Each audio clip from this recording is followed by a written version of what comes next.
space. Everything is good about space. No so.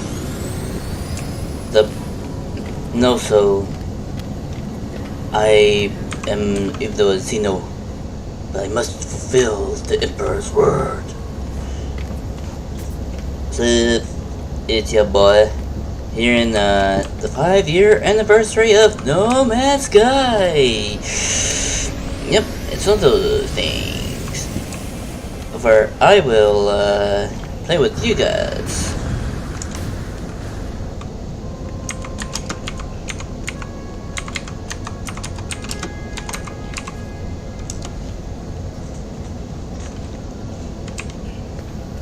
So I'm gonna do the Warhammer special thing, but also Games Workshop. I know you guys are pretty thinking about how people are about your things. So I have a question. Is it okay for me to show or talk about Warhammer? Because I'm not gonna be the guy who's gonna be like, hey, I'm gonna take their stuff and copy it from them. But for now, I'm gonna have you people learn about what's up on the Xenos. The first one is gonna be, the first dudes are gonna be the Death Corps of Craig. Yep, it's the Imperial Germans. But while that, I'm gonna do some resources capturing.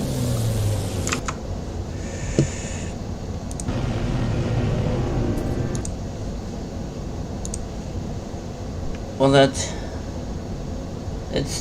do this.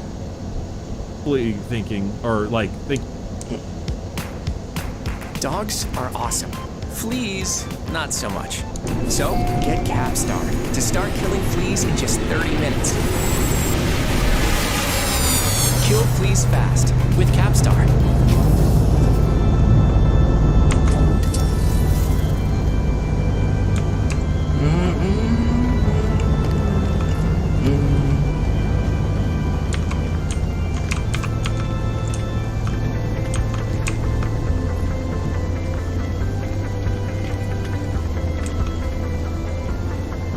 Welcome everyone to the first episode of the Adeptus Ridiculous. I'm DK, and I know literally nothing about Warhammer lore. I know a few little bits and scattered pieces, but by and large, I'm an ignorant baby child. So, this podcast is going to be about me learning about Warhammer lore from an expert, Bricky. Hello, Bricky. Hello.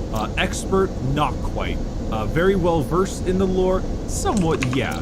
Now, saying that you know absolutely nothing about Warhammer lore, and I myself can say that I know a pretty decent amount of Warhammer lore, but my job here is not necessarily to be the one end-all person for your Warhammer information. It's so I can tell you, hey, look at this stupid thing, and you can be like, why is that thing so stupid? And I can be like, because it's Warhammer.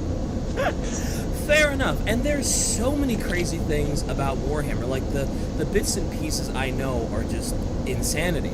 It's a crazy world, and I need help, Ricky. I can certainly provide help, because even though everything is as ridiculous as it is, naturally that is the charm. If you go out and you watch yourself like a Mad Max Fury Road, right? And then you look at the world and you got that dude with the guitar firing flames out of it, and then you remember that the whole world is running out of gasoline, but he's firing flames out of his guitar, and you're like, you know, that doesn't make much sense, but that's not the point, because you like the flame guitar guy. Warhammer is the flame guitar guy. It is the perfect example, and that is exactly what I'm actually going to be trying to share with you the most we can. And in each episode, we'll be having our own different topic on a different part of the Warhammer world. Sometimes it'll be a faction or a race. Sometimes it'll be something a little bit more specific, like an army or perhaps a character. And sometimes it can be something a little bit more, I probably like a little bit more of an overview. Things like maybe the warp, or we could talk about like how the galaxy is structured. Lots of different options, lots of different things, lots of different books, and lots of lore to be covering. And it's gonna be I'm excited for today. Ride. Yeah. We're batting out like really quickly. We're coming in hard. We're going on one of the. We're coming in super hot. We're going with one of the most popular topics out right now. So we're starting strong. I'm excited.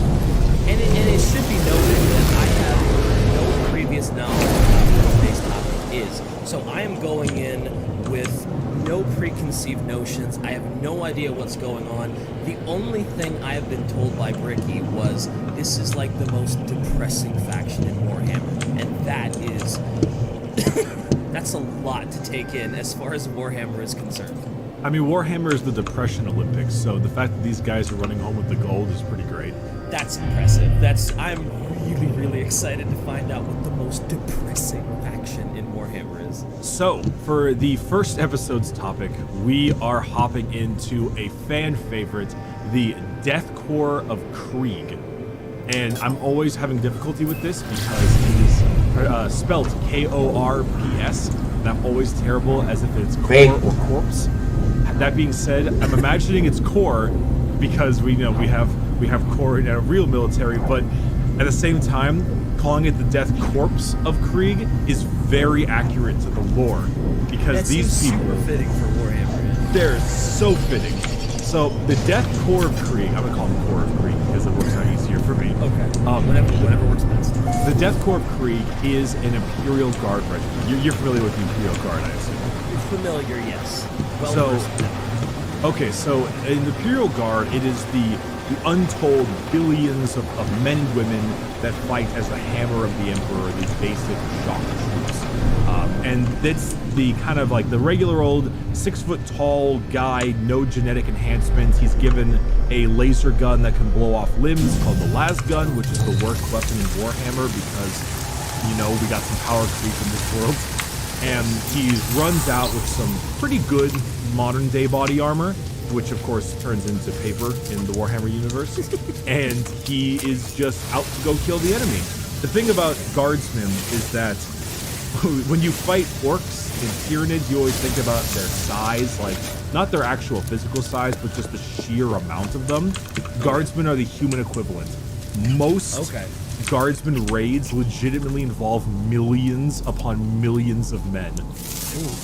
That's a lot of dudes. It's a lot of dudes. I guess if you have to go and fight like orcs and Tyranids, you need a massive army because orcs and Tyranids are like never ending. They're always popping up. Yeah, there's even a humorous quote in one of the Dawn of War games where a guardsman looks at an orc and says, well, there's 100 of them. And I'm like, says the fucking guardsman. Excuse me. It's the exact same thing, man. It's like, do you have no self-awareness? So, guardsmen in their own right are the standard troops, and they just come in a sea of men. They just never-endingly, and the whole point, to an extent, sometimes you would go and charge like a space marine to try to beat him with fisticuffs. And this is the Imperium. They're so devout. Of course they're gonna punch that space marine to death, because the one who does it is absolutely the most steel-balled man of all time. You know that quote, fear the old in a profession where they die young, or something like that? Sure. Where men die young? That is basically a lot of the guardsmen. They have a 90% mortality rate on their first mission. Jesus. So, if you get veteran guardsmen, they're like the most brass nuts men of all time.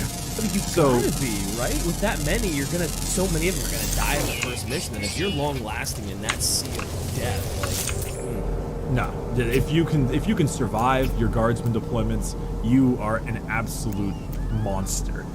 So this is the Death Corps of Krieg. They're a particular regiment.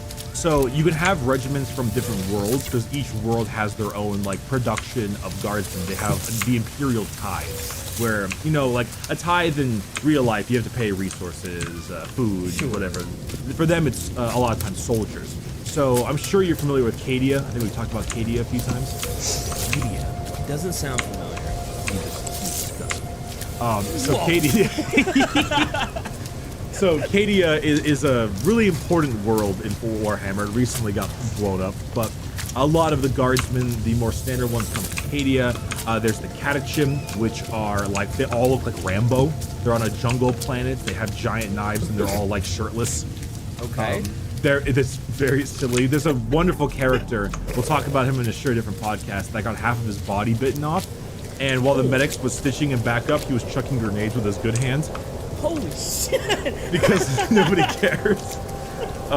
You've got like the Vostroyan Firstborn, which are kind of more of like a steampunk Russian vibe, and yada yada. The Death Corps are a World War I like Kaiser German vibe. So, the history of the Death Corps is that they were on a wonderful world, a very nice world, Hive City, or not Hive City, but a Hive planet. Think of it like LA, but 17 times as tall and 17 times as wide. That's what a Hive City is, and the whole world is that way. Oh God, I've lived in LA. Oh man, that's a lot of pollution. Yep, a lot of pollution, a lot of population. A lot of ass and LA sucks. LA sucks, man. So, they live on this world of Krieg. And on Krieg, they were basically, they had their usual kind of deal. They had lots of guardsmen that were being exported, and, resources and stuff. They were like any normal world, kind of shrouded in some mystery and stuff because the events of Krieg took place around 1500 to 2000 years ago. Now, with Krieg, as it went through its paces, there was a oligarchy that was the main ruling class, a council of, oh God, I've always had a hard time pronouncing it. It's not autocrats, right? I mean, that sounds right to me. Is that right? Autocratic? Yeah, that sounds right. I hate the English language. You're a genius, man. You nailed it. Thank you, Warhammer. You're teaching me. Finally. Well, I'm not the only one learning here now. See? Oh, hell yeah. This is for both of us. Sweet. So reading Rainbow. So anyway, the ruling oligarchy for Krieg was... It was basically like, they were kind of dicks, as most politicians tend to be. And we're not getting into that, but yeah. No, we don't have to do that. But they became really insular and very paranoid of the outside threat because they had so much power and like almost a dictatorship, pretty much a dictatorship in the oligarchy. So they put so many resources to strengthen these big cities, and they had their own private armies, and they surrounded their world with a ton of defenses, like what Tony Stark wanted to do, and he wanted to make a ring of steel around the earth, that kind of shit. Yeah. And they were starting to get really angry with the Imperial Administratum because they had to go ahead and take the tithe of troops and stuff. And they were like, how dare you ask us for things from our world, how dare you tax our tea, you son of a bitch. Oh, we all know how that works. Yes, we know exactly what happens after we that, Americans don't we? know exactly what happens after that one. So after the British kept taxing their hive cities, basically, they were really angry. And after enough time, the planetary governor, whose name has been purged from all Imperial records because of how hated he is, declared planet-wide martial law. And they are now independent of the Imperium of Man, and he renounced the Emperor of Mankind. Ooh, that seems, again, don't know a whole lot, but I know that's usually that's a big deal. That's you're reaching that heresy level, right? That is absolutely heresy level. Yeah, I guess that's heresy beyond heresy, if you can imagine such a thing, and that's, oh boy, I can't imagine that goes over super well. No, so immediately it was plunged into civil war, because of course it was. Of course, yeah, why not? And so the civil war was between the planetary governor and all of his citizens and a private army he amassed versus the currently loyal imperialist Krieg. And as they were going through, the rebels died pretty fast. The rebels, as in the imperial ones, the heretics, were really fucking them up. Yeah. And it got incredibly painful to the point where they were stuck into only a singular hive city and they were holding out. But then came a man. It was Colonel, and I apologize, but it's like Jurten. It's Jurten, but the Krieg have like a German vibe, so I can't tell if it's like a kind of German way of spelling. Jurten? Jurten? Like a Jurten? Yeah. So, yeah, maybe Sure. something like that.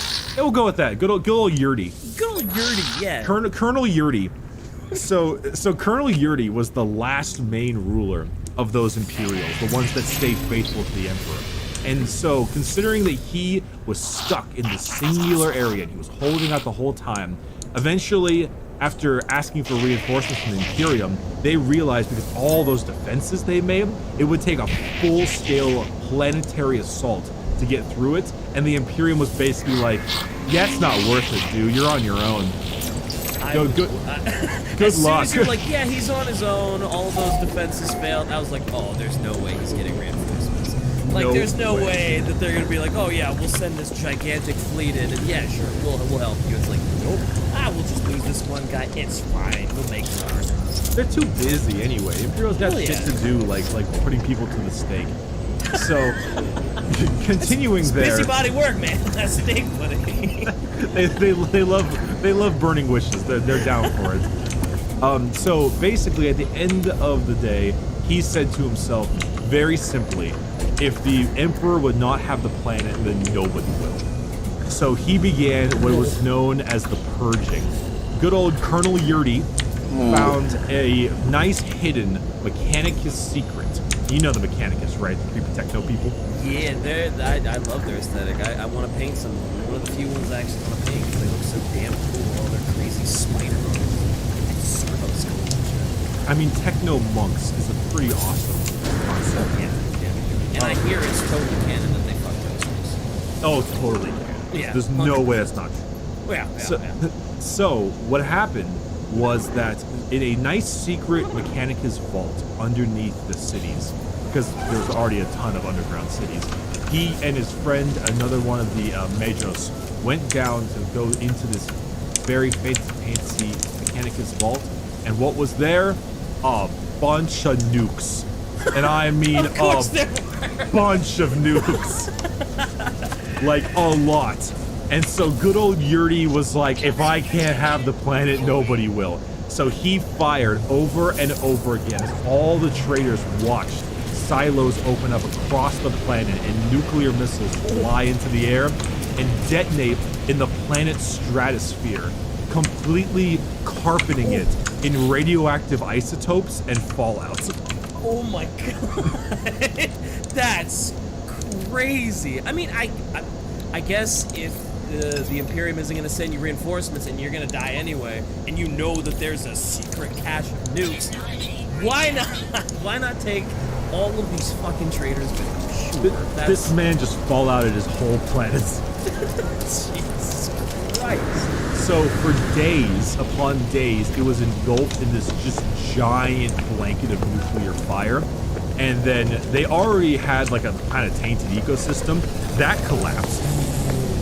Billions of people died either from the fires, the radioactive radiation poisoning, or the nuclear winter that then followed. And basically, after Yurdi's purging occurred, everybody else had to chill in bunkers underneath the surface.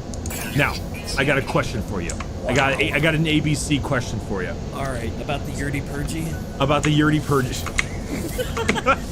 About the Yurdi Purgy. So, after Colonel Yurdi's Purgy, what happened next? 1, they continued to murder each other for more years. 2, there were literally no heretics left. Or 3, and the entire planet eventually succumbed to their wounds and died. I have to look, knowing it's got to be the first one. I can't imagine even setting off, I'm assuming hundreds, maybe thousands of nukes. Even that wouldn't stop these assholes from killing each other as like radioactive zombies or something. I'm going with A. I'm going with 1. A is correct. They continued to murder each other for 500 years. 500 years? The Krieg Civil War was a 500-year war. How did they keep fighting after all those nukes? And like, if they already had a fucked up ecosystem, the nukes go off, it's totally collapsed. How many billions of people died from like the fallout and the nuke winter? How did they continue for 500 years? The entire planet turned into a stalemate where the entire surface was barely hospitable. Actually, it was inhospitable without gas masks and protective equipment.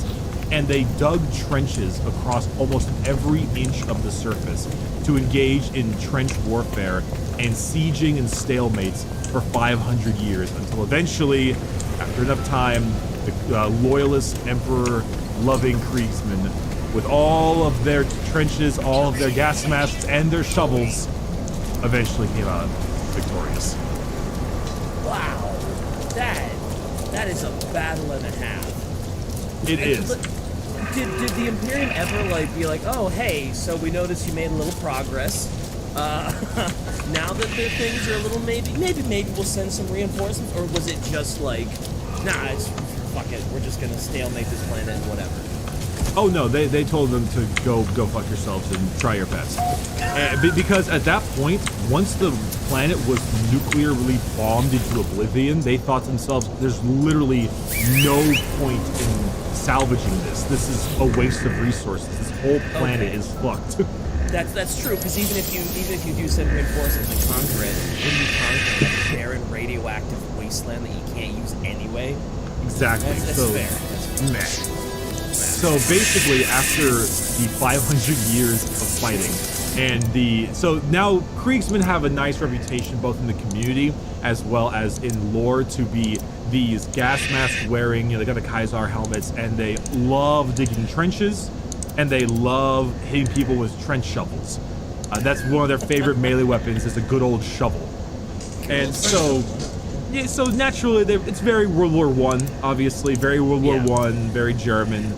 So they're extremely popular for that aesthetic.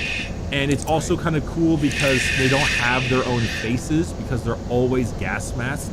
You can never tell what any of them look like, so they have just kind of this like face of death constantly going on. They like to ride in on horses quite often, creepy mutated horses that also wear gas masks. No, wait, don't, please. I need a picture of a horse wearing a gas mask. All right, immediately. I got this. Because like that's, and of course they're mutated. What do they have? Like 6 legs? Not 6 legs, but their legs just in particular are really fucked up. Oh god, yeah, they are. Oh god, yeah, okay. I thought it was going with the stereotypical, like, it had 3 sets of 2, 2 sets of front and one set in the back, but that is, boy.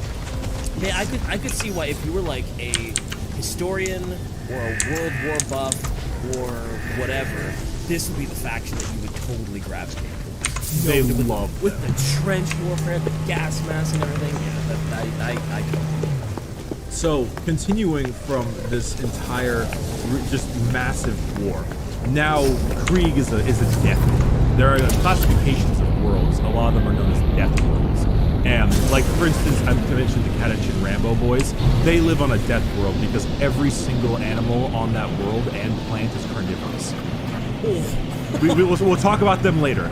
Some other podcast episode. But, so Kriegsmen now, after this insane amount of, one, heresy, but warfare, the Department of Ministorum said, okay, you guys owe us now. Due to your heresy, you now owe us, the Imperium, a tithe of soldiers. And to their shock, Krieg did not provide 1 or 2, but 20 regiments of men immediately, and they asked for the most inhospitable warfare zones possible. They requested it. Wow. Okay. So, what the thing with Krieg now is they hate themselves. They deem themselves as unworthy to the Emperor's light, and due to their heresy, they have a never-ending feeling of this guilt for what they did as a people. So they have such a requirement to serve the Emperor to an almost suicidal note. There's a great, not only joke, but legitimate lore thing where, do you know the Commissar? He's the guy who shoots you if you run away. Mm-hmm. So Death Corps Commissars have the interesting duty to make sure that the Death Corps don't run in too much. Because if everyone else runs away, they blast them in the face. But when it comes to Death Corps, they're like, guys, stop. Stop, back up, back up. You can't immediately die, guys. You gotta rein this shit in. We're trying to win this fight. The Krieg motto is, and I quote, or sorry, it's the final litany of the Litany of Sacrifice, recited by a Krieg guardsman when entering the battle. It is, quote, in life, war, in death, peace, in life, shame, in death, atonement. So they're just like, I can't wait to die. I am sure. Jesus Christ, that's crazy. So I'm assuming they get sent on like the almost nigh unwinnable like whatever missions where they gotta go to like crazy carnivorous plant hybrid worlds or whatever. Quite often, yes. They particularly request the most hazardous war zones available. Often, they'll have many times where certain guardsmen regiments just cannot get through due to horrible volcanic activity, the way the sun blasts the planet, a tidally locked planet, for instance, where the sun part is so hazardous that it's impossible to get some people across there. Horrible jungles and acid areas. They live in a nuclear scorched wasteland. To them, this is like Tuesday. Yeah, so that's like paradise. That's like a vacation. They're stoked. So they always choose the worst zones, and they have become very efficient at it. They only have one real problem. They bring down morale for everyone else around them. Because they're too good. Well, no, not that they're too good. They're too sad. Oh well, I guess that's. You know, like gallows humor. You know, like bring everyone down a little bit. I thought. Genuinely, when you said that, I was like, oh, it's because they've been on so many crazy missions, they request the hardest stuff, so if they're still here, oh man, my morale's super low because, yeah, look at them go crazy. And but yeah, I suppose it is. They're so fucking sad. No, they can't wait to die. They're stoked to die. They're suicidal. So you go to everywhere else and they're like, I don't want to work with these people. They're creepy. Fair enough. So, and interestingly enough, when it comes down to the Death Corps and how they get their troops, now their number one export of their planet, the tide for the Imperium, is indeed guardsmen. Never-ending amounts of guardsmen. And in fact, they're producing quite a few, a little too quickly. They are kind of curious if there might be a problem, and they might be having some not perfectly I say moral in the Imperium, but moral means of rebirth and birthing. That's a whole other topic. We don't need to talk about that, but let's just imagine that they're popping out soldiers a little too quickly. A little too quick. That being said, they have a massive amount of guardsmen coming from their planet.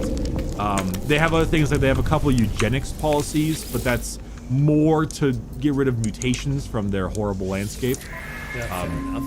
But often the Krieg can be deployed into areas that are horrendously horrible and therefore allow the Imperium to not have to use any of their Penal Legion troops or even Space Marines. Because Space Marines, while you see them a lot, are actually a very rare sight on the battlefield. They only come if you really need someone to get something done. So, for that time being, there is really no faction as down to run head first and to experience death as the Death Corps. They are a not only radiation-stricken planet, but they are a depressing faction that are always stoked to die, build trenches, whack you with a shovel, especially the whacking with the shovel part. They love their shovels.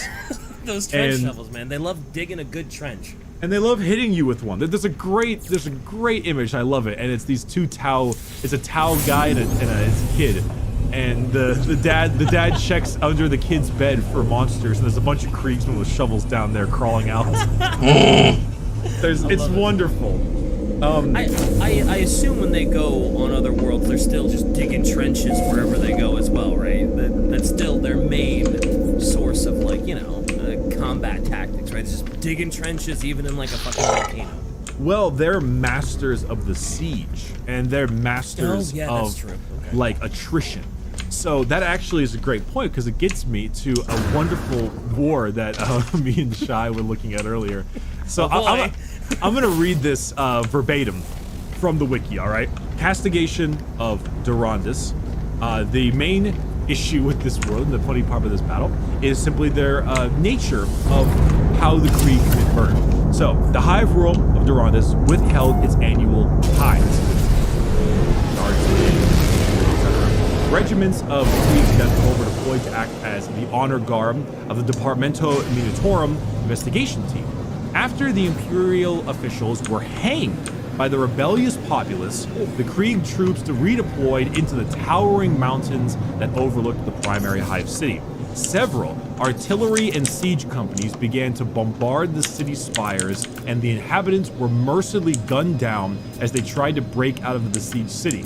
After 10 years of relentless artillery shelling, the Hive city was reduced to nothing but rubble and dust. 2 years after all signs of life had already ceased, and 5 years after the Hive had issued an unconditional surrender.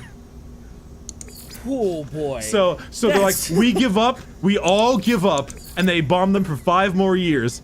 And it's like, sir, there is literally not any signs of life. 2 more years. 2 more years of bombing. Jesus. That's literally one of the most Warhammer things I've ever heard. They've so given funny. up. We've won. Yeah, but look, there's still buildings down there, man. You keep fucking them up. That's the most Warhammer thing ever. It's so silly. There's such an over the top in a world of over the top people. They tend to have a lot of rather interesting different kinds of troops as well. Like I said, they mentioned the horses. There's like grenadier shock troops and stuff. And that being said, ironically, the Death Corps recruitment and training, for someone who wants to die so quickly, they spend a lot of time training. They're trained from crib to grave, crib to coffin. As soon as they're born, they are in full training. And kind of the funny thing is that since the Kriegsmen are so interested in dying, there's always a slight issue that the guardsmen themselves are not quite of age. And so a lot of times 14 to 16-year-old kids will join the guardsmen regiments, but you can't tell because they have their masks on. Right, and all that armor.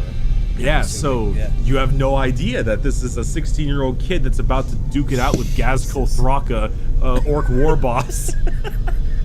How in the hell do you train a Kriegsman at, like, from... You said it was like crib to grave. How the hell you... The Suicide Squad, impedes it on HBO Max.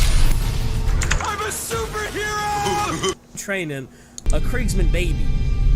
Like, I'm assuming you replace their bottle with a shovel and their pacifier with a pin of a grenade. And you just move it from there. There's a fan art I need to see manifest. a little Krieg baby. He's in diapers. He's got like a gas mask on with a shovel in one hand and a grenade pin in the other.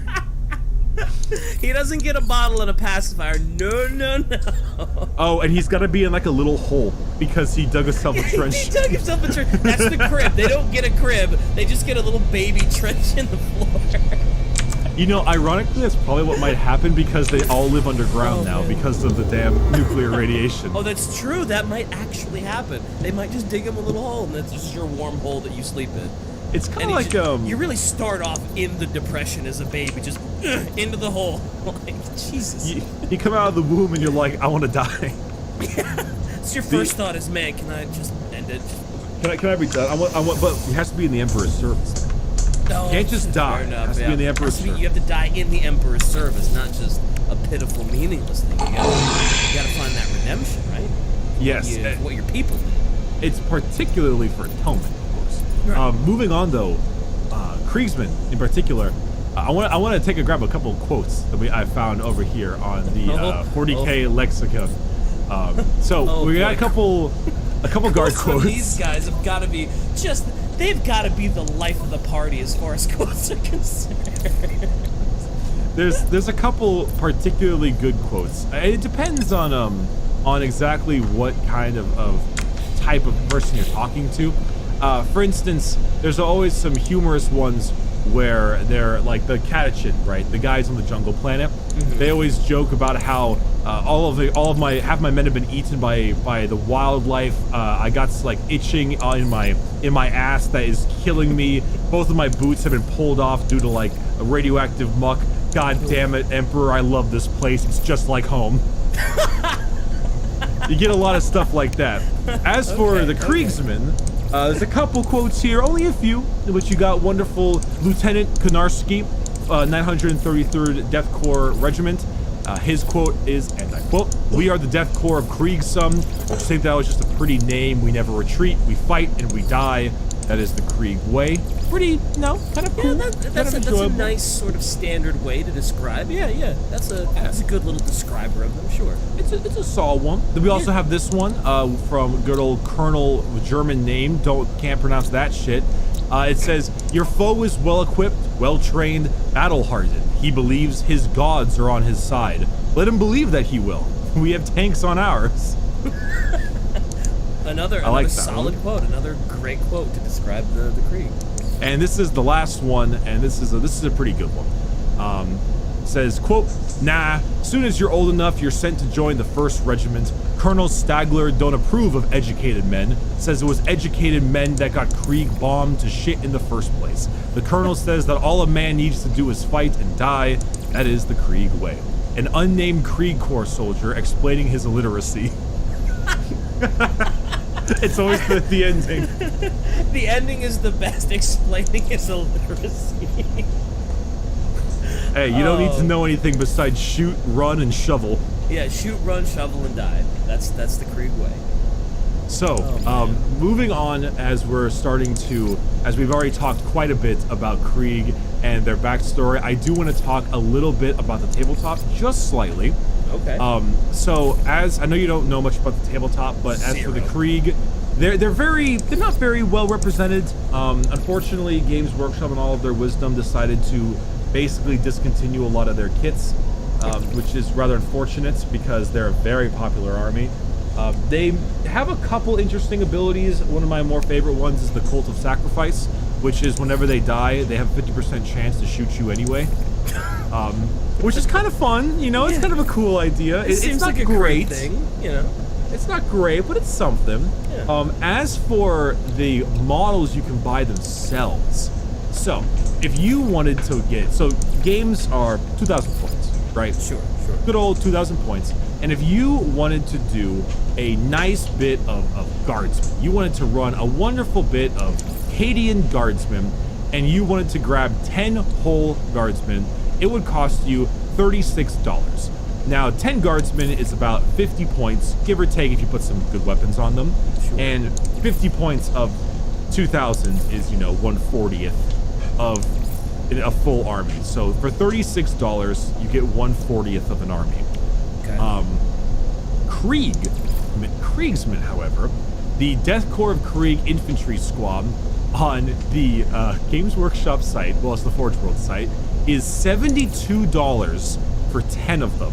Ooh.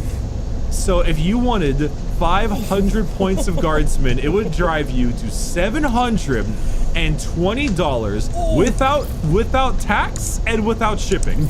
Oh boy, that's a lot. That is a fair chunk of change. It is horse shit, and it gets worse. It gets worse? It gets worse. So that was $72. You can also get a command squad HQ, which is like a special group of 5 commanders, and it's only 5 models, not 10. That costs you $55 for half the models. And let's not forget the engineers that cost you $42 for 5 models.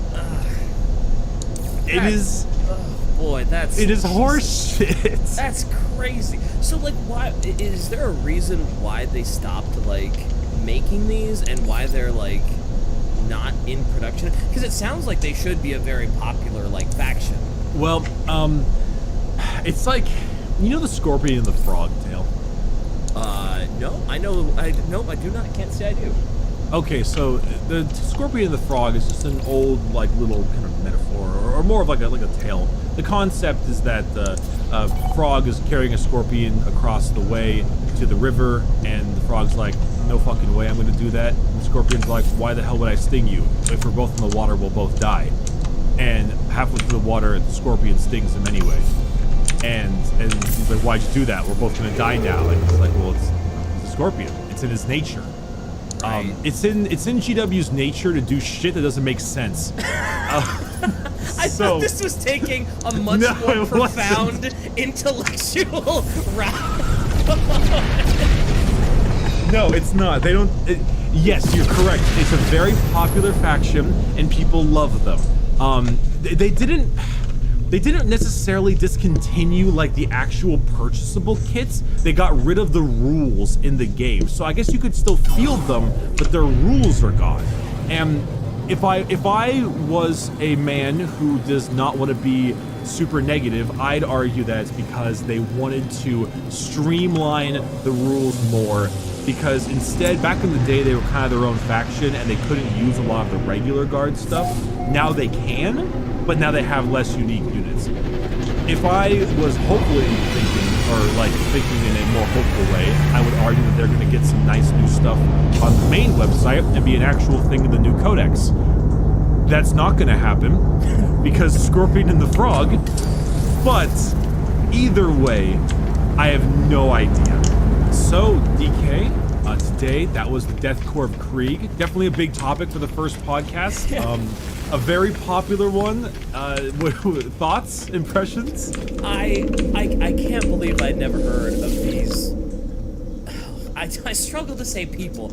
I can't believe I've never heard of them. That's okay, it's acceptable. They're so depressing, and their history and their heresy and the fervorous use of nukes to what should have destroyed a planet and all of its population suddenly spawns a 500-year war, and they still exist, and they still go back, and they're still crazy. Warhammer's wild, dude. Colonel Yurdi is a man of many talents. Colonel Yurdi's dead, by the way. He died just through the Civil War. You know, at some point he passed. But you know, Yurdi Purgy, never forget. The Yurdi Purgy.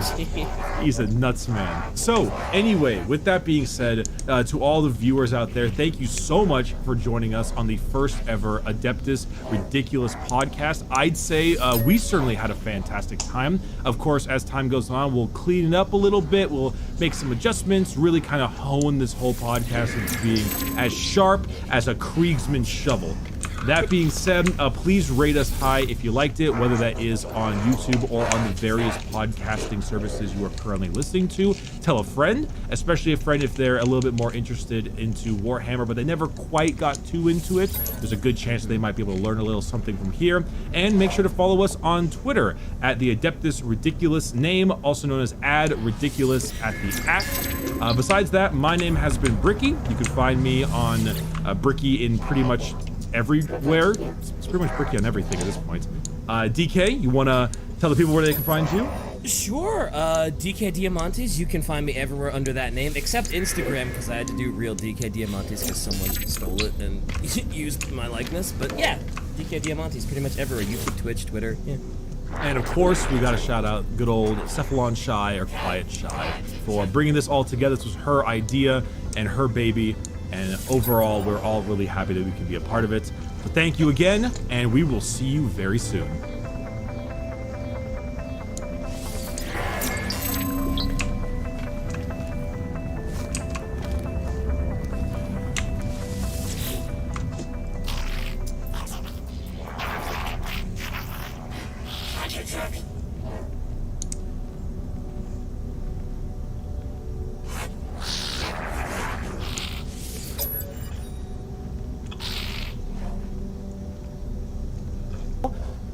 It's a lot to cover, and I most definitely took the...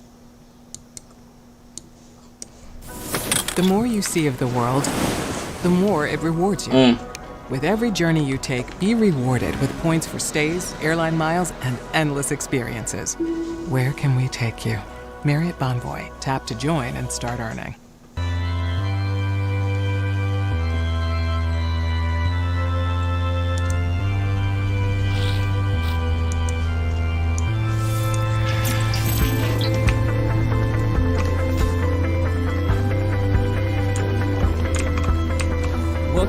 the second episode of the Adeptus Ridiculous. My name is DK Diamantes. I know basically nothing about Warhammer lore. I know bits and pieces. I know that the Emperor is a corpse emperor. I know that Magnus did nothing wrong, but aside from that, I'm going to need a lot of help from lifelong fan Bricky. Be sure to follow us on Twitter at @adridiculous, and be sure to check out the website adeptusridiculous.com to stay in tune when we go live and when these get uploaded. Bricky, you told me this was one of the most important events in Warhammer. Initially, I thought that you were going to be talking to me about the Horus Heresy, because that's all anyone ever talks about when they're like, oh, dude, when you get into Warhammer, you need to start with the Horus Heresy.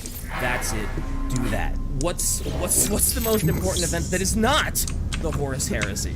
Well, I'd argue that. Oh yeah. Also, hi, I'm Bricky. DK, you didn't shoot out your socials. Don't you want to be like, I'm DK on DK this, that, and the other thing? Because I'm Bricky on pretty much every social media platform there is. Listen, man, I did the intro. I'll chill later. It's fine. All right. I like I'm shilling. Stoked. I'm stoked about this important event. I do wonder, at what point do you have to say that you no longer know nothing about Warhammer? Like, how many episodes in do we have to reach before we're like, I know a little bit about Warhammer now? I feel like there is so much Warhammer stuff out there that it's gonna take like 100 episodes before I'm like, yeah, I kind of know a little bit. There's a lot. There's a lot.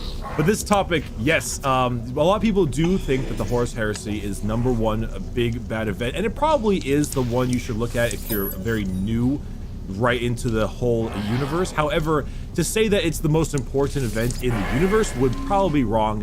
Today, we are talking about the Necrons and the Necron tier. And the war in heaven, most primarily. And a little bit of our big bad boy called the Silent King, because he's a very important character and one of my favorites, and I do want to get on him a little bit after we discuss the Necrons themselves. Because while a lot of people see the Necrons as just one of the many Xenos races, like the Tyranids or the Eldar, they are probably one of, if not the most important race in the entire universe. Oh. So I remember last episode you said you wanted to talk about the Silent King, and I was like, man, I know the Silent King is a Necron, so surely we got to get a little backstory on the Necrons, what they are, because the only thing I know about the Silent King is I said this last time, but he rides a throne and it's powered by like an old god or something. Yep, he rides a pimp throne and he's got an enslaved god as a battery. It is fantastic. Actually, I do have a little excerpt from the codex in which I'm currently holding that I did want to read at one point, but we can get into that a little bit later because there is a lot to cover in this particular part of the Warhammer universe. I'm curious when I should get going because this is like me opening up like a 300-page novel. Oh boy, that's that's a long history of the Necrons. It's a lot. They have a lot going on. And the Necron tier. We're talking about the Necron tier. Oh. Imagine Necron with a TYR at the end. Necron tier. Oh, I thought we were talking like a tier list, like TIER, there's tiers of Necrons. I was like, that's what you. Oh, TYR. That's genius. I want to get a Trazen the Infinite man spreading tier list. The top 20 Trazen the Infinite man spread photoshops. Tier list. This is genius. Shy, get on this. Yeah, tweet that out immediately. Post haste as soon as this goes up. We need to get a tier list. Oh my god. Okay. But I'm excited about this because, like, as far as minis go, with the few that I painted, I know that like Necrons are so popular and they're so cool, and I'm stoked to finally learn about them and why everybody loves them so much. Yeah, I mean, they recently got a huge update, which is why they're very popular right now. They got a brand new codex just a few months ago. They got a whole bunch of new models. They kind of had the sisters treatment, where they got a nice big range refresh. And especially now, they're kind of the main villains of this new chapter of the war. that in the Pariah Nexus and all, the Indomitus Crusade is a big part of it. So they're kind of like the new main baddie in this current era of Warhammer. So with that being said, I think it is good to know exactly kind of where they came from, and so you can kind of have a little bit more of a conscious idea of what exactly happened to both their race. Why are they robots? Why are they robot skeletons? And why they have this Egyptian, well, there's no real reason for the Egyptian theme besides GW thought it would look cool. But it's why all those things. It's the only reason you need is it looks cool. I mean, it does look really cool. It's a whole bunch of, it's undead Egyptian robot skeletons. It's fantastic. And actually, before we do get into it, I do want to mention some of the old Necron lore. GW has this thing where they have lore for lots of different races, but it's always the lore as written by X or Y other faction. So a lot of times they can say the records were incorrect. It's actually this if they wanted to retcon something. Back in the day, the Necrons were basically just Terminator ripoffs. So much so that their special ability to come back from life, known as reanimation protocols, was called "Will Be Back." It was super on the nose. I mean, this is very on the nose. That's like Tau level on the nose. It is seriously obvious. And at the time, they were just unthinking, unfeeling robots that wanted to kill all life. And that was kind of their lore. They don't know where they came from. They don't know what's going on. It was just, yeah, they want to kill everything. But now they've been fleshed out. Now they have different kinds of dynasties, similar to how Space Marines have chapters. And they have a whole thing. So, way back in the day, the Necron tier were a race of flesh and blood. Millions of years ago, about 60 million years ago, maybe even longer. So way back when, Necron tier's life was ass. They had super cancer. And basically what happened Jesus. was that they lived on a horrible, horrible planet in which a star constantly blasted their bodies with radiation, and they lived short, brittle, painful lives of radiation sickness. And you know, have you ever seen Chernobyl, the TV show? Like, you know how bad radiation sickness is. Oh yeah, it's no good. That's no, it's absolutely horrible way to die. And that's so that was their life, was short, like 20 to 40 year lifespans, give or take, at least assumed, because of just how terrible living on this planet was. And to the point where creating like tombs and stuff just for the dead to only occasionally house the living was how they lived.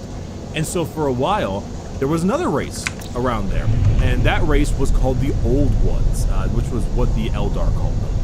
And the Old Ones were these kind of like reptile things. If you played any StarCraft, they're like the Xel'Naga, or if you played any Halo, they're like the Forerunners, I suppose. Okay.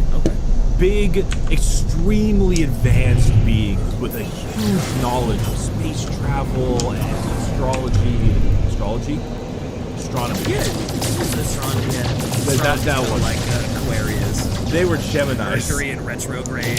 They were a bunch of cancers.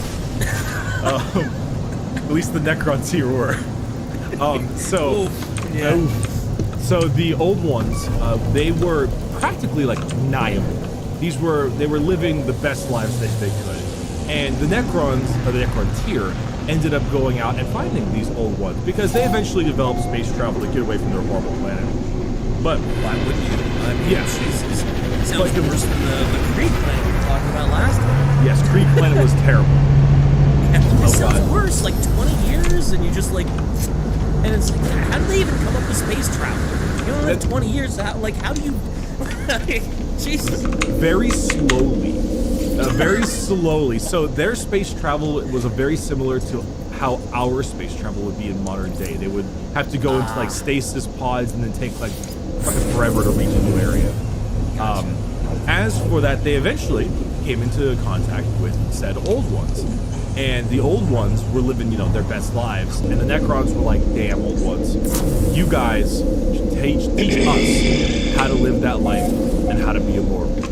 And the Old Ones were like, piss off.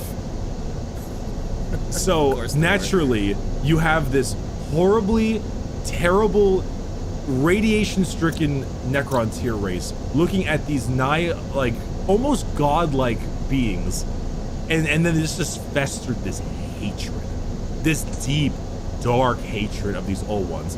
And so these Necrons, with their short lifespans, tended to fight each other because all the different, like, they like dynasties. They tended to kind of fight each other a little bit. So eventually, after enough quarrels, they came together under one flag and went out to them and they said, "Fuck you, old ones," and they started a war with them. Can you? I'll give you another ABC thing. A. Oh boy. A. They won. B. They lost. C. Both of them died. I can't imagine them winning. I mean, they're this weak race of super cancer-inflicted beings, and you're gonna go up against a bunch of immortals living their best life that are super advanced. There's no way they win. They lose. They absolutely get bodied. So much so that they are shoved into that same corner of the galaxy with their horrible super cancer sun, and they are basically trapped there, and the old ones consider them no more than a slight nuisance. And so they lose hard. Now, the Necrons here discovered a different race. So way back when the galaxy was first formed, you know, essence of creation, created the warp, you know, just like the dawn of life, right? There were these other beings known as the Catan. The Catan are these star gods. They're basically beings of non-energy, so to speak, but they kind of consume energy from stars. They're not really like visible. They're kind of in between. They're not like, they don't necessarily live in the warp, but they're kind of this weird like in between. It's like an invisible force. Imagine like an alien that you can only see in like infrared or something like that. Kind of weird. So these Catan in particular were just kind of chilling around, and eventually the Necrons discovered these Catan, and naturally after this horrible war with the old ones and how they got absolutely dumpstered, they kind of wanted to find a way to commune with these Catan. Now, no one really knows how they were able to do it, but their main theory was the concept that since the Catan were these kind of immaterial gods, they needed a physical material shell. So what they did was they created, out of that kind of living metal, they have this thing called living metal, it's kind of like metal that regrows itself, and they created these like statues and these sort of deities of said metal. And these deities had said Catan kind of like take over the statue. So it's almost like the essence of the star god entered the statue and gave them a physical form. And so now these star gods had their own, I wouldn't say flesh and blood, but they had this like necrodermis of a body, and they could commune with the Necrons. Naturally, the Catan wanted to get the most they could out of the Necron tier. The Necron tier naturally wanted to form an alliance with these star gods. So there are a main thing called the Triarch. The Triarch is the real full-on leadership of the Necrons. And the Triarch, as the name sounds, Tri is made of 3 people. 2 of these lower tier pharaons. And because the Necrons kind of had a nobility system, they had like lords and overlords, like a royal courts and stuff like that. And then the final one was the Silent King.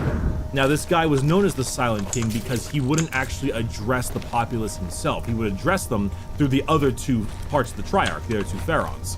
And if you actually look at the Silent King's model, he's got these like 2 little dudes next to him, and that's the other 2 guys, the current model.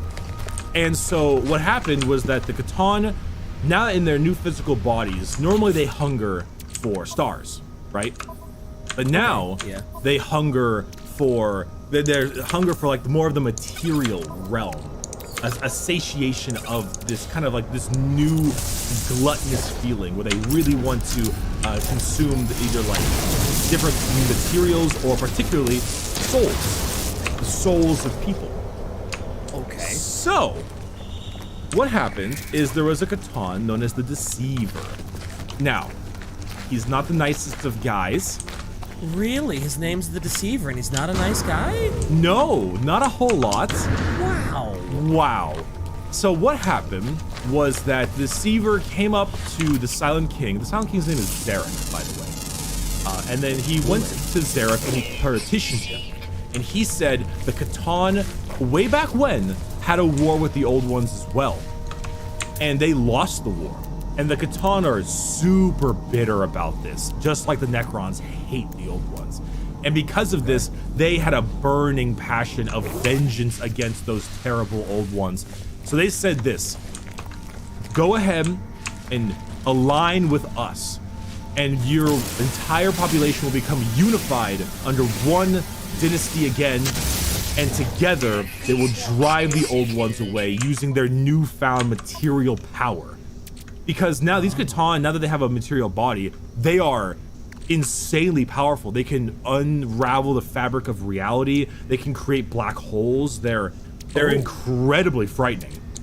I didn't realize how much extra strumph they got from these, like, because I thought it was just like, oh yeah, now they can, like, they're visible, they can commune with you, they can commune. I didn't realize that they got, like, Omega level more powerful. I was sitting here like, why the hell would two losers suddenly stand a chance against this group that annihilated both of them? Like, but yeah, if these new bodies gave them that much power, I can see how that would. Yeah.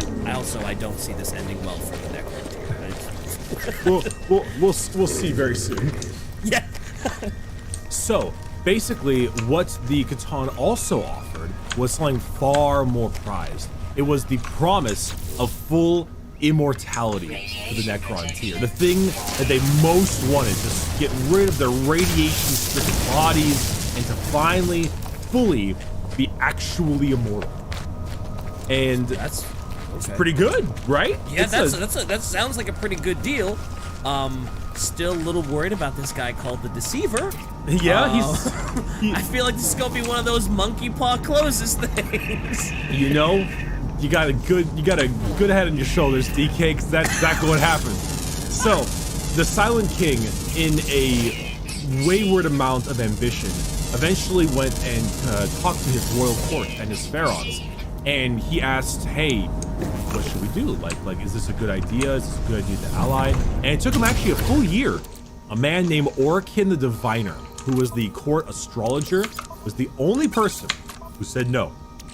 He said that it would bring them into a renaissance of glory, but forever destroy his people. But he's the only one who disagreed. Orikin is also a guy who messes with the time a lot, so it's probably a good idea to believe him. But, alas, they did not. And eventually the Silent King, in his own need of ambition and his own want to get back at the Old Ones, he signed the contract with the Catan. And thus, the Necron tier immediately were dragged into damnation as gigantic furnaces were created for them. And dragged in chains, the entire populace was brought into these furnaces in something called biotransference, in which their flesh and bone were ripped apart and replaced with fully metal bodies.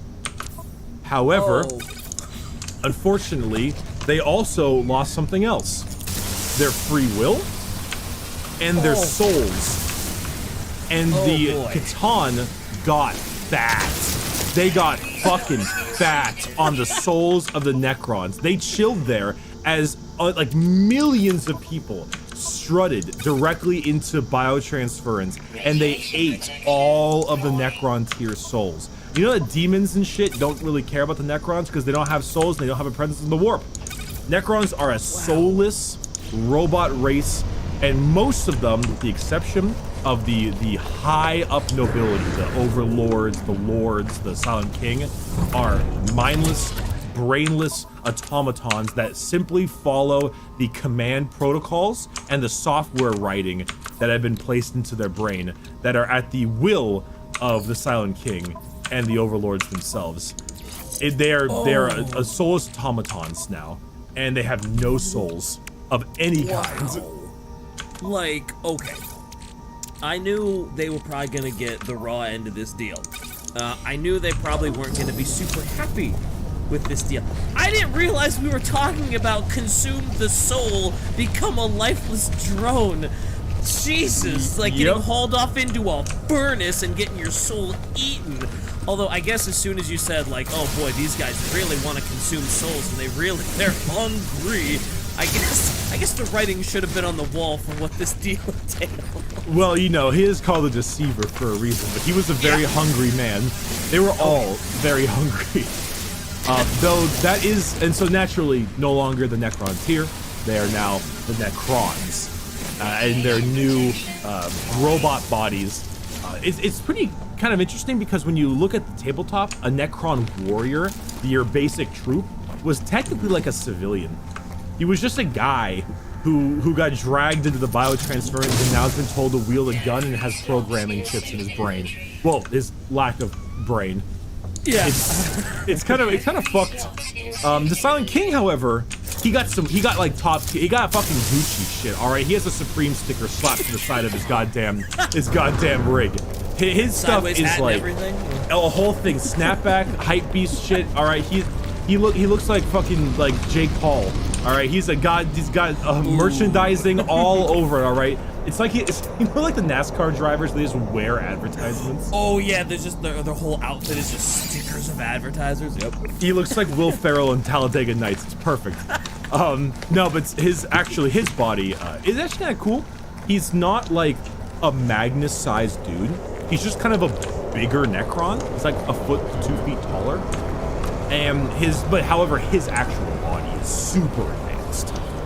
He's very, very impressive. It's like perfect artifice.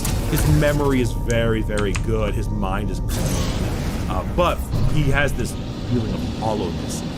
And that is because he has no soul anymore. Yeah, I was gonna say, there's nothing in there. So what happened now, as he kept his mind, like a lot of the nobles did as well. But he literally got to sit there and watch his entire people, because of his like go-getter nature to want to get all of his guys to get all set up and gain on the old ones. He gets to sit there and watch his entire race get consumed by this Catan. Oh, man. And he's got a super good memory, so no forgetting that picture. Not at all. So with that, and with the Catan just like fucking fat, chonky fucking boys, they are super powerful now. And so they went to the old ones and they wrecked base. They supernovaed stars. They sent black holes to kill systems. They unraveled the reality of time and space itself. You know, they would take like a ship and they would like duplicate the ship from 5 seconds ago. So the ship would like overlap in multiple areas of said ship and just implode on itself. Whoa. Like, Jesus. They were super fucking strong. It was insane. Jesus Christ. So, and then this was known as the War in Heaven. This was centuries, millennia longer of a war, where the Catan took all the Necrons as their new slaves, and they used all the Necrons' powers to just go and just body the old one. like oh my god, it was constant. Planets were like razed, completely turned to ash. It was disgusting. And I mean, I guess it's literally a war between like gods or god tier like things, right? Pretty much, it's a war between gods, their robot slaves, against basically gods. It's pretty ridiculous. Now, good old ones. This as a race were psychos. You know what psycho is, right? Yeah. They have psychic powers. They're pseudo Jedi, sure. So they as well, because the old ones were actually not that bad of people. They were kind of raising up other races and kind of teaching them psychic powers to kind of be like, hey, they like to foster life. They believe life is precious, you know?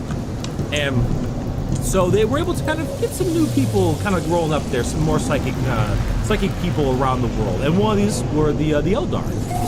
You know the Eldar, the space elves. Yeah. Also, the orcs were one of them as well. Back in the day, they were known as the orcs. They were way scarier and way stronger and intelligent. The reason they're not any... That's gotta be a different episode, right? Because they're already real scary, and they're already really fucked up. You're telling me they were more scary? The Quarks were far far more powerful and far smarter and stronger. The problem is that eventually, after like millions of years of just infighting, they eventually became stupid. But if you've ever wondered why orcs have like a psychic power, their power of belief, it's probably that because they got it, because the old ones gave. Alright, yeah, be back.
like the psychic ability, or helped raise them that ability.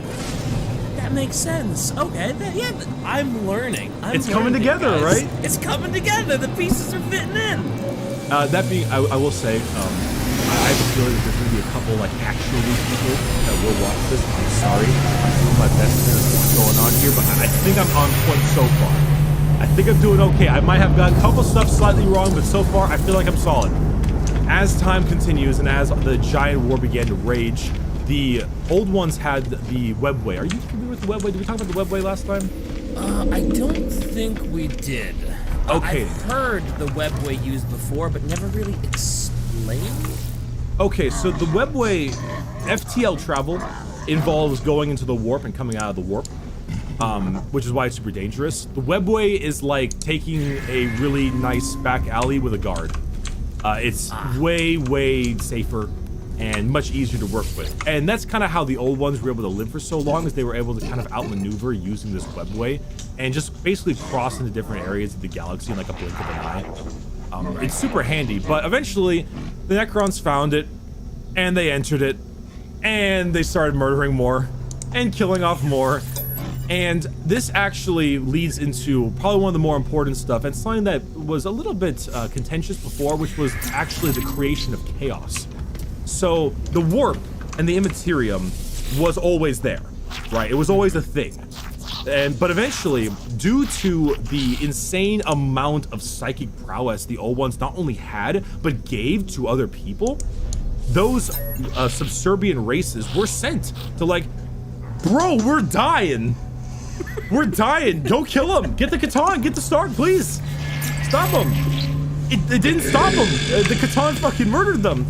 And this just vast amount of psychic energy being just extinguished and raised, and all this pain and death.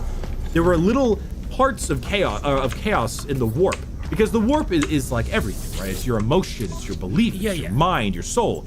There is a realm in the warp known as the realm of chaos. It's a part of the warp. And because of that, because of this vast amount of pain and suffering, that realm just bloated.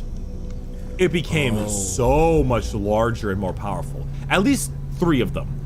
The realm of Khorne, Tzeentch, and Nurgle. For rot, trickery, and war, right? And so, Yep. So when a lot of people think of chaos, they think of just the warp in general, when in reality, it was only at some part, a very tiny part of the warp. But because of the war in heaven, that's why the warp is so related with chaos, because they've taken over such a giant majority of it. And that's why chaos is so frightening and so prevalent.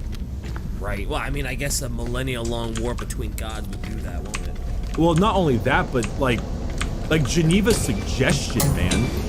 They genocided like hundreds of species.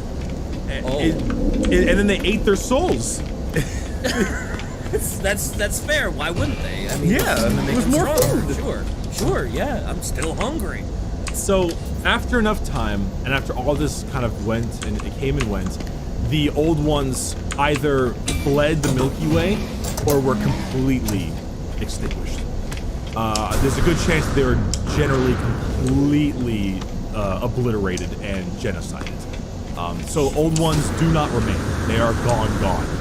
And with that, the Necrons and the Catan were just so fat from all the souls they just ate. And after long, very hard-fought victory, they kind of started to, kind of fight each other a little bit, because naturally the winners with the Apex Predators kind of beat each other a tad. But during this whole time, Zarek was just kind of sitting there, like biding his time, kind of petting his James Bond cat, and he was just waiting. And finally, at the last stage of the Old One's defeat, he took his entire Necron army and led a huge revolt against the Catan. And that is the biggest part, with the Silent King's betrayal. So he, with the command of his Necron forces, wielded the exact same energies and destructive power that the Catan themselves wielded, and immediately revolted against their gods. And it was a bloody war. It was a really bloody war. But the main question is, well, DK, how do you kill a god? I'm not exactly sure, other than like some mystical god-killing weapon, or they take away their bodies, or they do some reprogramming shit. How do indeed you fight a god? I mean, it's Warhammer, so of course you're going to be able to kill a god because, duh. But I don't know how you turn on a god. So that's the best part, is that you don't kill a god. This is the one time Warhammer had an ounce of subtlety, and then they completely botch it immediately afterwards. So you can't kill a god. So, but what you can do is you can damage them to such an extent that they shatter. Their own psyche and essence shatters into thousands of tiny little fragments. And those fragments, they then enslaved. They took all of those fragments and they put them in giant vaults and enslaved them and kept them in basically eternal stasis chambers. So in the lore and in the tabletop, whenever you field a Catan, because you can actually use Catan in gameplay, they're actual models you can run. And if you look at their actual names, they're not called just the Catan, they're called Catan Shard of the Nightbringer, of the Void Dragon, even of the Deceiver. You can actually field the Deceiver in game. Oh, that's so cool. Yeah, and they're really, really strong. But that being said, these are some of the most powerful units in the entire codex, and they are one of the thousands of shards that you can actually field in game. So they've literally blasted gods into pieces and pokeballed them, and now they use them in their battles because they can. And they power his throne. His throne is one of the shards. It's crazy because like we were talking about it and I was like, oh yeah, I know that there's a god that powers his throne. I thought that was gonna be like one of the old ones that they just like, haha, old one, we got you. Now you're gonna just power my throne because we got you. Revenge succeeded. A different future starts with you. That's why GoDaddy does more than help you find a name. You can create, sell, and get found online so any small business can make a change. We need a new generation of thinking, your way of thinking. Start different at GoDaddy.com. Monument. Oh god, I didn't realize it was one of the Catan. Yeah, there's a ton of ways you can field the Catan, but actually, humorously enough, when the Silent King dies in the tabletop, there is a particular special rule called Vengeance of the Unchained, where the god breaks free and it does like a giant explosion. It's pretty great. So in the tabletop, would you want the Silent King to die like surrounded by a bunch of units? Bunch of enemies? Like, could you just kamikaze the Silent King into like? DK, you're learning how to play Warhammer. I'm proud of you. That is correct. So the Silent King fucks in melee and shooting, but it's pretty good to head him up because there's actually a special ability you can spend points for to make him automatically explode. And yes, it's very good. I think it's called Vengeance of the Pharaon, and yeah, it's Necrons have pretty good naming sequences as well. They have pretty badass names. I like it. I like it a lot. I'm liking these Necron more and more. The more I They're hear, the pretty more I'm cool. getting behind them. Mm-hmm. So, with this revolt, they shattered them into shards, and they're pretty reeling from this war. And with that, the Silent King realized the Necron's life. He looks at his entire people. Right, he looks at these soulless automatons of his whole race that he basically doomed, and he realizes the time of the Necron is over. Zarek realized that soon the Eldar would inherit the mantle of the galaxy. Right, it's their time next. But he realized that soon, like the old ones, their time will also fall, and eventually it will take a while, but eventually them and the orcs will come, and then they will go. And he will be there for when they go. So that began the Great Sleep. All the Necrons went into these colossal tomb worlds, and they all went to rest, to bide their time and wait for the passing of the millennia. Except for him. He did not go to bed. He stayed awake. And he chose to go out into the intergalactic void between galaxies and stay there in order to have a bit of penance for what he had done. So with that much like pain for consigning his race into oblivion, he stayed awake over in the dark reaches between galaxies for 60 million years. He stayed awake. He did not go to bed. 60 million years he sat there in penance for what he had done. Jesus Christ. 60 million years. And this is the part where I wanted to read that one thing. Okay. Because I really like this part of the codex. It's one of my favorite bits of lore. Because the codex has a lot of lore, and this one in particular I think is really, really interesting. Here it is. My internet goes out for 15 minutes, and I'm like, this is hell, and he's sitting there for 60 billion years in darkness. All right. This might take like 3 or 4 minutes to read, but I'm gonna do it. All right. It's a story time with Ricky. Rock on, Ricky. Few beings in the galaxy possess the might, wisdom, and sweeping visions of Zarek, last of the Silent Kings. During the nightmarish transition of biotransference, it was Zarek who emerged with the most powerful and advanced of all the bodies gifted to the newly fashioned Necron race. His neurological and sensory architecture, while wholly synthetic, is more advanced and precise than anything flesh and blood could emulate. His powerful android form is mechanical perfection on a level that no sentient being now alive could replicate. Smooth and graceful in its every motion, irresistible in its strength, and regal and intimidating in its magnificent presence. Neither mental nor physical ailments can ever afflict the Silent King. His mind remains more wholly his own than any amongst his people. Forever he was their ruler, and did not endure the perils of the Great Sleep or subsequent revivification that have driven so many Necrons mad.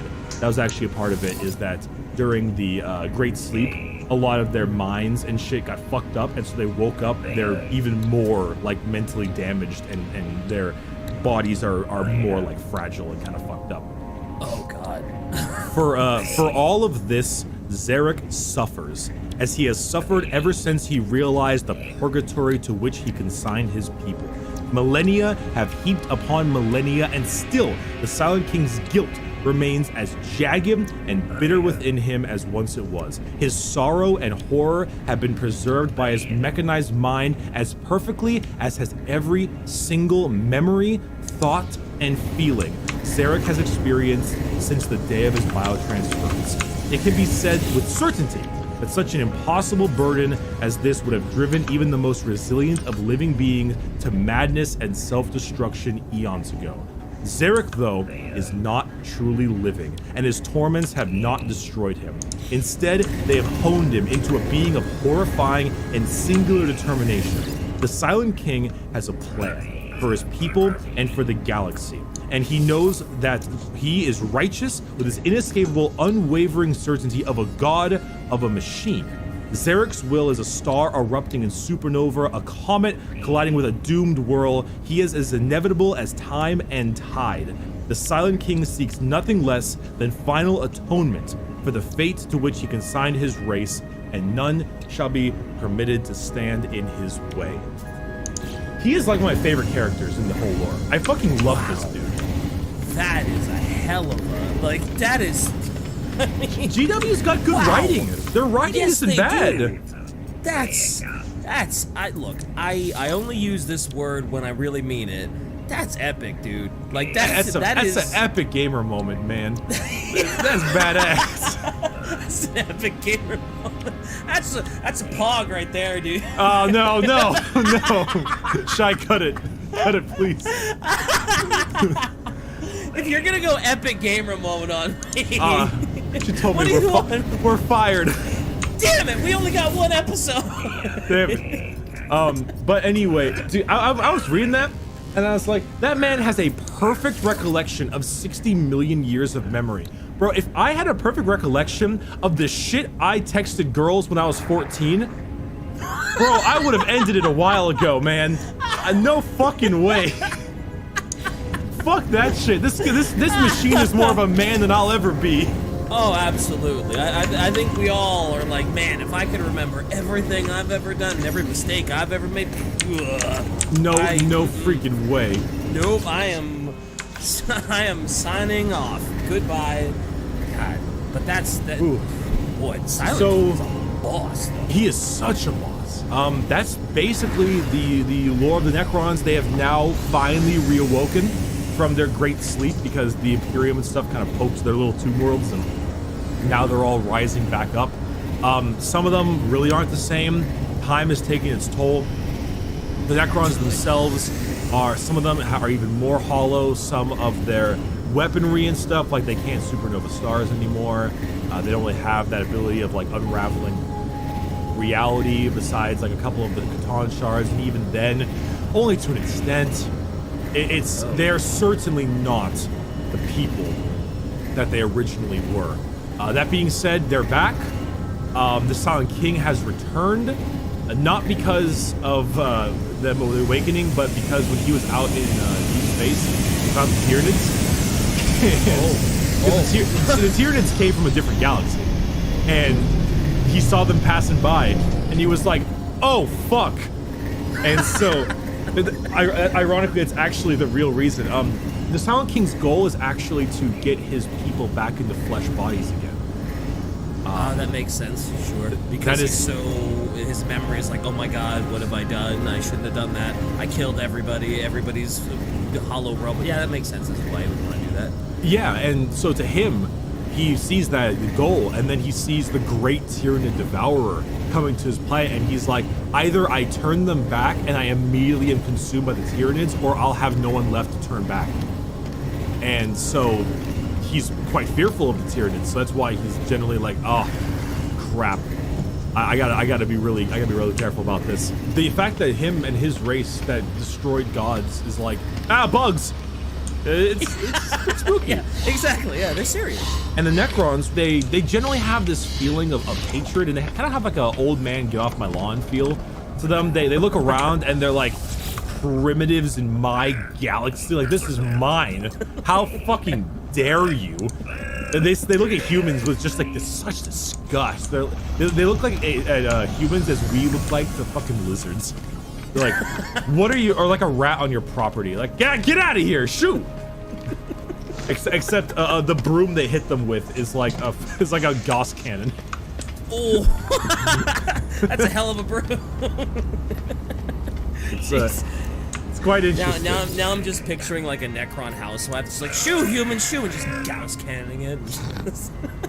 Just a metal Necron with a blonde wig and like an apron on. Just a Gauss cannon. Just, shoo, human, shoo, boom. Oh god, the Necron Karen.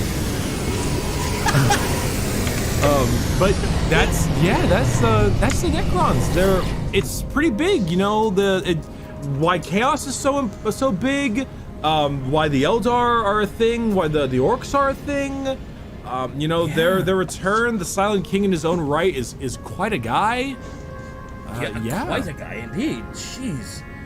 Now I know why everyone's such a big fan of the Necrons, and why everybody likes the unit so much, and why they're so hyped up. I mean, aside from like the Imperium, it seems like the next most popular faction has got to be the Necrons. Like, I see everybody painting Necrons, and oh boy, what a fucked up history. Like, Jesus. Yeah, it's kind of cool because you don't really get a whole lot of like I don't know, in a universe that's so full of like stalwart people, right? Like if you're in the Imperium, you have to be religiously zealotous. You need to be so devoutful and faithful, or the Mechanicus are, you know, they're insane. But it's kind of nice to have a character that feels guilty. Like, yeah, he's flawed. I mean, he's in a perfect body, but like he's flawed. He feels guilt. He feels remorse. He you know, he's regretful of what he did to his people.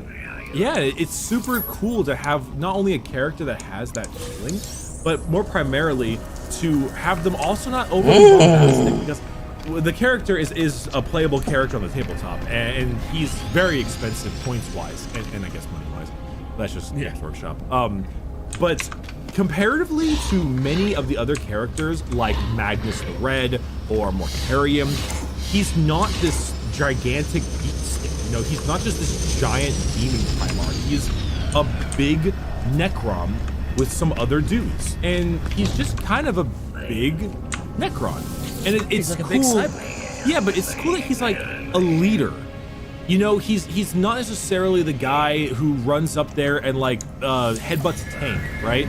He's just a smart leader, as opposed to being a huge beatstick. And I think it's really cool to have that. You know, it's cool to see the guy being represented as just the leader of the Necron race, not Unga Boonga Migo Smash. You know?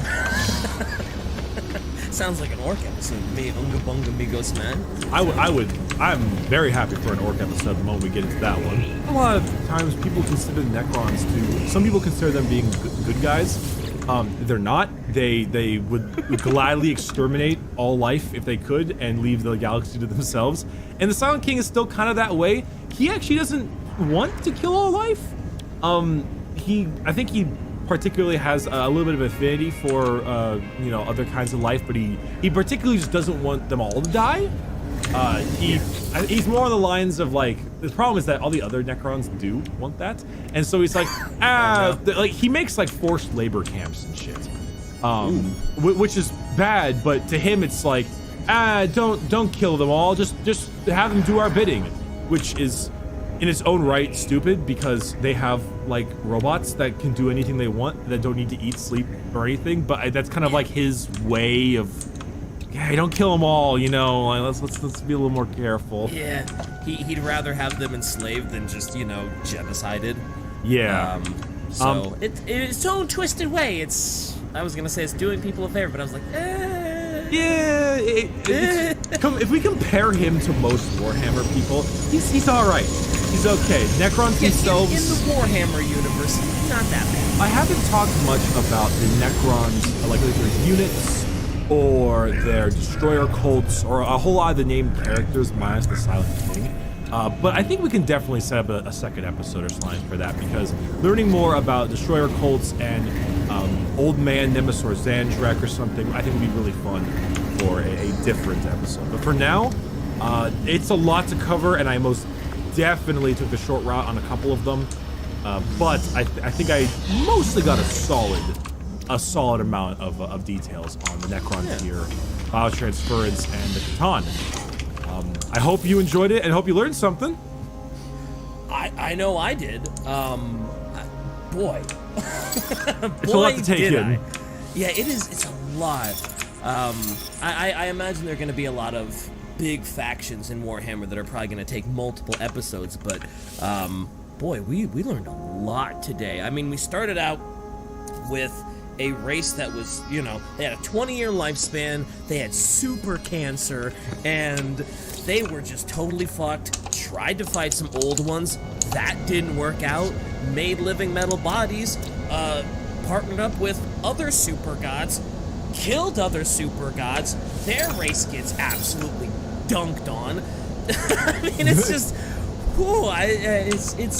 it's been a lot, and Warhammer never ceases to amaze me with just how insane it can get. Absolutely. And this is easily one of the more insane versions, so I'm glad we were able to cover this one early on, because it does set a stage for some other stuff in the future.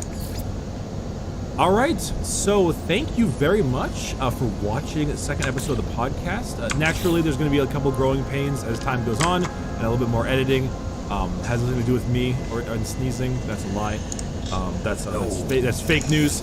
But if you like to keep watching this, we have plenty of topics to cover. So with that, you can find us both at adeptusridiculous.com. That is a great way to find where we post our podcasts on basically like every podcast site. But that's a very good way to see where you can get it, as well as going to Twitter, which is at @ADAdRidiculous as well, if you'd like to see some updates there. I want to congratulate us a little bit for 2,000 downloads for the first episode. Pretty awesome. Really cool. Much better than I expected for the first time. I'm quite excited. And this has been dope so far. I love it. Absolutely. Thank you guys for listening. Yes, and with that, mine has been Bricky. Bricky on pretty much all socials, Twitch, YouTube, everything in between. DK.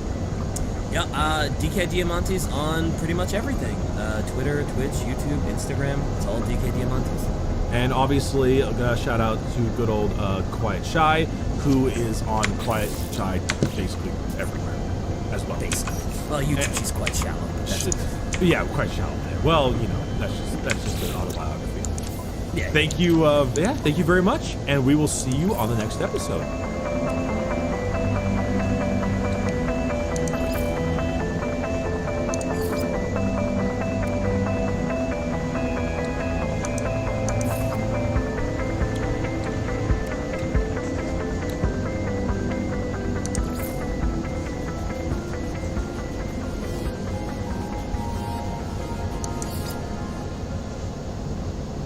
Your home is your comfort zone, and you can depend on Black Hills Energy to keep it that way. Rely on our expert technicians to care for the appliances you depend on most. Go to blackhillsenergy.com/sign up to learn more. Service Guard, let's stay home.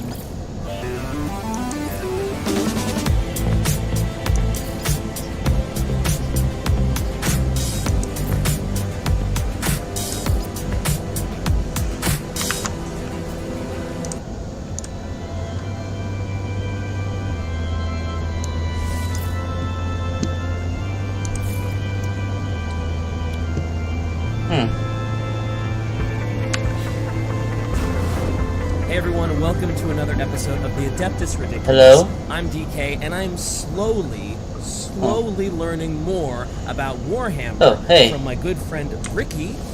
Ricky, You did it. What? I did it. We You did it. You said the other thing last episode. We're like, when are you gonna not know nothing about Warhammer anymore? That's double negative. But when are you gonna finally not say that? Like, you It's did it. finally happened because I am slowly learning. Like the last episode, like there was when you started talking about the orcs and how they got their psyker stuff. I was like, dude, pieces, they're fitting. They're coming together. It's this all is coming character together, man. development. There's an arc. This is great. But tell the people a little bit about yourself, Ricky, because this is going on your YouTube channel today, right? Yes. So this is episode 3 of the Adeptus Ridiculous podcast. Episode 1 and 2 are located at Quiet Shy's channel on YouTube as well. I will leave a link in the description. And they're also going on our new YouTube channel on Adeptus Ridiculous. Just Adeptus Ridiculous on YouTube. That's a mouthful. Oh It my is a god. mouthful. Adeptus Ridiculous is as Adeptus. ridiculous as the name as it sounds. Oh, but that is also another YouTube channel, and all the episodes will be going on there as well as the various podcast sites. So this is the last one that is going to be going on our associated channel. So if you want to see episodes 4 through God knows what, it'll all be on their areas. So check the description for all that kind of stuff. But besides that, yes, I am Bricky. I have been a almost lifelong Warhammer fan, the lore for a while, played the game, and I am telling DK slowly but surely the history, the lore, the world of Warhammer. We started off with the Death Corps of Krieg for episode 1, kind of like a nice little, like a fun fan requested one. Then we jumped into the War in Heaven and the Silent King with the Necrons, and today, you want to tell the people what we're doing? We're doing the Eldar, and I'm really excited about it because everybody always talks about the Eldar. They always talk about how the Eldar murder-fucked Slanesh into existence, and then whenever I talk to, like, if there's a somewhat lore expert in the room, like, he's like, no, that's kind of an exaggeration. They didn't really murder-fuck the god into existence. So I'm ready for the record to be put straight and to learn all this stuff. But before you get too much into detail, we do have a Patreon that you guys should check out, patreon.com/AdeptusRidiculous. If you like the podcast, if you want to support the podcast, we hit our first stretch goal of $100 to cover all of the podcast and website hosting. Next goal is a stretch goal of 1,000, and then we'll be able to do weekly episodes. So check it out, patreon.com/AdeptusRidiculous. Ricky, Eldar, let's go. Oh, in a second, I do want to say it's 1,000 that we're doing for the weekly episodes. So if they want to see weekly episodes, hit that 1,000 point. And you know what's even better? Is the money is split between the 3 of us. So if you're like, that shy person, don't really like him, but that DK person, that guy's a champ. Like, hey, it still works. I don't know who's gonna say that, dude. I really don't know who's gonna say, hate that shy, but boy, I really love DK. Hey, there's gotta be someone. Sure, There's that maybe. one guy Hey, out there, can you hear and me? his name is Bricky. So, moving... Oh, jeez, the warm fuzzies. You know, you actually got me a little bit worried now, because you say warm fuzzies, but me saying that means Cool. I shit on Shy. But you actually have me worried now because you said that Luton's like, they didn't really murder a god into existence, and I was about to say, oh, I gotta change my notes. Nice. I guess they didn't. I think Luton knows everything, and when you know everything, there's too many actualies. So there will definitely, and I do mean definitely, be a couple adjustments here, but I am here for the short version. That's my whole goal. Watch Luton will respond to this with like a tweet and be like, DK, I didn't say that, you're a liar. Alright, my base is... Isn't that funny though? Base Because by of saying that awesome. alone, he's doing it actually. That's true. Got him. You can't win, Luton. Got him. We got you, Luton. We gotta have him on the podcast one day though. Yeah, special guest Luton. Yeah. Okay. So the Eldar. So you actually mentioned that you were New actually kind of base excited of about the awesome. Eldar, both because people were talking about it. Do you like elves in general or something? Not really. I mean, elves are fine. Me too. Elves are fine. You know, the usual meme about why you like elves. But also, I know there's like is it a subset, like the Dark Eldar, that are all kinds of fucked up too, and they're real weird, and they look like Stalker from Warframe, and obviously a big fan. So I just think they're really cool and really interesting from what I've seen of like the My movies. base So I'm is kind of just base of stoked awesome. to learn about them and why they look so damn cool and what they're all about. That's fair. I think definitely the Craft World Eldar, which is kind of like the vanilla Eldar. I think their minis are a little bit weird. They have like bowling pin heads. But the Drukhari or the Dark Eldar, they look cool. They have like Jabba the Hutt skiffs. They're like lots of like raiders, and they're pretty creepy. Anyway, yes. So the Eldar, also known as the Eldari, spelt stupidly weird, Aeldari, Eldari. Oh, that is weird. Yes, Fucking very weird. the fucking Brits, I swear to God, they put A's and U's and everything. Luton Gray cannot is win spelled- this episode, dude. Gray is spelled with an A, you idiots. A. Oh God. So the Fall of the Eldari is a big part of the Warhammer lore, right? So if you had to go with the three biggest events in history, we already did the War in Heaven. The Horus Heresy was the bigger one, or another big one, and then the Fall of the Eldar. And I think they would go in the order of Heaven, Eldar, and then Horus. The Fall of the Eldar is a pretty big deal. And it's generally referred to as the Fall of the Eldar, as opposed to just learning about the Eldar in their own right. So, as you may remember from our last episode, we talked about the War in Heaven, and how the old ones were like kind of pushing races, giving them a little bit of love. And I was thinking of a different kind of metaphor for that. And do you remember? I know we all like Mass Effect around here, but do you remember when the Protheans gave like the Asari like their biotics and kind of like taught them a little bit? Oh yeah. I remember. Yeah, that. it's kind of like that, but a little bit more powerful and 40k like. Okay. So that, they kind of like raised up the Eldar, helped them out a lot. And so after the Necrons did their giant murder, war, genocide, they all went to bed, right? And so then the only people who really remembered them in the long annals of history were the Eldar. And so a lot of the actual lore from the Necrons you might get from Eldar because they're the only people who even remember them. But the Eldar at the time, this is around, I'd say early 30th millennia. So the Horus Heresy took place at around year, what was it, 30,000, 31,000, I think, something around there. So this is a bit before that, right? This is a bit before that. And the Eldar, the humans were kind of just stuck to their own solar system, or if they weren't, they were just barely any farther. Right. The Eldar spanned the whole galaxy. They were everywhere. They were just the dominant race. The only other race that could even challenge them were having nappies in tombs, and they didn't even notice them.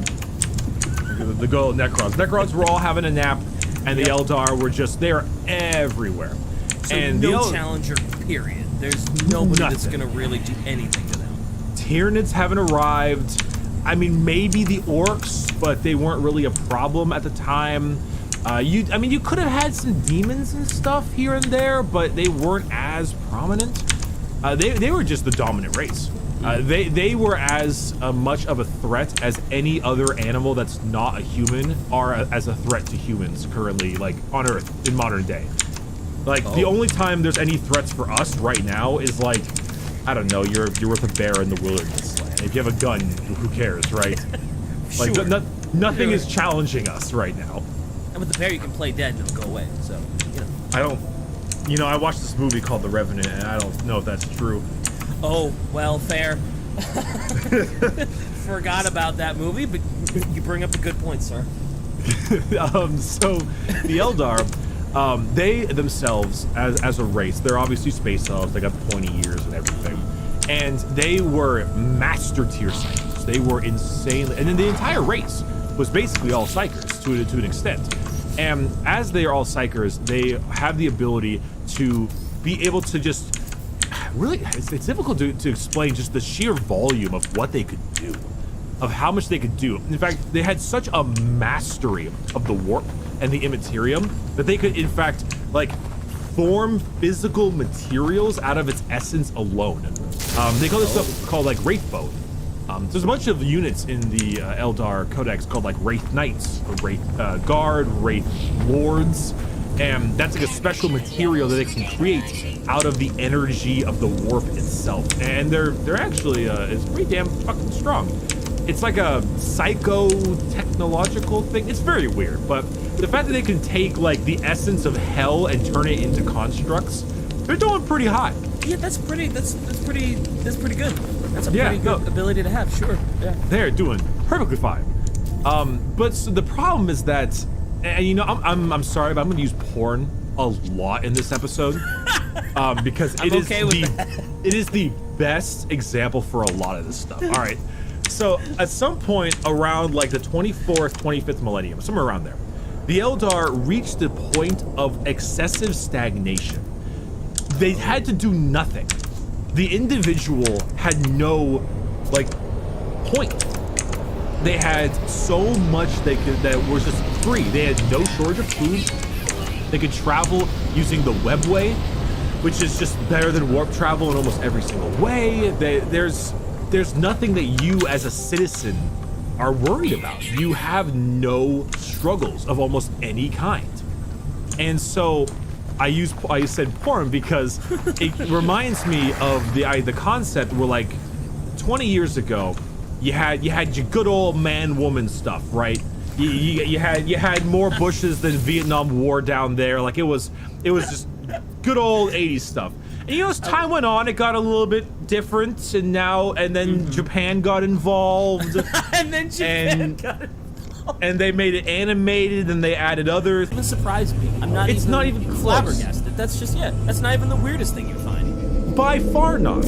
And so because of this, the Eldar themselves experienced emotions, just their own personal emotions, much more powerful than humans do. All kinds of sensations, pain, sadness, happiness, pleasure, all that going kind of back stuff. to the All anomaly. was like, and a good old 50% up compared to a normal human. So because of this, and the fact that they simply did not have anything that the individual needed, they started creating I'm going back to the anomaly. Oh boy, this sounds like a riot. Let's go. So a pleasure cult. So think of it like you got like a politician, right? And the politician sneaks away to that back alley where a bunch of women like just start like punching each other and then have sex.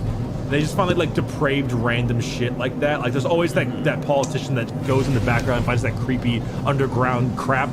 Did you watch The Boys? The Boys. I just started it here, and I'm like, okay, perfect. Remember the first episode they go to that club, and it's all the superheroes are in the club, and they're all just doing a bunch of fuck shit. Yeah. They're like having levitation sex and like and all that weird. It's shit like that. So pleasure cults were that, and it was all dedicated to the experience of every sensation, pleasurable and painful, that life had. And so this kind of like started to really move its way up. And as the politicians got into it and as regular people got into it, they started like having their pursuits go a little bit crazy and more extreme and more depraved. Eventually, like legitimate murder and torture became just as bit of an art form as painting, as music. It was as normal. That's wild. It's insane that they would get, you know, we can get to that idea, but you can kind of understand the concept that, like, you know, once it's so, you as a person is so stagnant, you have nothing to do and you have no purpose. Pursuing this stuff isn't that surprising. And to the point where you could go and you could see a show, and that show was the actual like torture and maiming of other people.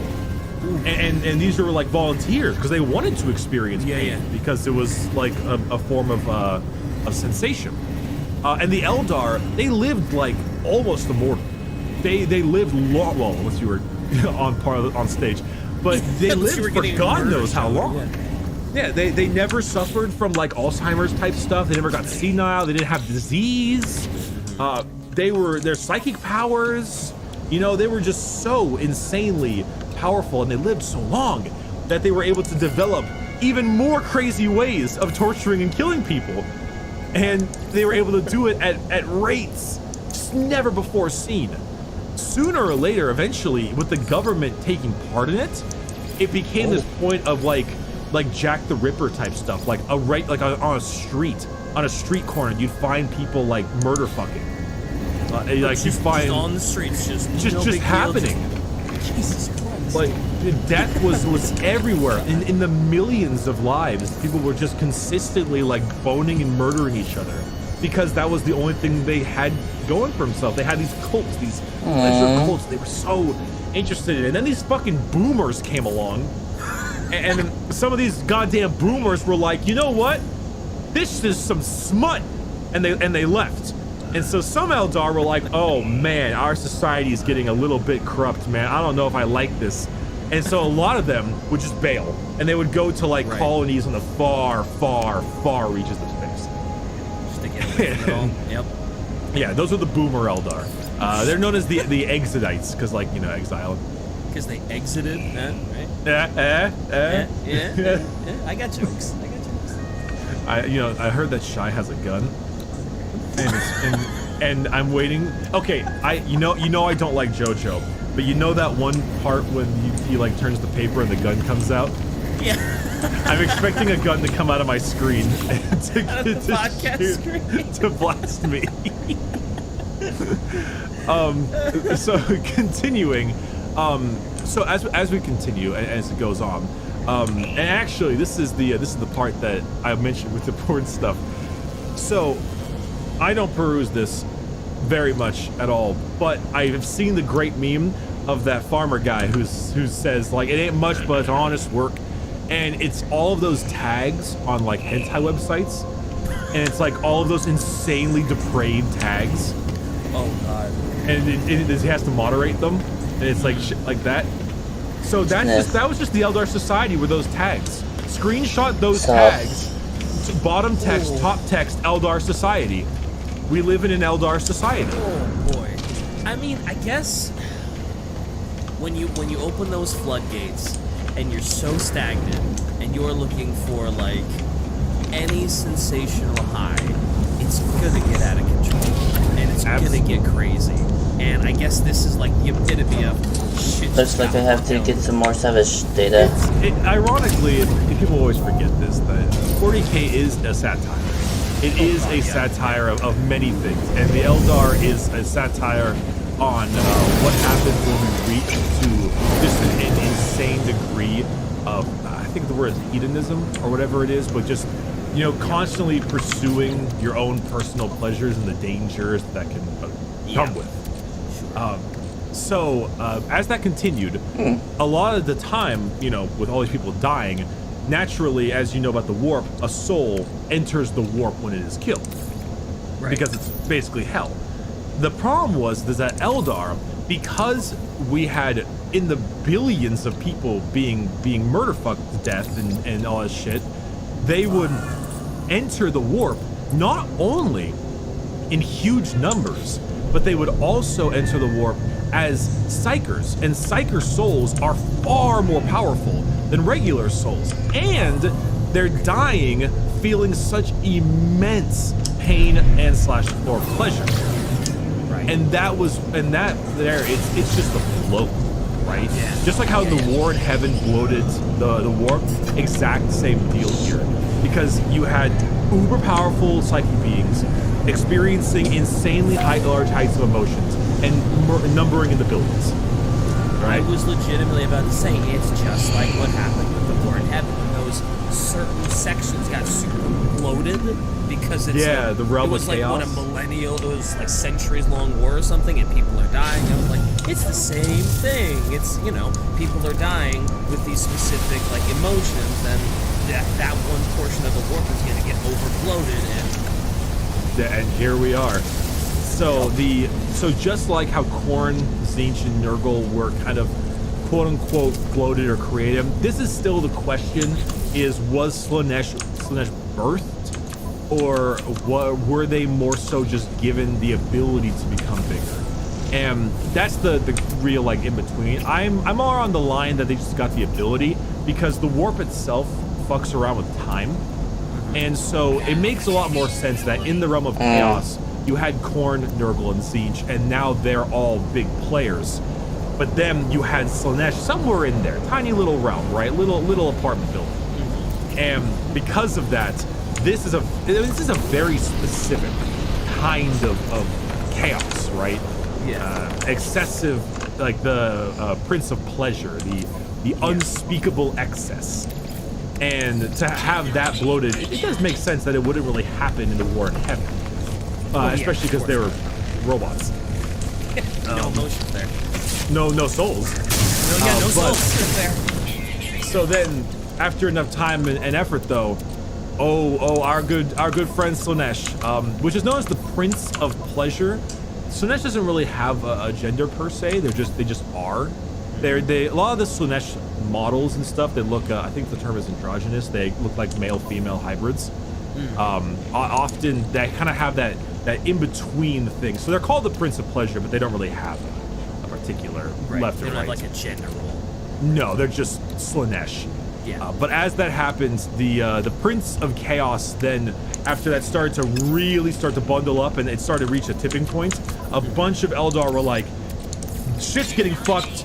There's a bunch of warp storms going on right now because of all of us dying. We're blowing up the hell itself is starting to screech out and cause problems. This was an issue, and so a whole bunch of Eldar evacuated on these gigantic continent-sized starships known as craft worlds, and that is where craft world Eldar come from. Oh, I see. I didn't know what a craft world was. I thought that was just like what they called their home planet or something. I thought it's not even whatever a planet. the Eldar's planet was, that was the craft one. I didn't realize that was a continent-sized ship that they were escaping on. Yeah, imagine like the flotilla in Mass Effect with the Quarians. So they left on these these giant starships, and I think they were created out of that Wraithbone type construct, or at least something similar to it. That's why they're crafted worlds, craft worlds. So because they all started running out there because they're like, oh man, oh no, we're reaching a breaking point. Oh, we're getting too problem. We fucked up, and so they start to bail. And at that point, good old Slaanesh just kablamo, just came right into existence.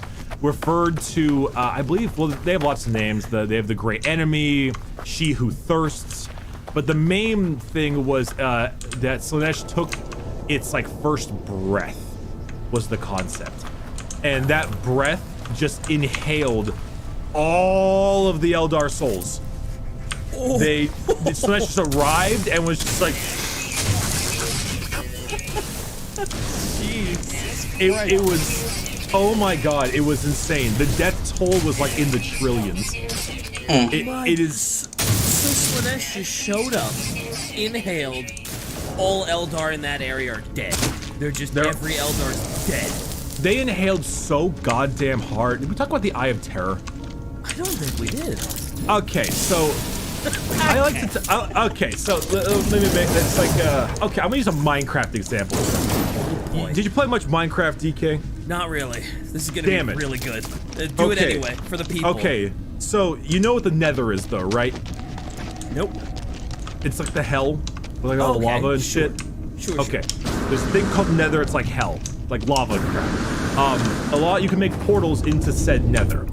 I always refer to the Nether, the hell in Minecraft, very similarly to the warp in Warhammer because it's a smaller field. So if you made a portal into the Nether and you walked a certain distance, maybe 10 paces, it was actually like 100 paces in the real world. So if you were to make another portal 10 paces away, you're actually way farther away when you come out of it. Sure.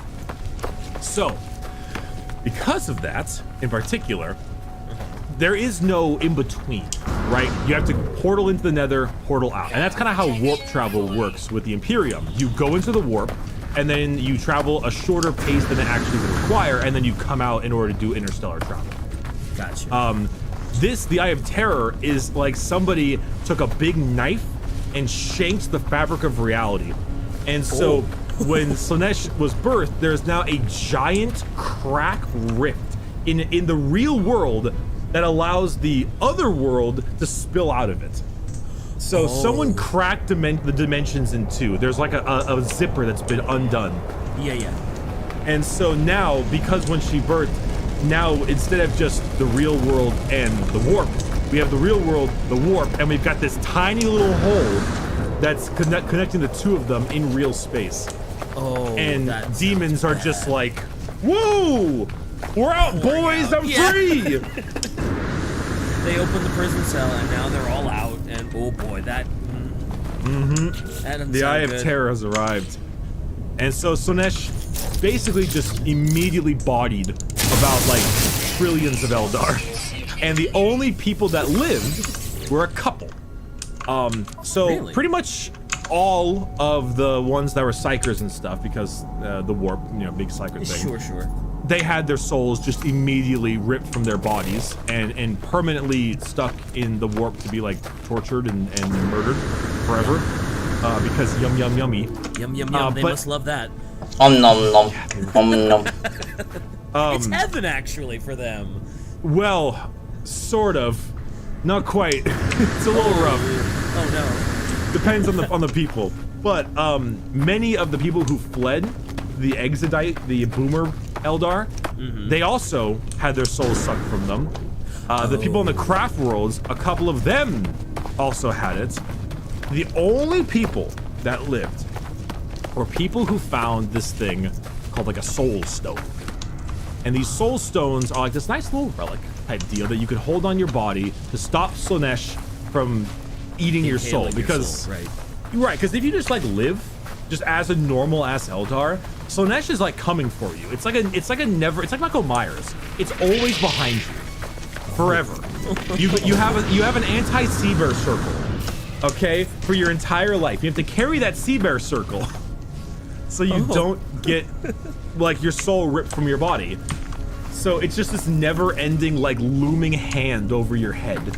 It's just like, come on.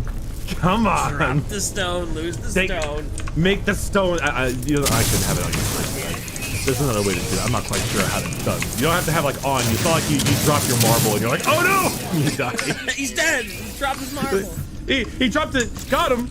No, it's there's a whole thing to that. I'm not too Burn that familiar shit with the into soul my stone. flesh, dude. I'd melt that shit onto my chest. I get it tattooed. Yeah. I'd have a little soul, a little marble on my arm, and it says "Mom." It's perfect. Mom's protecting me from Slaanesh. Mom protects me from your foul thoughtery, Slaanesh. The only other people that lived were a couple people who were chilling in the Webway. And the Eldar Webway, I mentioned the Webway before, it's like the portal system. So you can have like your own realm in said Webway. And so during the height of their empire, and by height I mean, their horribleness, there was a city in the Webway called Kamarog. And Kamarog is just like it's a total fucking mess. It's like giant spires that are constantly shifting and adjusting, and time is all weird, and it's a mess. But that was like your pirate haven. You went in there if you wanted to do like some serious murder fucking. Like that was your bad man zone, right? You'd go there. That was your secret island where everything goes. Man, how does murder fucking get worse exactly? Like, what's more extreme than what was already going on? How do you get more bad mamma jamma? You go from murder fucking to torture fucking. Ah, well, fair. And so that's where they did all that fun stuff. Fun stuff. But a lot of the time when Slaanesh was starting to do their shenanigans, a lot of the Eldar tended to flee into said webway to get away from everything going on. So those in the webway didn't actually get their souls consumed. Okay. But Slaanesh has like a little pinky finger. She's got a pinky finger, and she's a cat, and she's pulling a mug off of a table. All right. Somebody has to make that picture. Somebody listening pinky. to that fan art has to be The Slaanesh cat is ready to smack the fucking thing off the table. And that's them, like, it's pulling their souls. And those people in the webway were like, shit, we got a time limit. So I'm gonna ask you, what do you think they did to stave off Slaanesh? Can I answer before you potentially give me the choices? Can I take a wild I wasn't guess? even gonna give any choices. Just go to town. I'm gonna guess that they just didn't fucking do anything. They just kept on doing their hedonist bullshit, torture shit, and they just didn't care, and just Slaanesh got fat as fuck. You are half right. Those in the webway are now known as the Drukhari, or the Dark Eldar, because they found out that they can keep Slaanesh's little pinky finger off of them by doing Slaanesh things.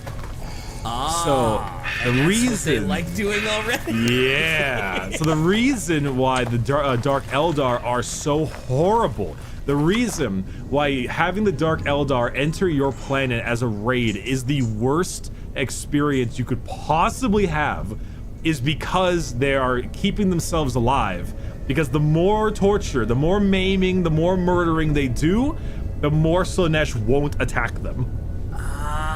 Okay, see, I had heard about the Drukhari and the Dark Eldar being horrible and being... I think on one of Shai's art streams you told me about some of the just horrible shit that they did, and it was the worst possible experience, and I was just like, man, it must be because it's just Warhammer. You know, they're just one of those Warhammer factions that, they're just awful. But it's because they don't want Slaanesh to take them. I get it now. It makes sense now. Or they don't want Slaanesh to like attack them and the pinky finger to just. Gotcha. It's a little bit of both. Okay, so we can be in agreement that elves are pricks, right? Agreed. Elves are douchebags. The Dark Eldar have more of a, like, we were the height of our society. This is our genetic destiny. This is who we should be. So it's like both. They don't want that to happen, but at the same time, they're like, well, we kind of like it anyway. And all those craft world boomers, they're a bunch of bitches. It's a win-win for them. Yeah, they're fine by it. Kamarog is the main Dark Eldar city. That's the Dark City. So yeah, the Dark Eldar, they go out to different areas and they raid. Very piratey. Kind of like they fly in on skiffs and they're kind of hanging off the side and they're firing and jumping off and attacking people. But they're mainly there for slaves. They're there to get slaves. They take you back. You get tortured for like 20 years, maybe longer. I mean, if they can keep you going. Warhammer, that's not. Yeah, that sounds about normal. Yeah. It could be worse. It could be worse. They do lots of things to you, lots of very bad things. They flay you and they remove your fingernails and they do all this kind of shit. But the main thing is that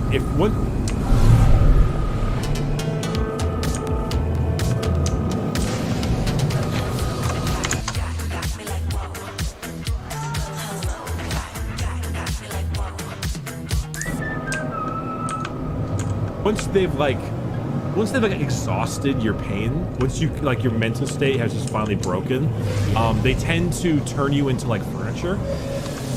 Oh, right, I remember you telling me about that. You can be like they'll take you and they'll like do some shit. I don't know exactly, but they'll turn you into like a couch or like a chair or something, and like they'll forcibly mold your body in that way, but they'll keep you alive. So if you go to like, it's called the homunculi covens, and the covens will have like a room, and then they'll sit on the chair will be like, ugh. And then So fucked up. it's just like a dude or like three dudes together, and it's like, ugh. And so That's so fucked up, dude. That's wrong. So that's your life for like eternity. They keep you alive for like 1,000 years at that point. It's like, I hope you like being a chair. 1,000 years as a chair fused with like 3 other people. Ooh. Ugh. Yeah, I can imagine how getting raided by the Dark Eldar is. It's worst thing that can happen to you in Warhammer. You think worst possible thing? It's definitely up there. It's probably number 1. But we're getting a little bit off topic of the Dark Eldar. Yeah. Besides that, the Craft World Eldar are the other faction of Eldar. They have their soul stones. They themselves are trying to go a little bit back into the olden days of the Eldar. They're trying to kind of reclaim their old glory. They themselves are kind of a dying race, as are all the Eldar. They're all, not really to say dying, maybe I think they're kind of stagnant now, but they're certainly not improving very well, because every time one of them dies, their soul just kind of goes to Slaanesh. So, like you don't even get to pass into the warp calmly. You have to actually go through it, and like Slaanesh will just take you. It's pretty horrible. That sucks. That's Even if you have a soul stone, you just go right to Slaanesh. Huh? If you have a soul stone, when you die, you get put into said soul stone, and so the Eldar can preserve your soul, so Slaanesh doesn't kill you. Right. Oh, okay. So that's how that is. So it's not ideal, but it's better than going to Slaanesh. Oh god, yeah. I can't imagine if you're a boomer Eldar. I can't imagine there's anything worse than like dying and being like, well, guess I'm going to Slaanesh for an eternity of torture and pain and just. Guess I'm doing the thing that I ran away specifically because. Yeah. Forever now. Great. God damn it. The only other thing that we can go on the Eldar, we can talk about slightly, is the Harlequins, which are demon clowns, so to speak. They're like demonic jester Eldar. Oh, yeah, I've seen their minis. Everybody complains about painting the checker marks and how hard that is to freehand onto their thighs because it's not, I guess it's not like a sticker or a decal or anything. You just get the mini and it's just a blank thigh or something, and everybody tries to checker mark them. Yep, it's really fucking hard. But yes, the Harlequins are the last one. They themselves have a god, their own kind of gods. The Eldar have gods, like their own nature gods, not the chaos gods. Like about 5 of the 7 of them were killed by Slaanesh when Slaanesh arrived. But there's so 2 left. Slaanesh arrived and he didn't just kill the Eldar, he killed their gods too?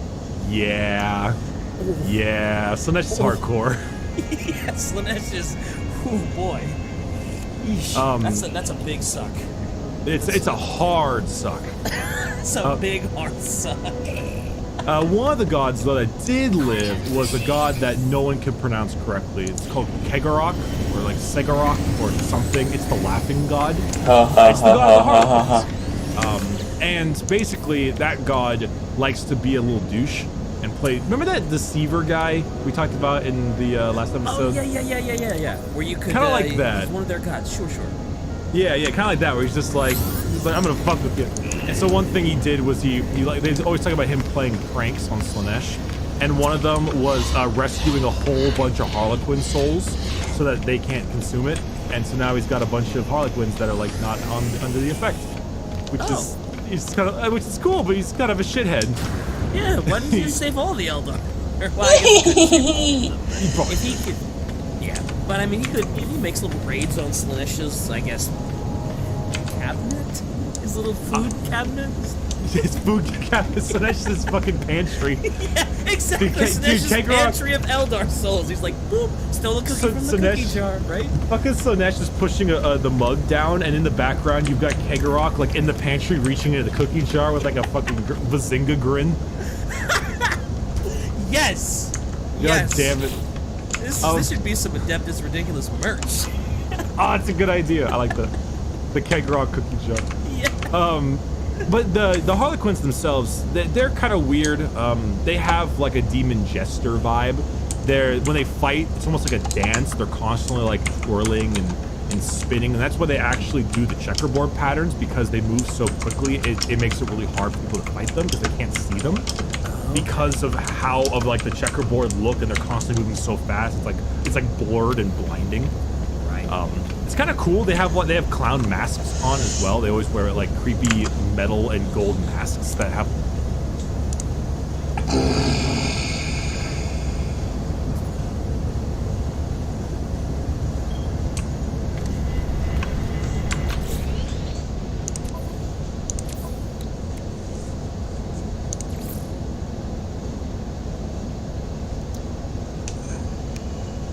Oh, okay, I know where it is.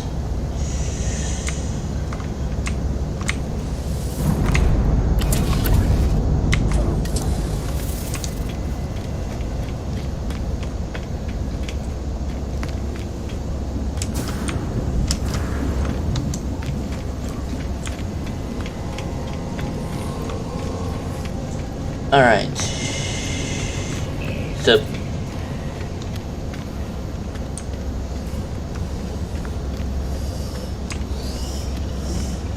I know where uranium is. I know where uranium is.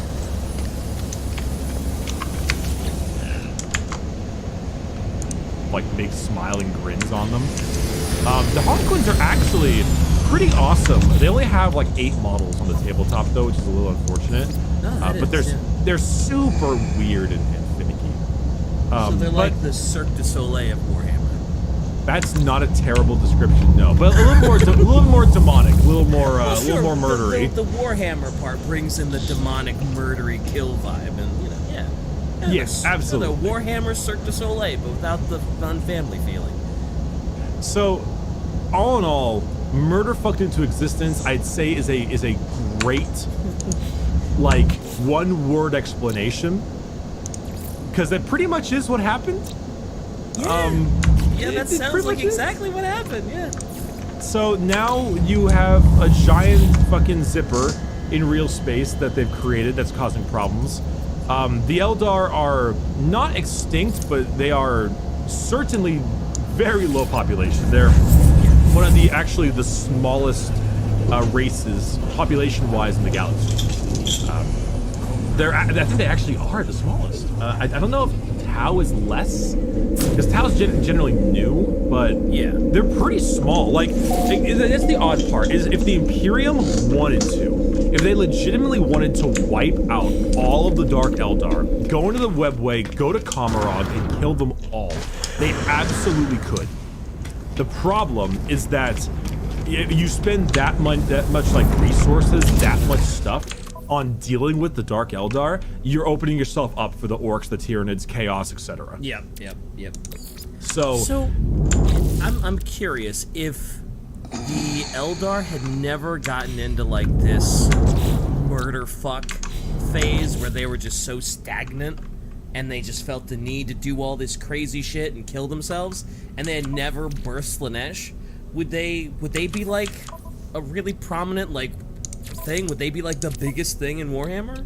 Like the biggest faction if they hadn't murder fucked Slaanesh into existence and they were just happy being the peak? Well, it does depend, because the population of Tyranids and Orcs are immense, right? It depends on if you're referring to like the largest power or largest in terms of actual population size. Because the Orcs, I think, have the highest population in the galaxy. Well, but they keep murdering each other, so it doesn't really, you can't really tell. But the Eldar themselves, they might be, But you do have to wonder, like, would they have reawakened the Necrons faster? And would that have caused them a bigger problem? Right, you know, the Tyranids have caused issues. Because the Tyranids are actually a real pain for the Eldar, because all the Tyranids have the hive mind, which is part of the warp. Often, the reason why Tyranids are so terrifying is when they arrive to a planet or like near a planet, they have this thing called Shadow in the Warp, where they like cut off a section of the warp and they suppress it. So the only way to have interstellar communication is to use the warp. So if a guy is like, oh shit, bugs, he has to use his brain blast and go tell the Imperium that we're under attack. But the Tyranids they suppress it, they cut it all off. And it makes it very rough. So if you have Eldar and they're like all psychers, and well, the Drukhari aren't, but like the regular Eldar and all psychers, then that's a problem. That's a huge problem. Yeah, it's a big problem for a psyker. But yeah, I was just curious because it seems like the Eldar is like their motto is just self-inflicted wounds. Like they did it to themselves. They they got stagnant, they murder fucked, and then Big Slanesh came, did the big suck, rat. Yep, pretty much. I don't think there's not really any other major ways to describe it. It really just comes down to them boning each other way too much, creating a god, and now they're all in a very bad spot. Besides that, though, they are rather interesting in terms of like the tabletop gameplay. They're generally like hit fast, hit hard, but very squishy. Lots of psychic shenanigans as well. Glass cannons, pretty much. Yeah. Especially the Harlequins and Drukhari.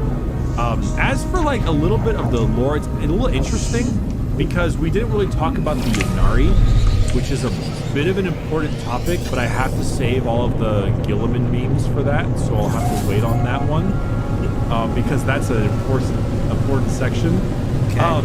But often, if you had to choose any faction that works with the Imperium the most, it's probably the Eldar. Even though, yes, the Imperium hates aliens. They absolutely despise them, but often they're more on the, all right, listen, we both hate chaos. Chaos is terrifying. Let's get rid of chaos together. Or, oh God, here come the Tyranids, bug boys. Mostly it's self-preservation. Right. But they may not until like them, but they need them to survive. Yeah, and like not until recently have they been working a lot more together, and that's with the Gilliman thing. Gotcha. But yeah, Eldar, they're weird. If they had just been content in their stagnation, none of this would have happened.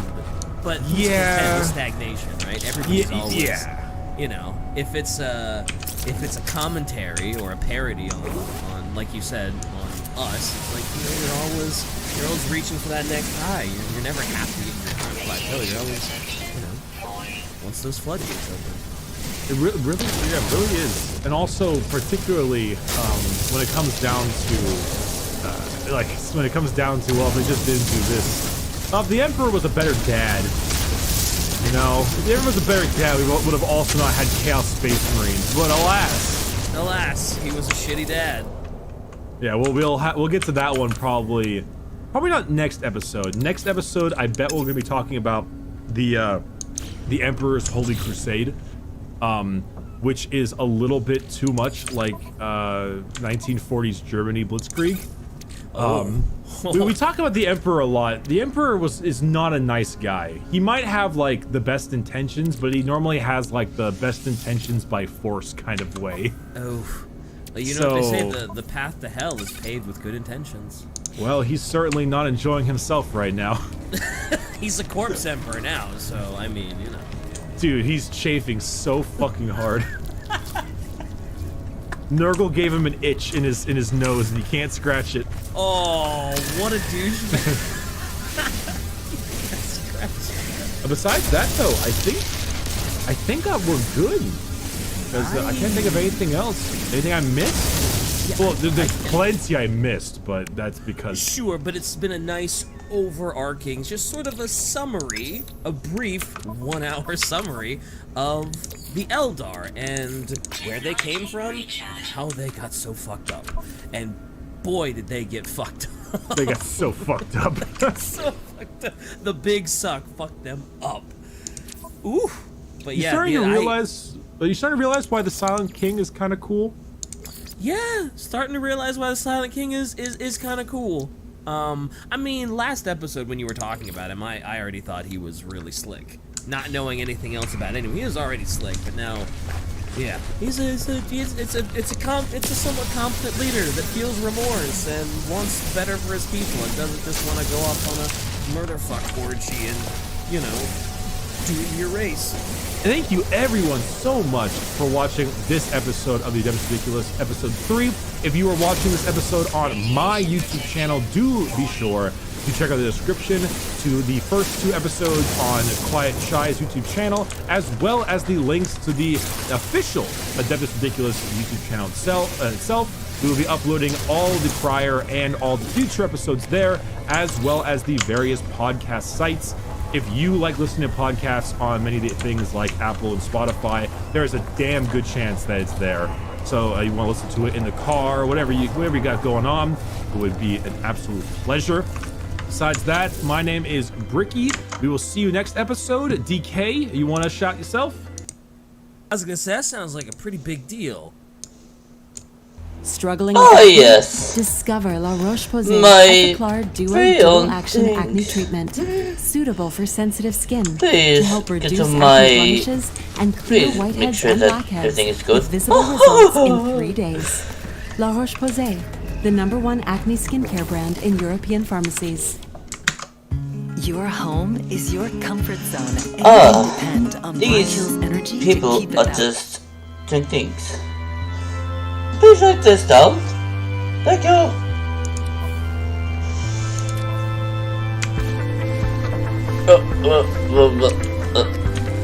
Welcome everybody to another episode of the Adeptus Ridiculous. This is going to be our bonus episode, our sort of Merry Christmas, Happy New Year episode. I'm not sure what's going on. This was kind of just dumped on me. Thanks, Shy. I love doing it. So we're gonna get into it, and as usual, I know a little bit about Warhammer now. Bricky has been doing a fantastic job of educating me, we'll say, on some of the finer points on Warhammer 40k lore. So, Bricky, what's on the docket today? Well, I would like to say thank you very much for your compliment, because it seems that you are the only person here capable of doing so, as the most recent message sent by Quiet Shy is "Go fuck yourselves" in the recording studio chat. So I can see that at least I got a 50% approval rate so far. It's the nicest thing she's ever said to me. It truly probably is. But The holiday spirit is alive. Oh right, we need. And then she comes up with "Don't forget to shill, assholes." Assholes, You know, right. I'll make sure to do that. Yes, thank you so much to all of our fantastic patrons currently over at the Patreon of Adeptus Ridiculous. Not only just that, but we have hit a bunch of awesome milestones. 10,000 downloads in the last 30 days, which is absolutely incredible. That's way bonkers. surpassing our expected numbers. Well, we have $200 on Patreon so far, which is pretty. $200. That's pretty damn great. Obviously, the main goal is once we hit 1,000, we get weekly episodes, which will be super fun. 1,500 subs on YouTube. We got 500 Twitter followers. It's only going up. No end in sight. They like us. They It's really so like nice. us. Someone has to. Yeah, that's like 9,999 more downloads in 30 days than I was expecting. Good work, everyone. Who was the one?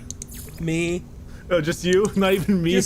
Yeah, yeah. I was like, Bricky and Shy are too busy doing important videos that people want to, you know? It's just me. It's just me. Oh yes, I'm sure discovering every bug in Cyberpunk is a solid 3-hour video that I will be seeing quite soon. But yes, today we have a short episode. It is mainly to welcome us to the new year, and you know, I think we can speak for everyone where we say, "Piss off, 2020." Fuck you, 2020. It was easily one of the worst years ever, and I'm very happy that it is getting behind us. Obviously, 2021 isn't going to instantly fix all of our problems, but the hope is that at around summertime, things will start to get a little bit more return to normal. Love to see that. Absolutely. So with that, we are starting a very small topic, and I remember in episode 2, since this I guess would be considered episode 4, episode 2 we had the War in Heaven, the Necrons, and the Silent King, which was obviously a very big, loud, and angry episode. So in that spirit, I thought that, and it's also fun because I have them sitting right next to me, we will discuss a certain Necron named character, technically 2 of them, but mainly about one of them, by a man known as Nemasor Zandrek. Which Nemasor Zandrax, did you say? Nemasor Zandrekh. Nemasor Zandrek. Wow, that sounds like a medicine. It does. Sounds like a cough medicine. Nemasor Zandrek is actually a playable model on the tabletop. I have him and his buddy currently to my right. They've been around for a bit, though they're not a very like over the top Necron character. They're not like Imhotep the Stormlord or the Silent King where they have a whole bunch of lore. They have very little lore, but their lore is fun. And it's funny, and it's ironic because Necrons are pretty evil, but this guy might actually be kind of cool. It's fun. It's kind of neat. It's a little bit more of a happy episode in comparison. You know, it's like I have the flu today, not syphilis. You know, it's a little different. I was gonna say in Warhammer, nothing's ever happy, but by comparison, it's pretty fun. This will be a lot of good times. So. Nemasor Zandrek, if you're curious what a Nemasor is, it is the Necron variation of like a general or an admiral, like a very high-ranking person. So Nemasor Zandrek is part of the Saltek dynasty, which is kind of like the main glowing translucent green silver color that we all know and love. It's like the standard Necron color scheme. Yeah. And he is a he is one of the greatest generals in the entire Necron army. He is a super intelligent Necron. He just has a slight problem. During the Great Sleep, his mind got a little screwed up and has a little bit of problems. Now this happens to a lot of Necrons. Some Necrons thought, I'm just gonna wear the skin of my enemies for the hell of it. Some Necrons were like, yeah, the flayed ones. Or some Necrons are like the Destroyer cult, which just want to see all life in the galaxy die.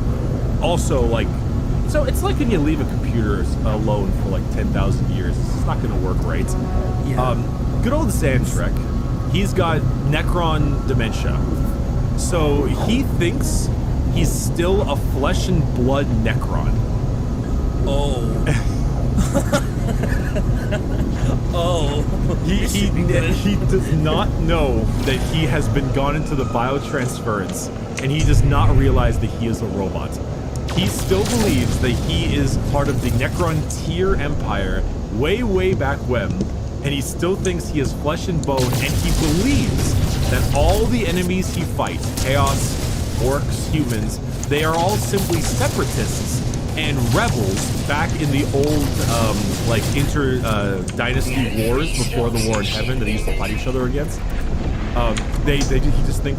He just thinks they're all like that. Example, quote, he has a buddy named Oberon, we'll talk about him in a moment, but he says, "See, Oberon, the separatists come, attempting to outflank me just as they did the 4th Battle of Vendalk.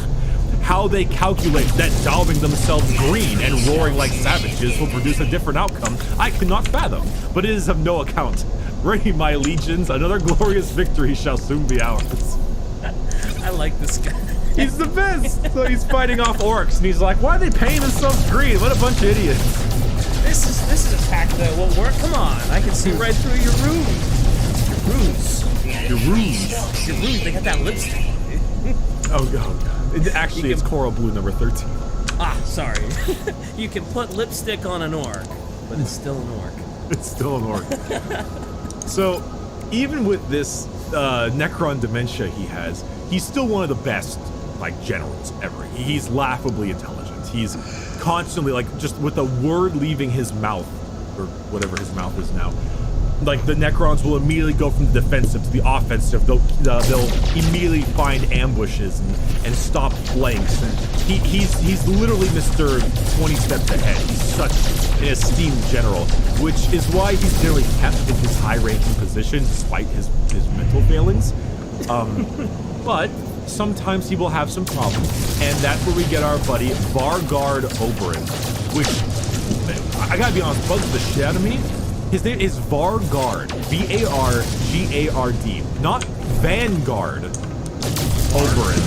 Vargard. It triggers me so much. Like, you know in Dead by Daylight, they have Ghostface, but his name is not Ghostface, and his name is not The Ghost. He is The Ghostface. It's like that. It's unsettling. I don't like it. They couldn't get the copyright for Vanguard, so Vargard Oberyn. Vargard, we copyrighted it. That's our thing. Virgil, in his white lawn chair, was a buddy of Xandrek, even back when they were still flesh and blood. He was his closest companion and bodyguard, and they both went into violent transference together. However, Oberyn did not lose his mind. He kept himself nice and solid, and he has tried to get Xandrek to realize what's going on with him, and he just refuses. He just doesn't get it. So he's kind of given up.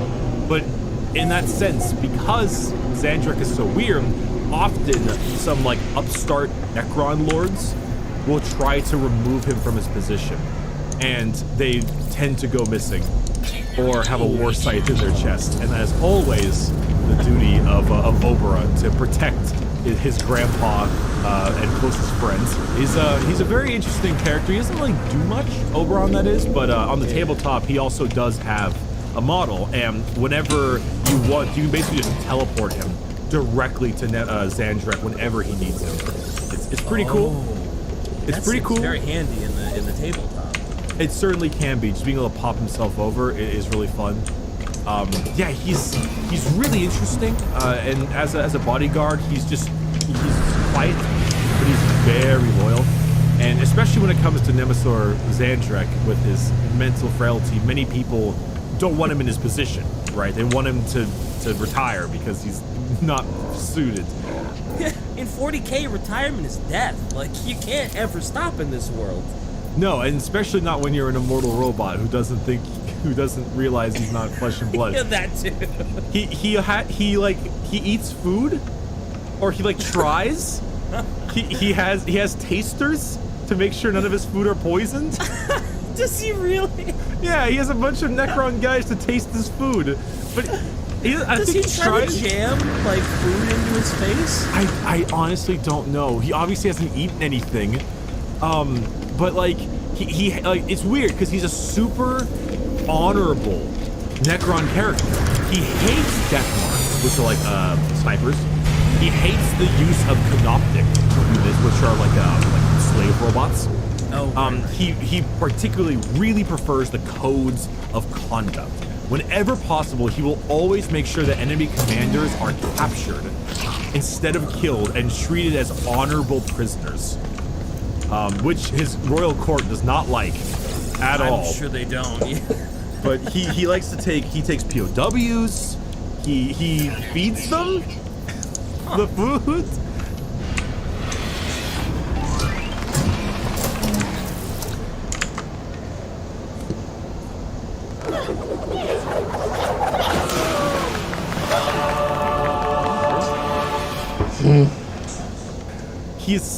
He's such a bizarre guy. If I recall, I think he tries to sleep as well sometimes. He sounds like he'd have a great Warhammer 40K sitcom. Oh, that'd be that would be good. It'd be all of his royal court. We gotta get rid of him. He's constantly there. He's oh, what is wrong? Spoiling their plot. Yeah. What is wrong, fellow organics? How do you do? How do you do, fellow organics? Catback, skateboard, right? Old man Dimension Xandrek is the best. But that's the merch idea for this week is the hatback, skateboard, Xandrex. That's the next art. Mm-hmm. Can I get Oberyn but like, can I get him like the Tyler 1 meme where he's really short? Right in the background where he's like really scrunched. He's looking up at Zandrek. That's 2 listeners. We need to see it on Twitter. Please Anyway, do, because we've been getting fan art of almost every episode, and they've been ranging from really good and fucking hilarious. Yeah. They're absolutely great. Another great quote is after he just beat a Tyranid fleet, and he says, "I'm going to talk like he's some pompous guy because it sounds funny to me." But he's like, "Another fine victory over the crude and disorderly, Oberyn. It seems strange to me that the enemy generals saw fit to lose so many wild beasts upon the field of battle. Their so-called tactics become more desperate and barbaric by the day. So long as we stand tall, old friend, it shall avail them not. Onward." When you talk about him like that and use that voice, all I can imagine is a Necron with a monocle and a stash that's just glued on, like a white hunter stash that's all twirled up, and he's got like the hunter hat and everything, the big brown one. He's just so old and silly sounding.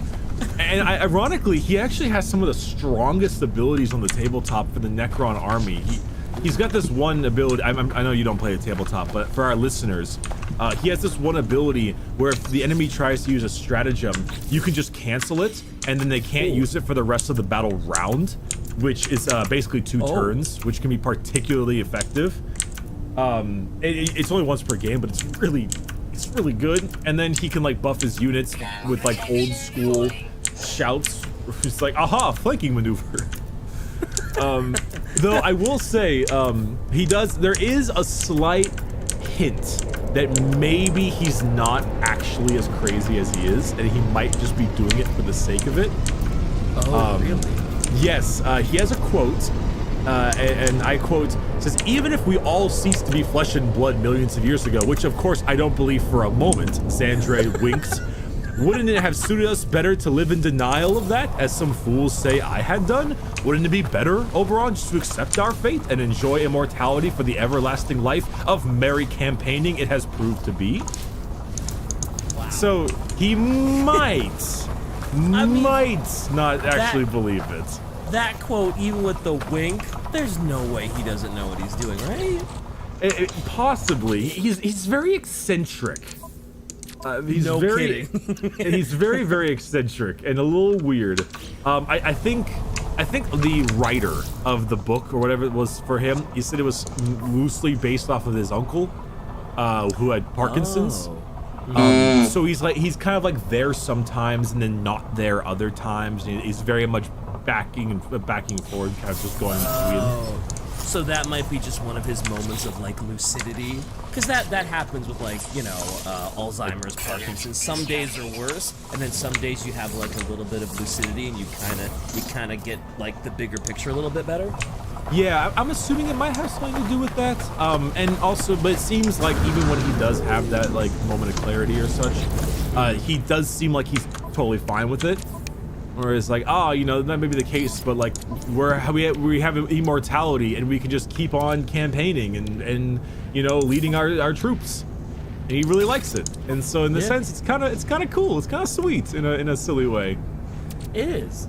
And really, there isn't a whole lot else about Zandrek. There's only one thing that I do want to mention, which is a really interesting battle that I think would be particularly cool to discuss.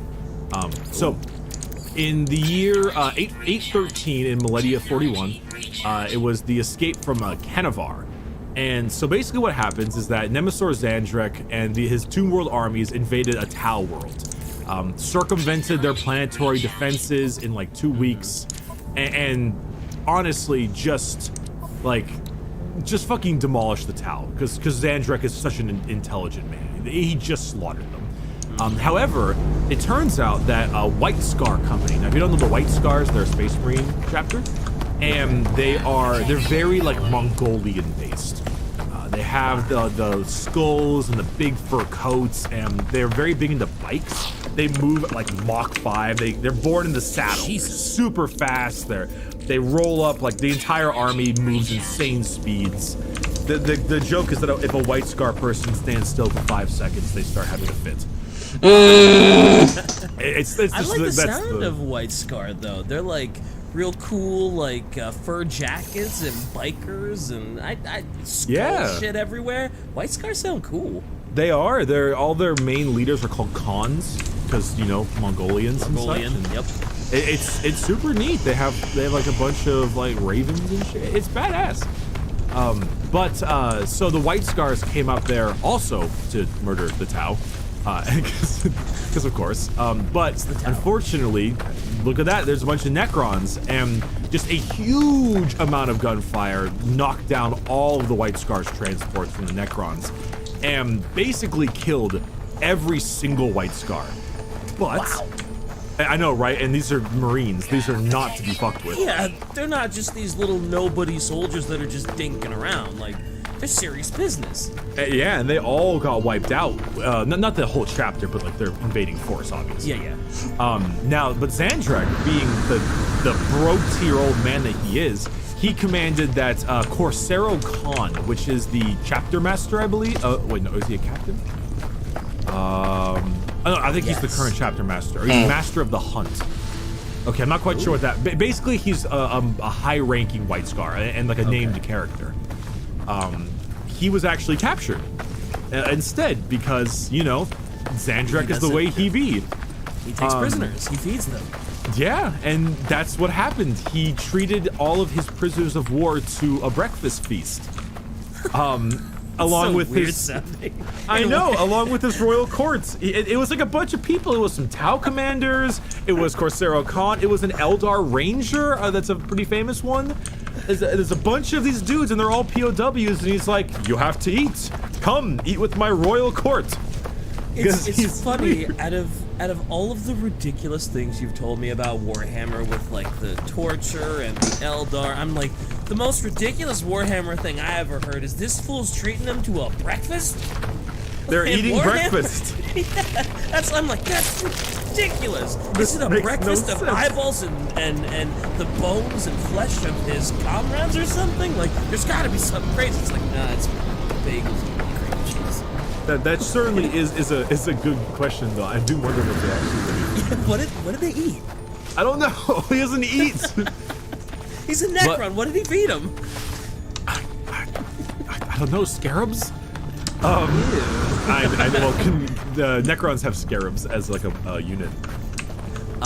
They have these little bugs that like affect like mandibles and shit. I don't know. Doesn't matter.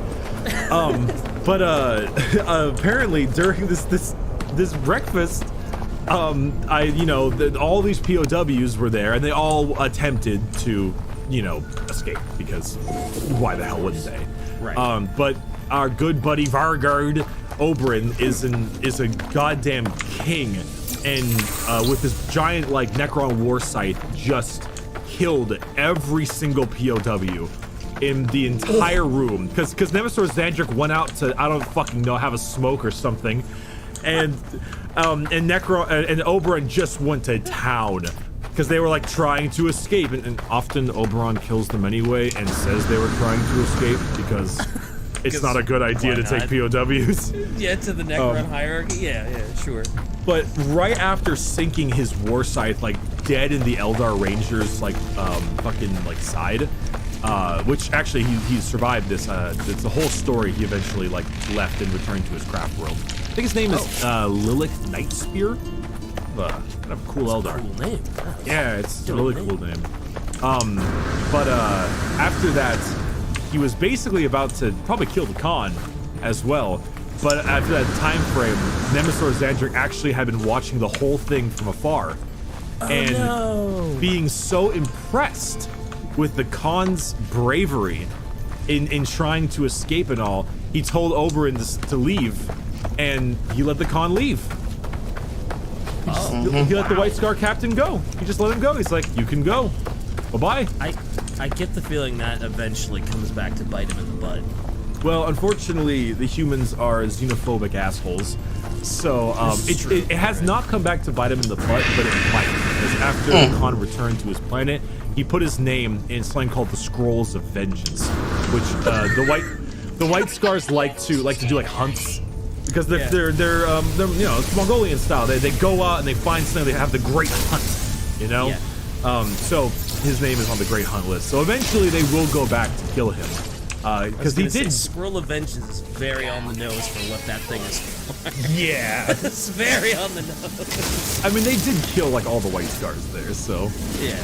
it's fair enough. But at the same time, it's pretty cool. Like, it might be an honorable hunt, but they're still gonna be killed. I was really hoping that Oberon just killed all of the people at breakfast, and then there's this really great scene of the guy comes back in and he's like, "Oh, we haven't even had pancakes yet," and then just roll credits. Yeah, exactly. I can imagine Xandric trying to have like a cigar, and he keeps on like accidentally just pushing it into his metal face, and he just can't smoke it. It's like Bender from Futurama. It's quite enjoyable. He's great. He's wonderful. He's a fun guy to talk to. I like him. I really wish there were more stories about him, because it's a particularly interesting concept to roll around with, especially because he kind of has a more joyous like feeling. He's not just unfeeling, unthinking Necron murder. He's very kind of like, come on, let us fight. It is time to kill the Separatists. They're a fantastic duo. I hope I get to see them more often in maybe a game or something, because I can imagine, you know.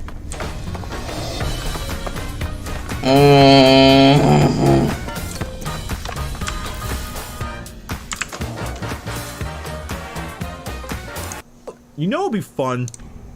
I can give me some kind of like Army of Two shit with Xandric and Oberon, where you can have Oberon be like this close quarters guy, and you can have Xandric in the back command and shit. That'd be a great co-op game. That would, but there's not enough humans in that game. I don't think Warhammer's gonna do it. There's not enough Space Marines. Well, you could always be killing the Space Marines. Oh, that's true. There you go. GW. You had that Tau game where you fought humans the whole time. Is there really a Tau game?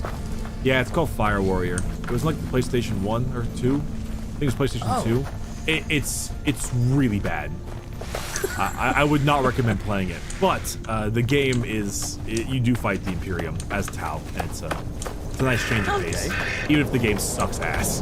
Well, that was Nemesis Xandric and Vargard Oberon.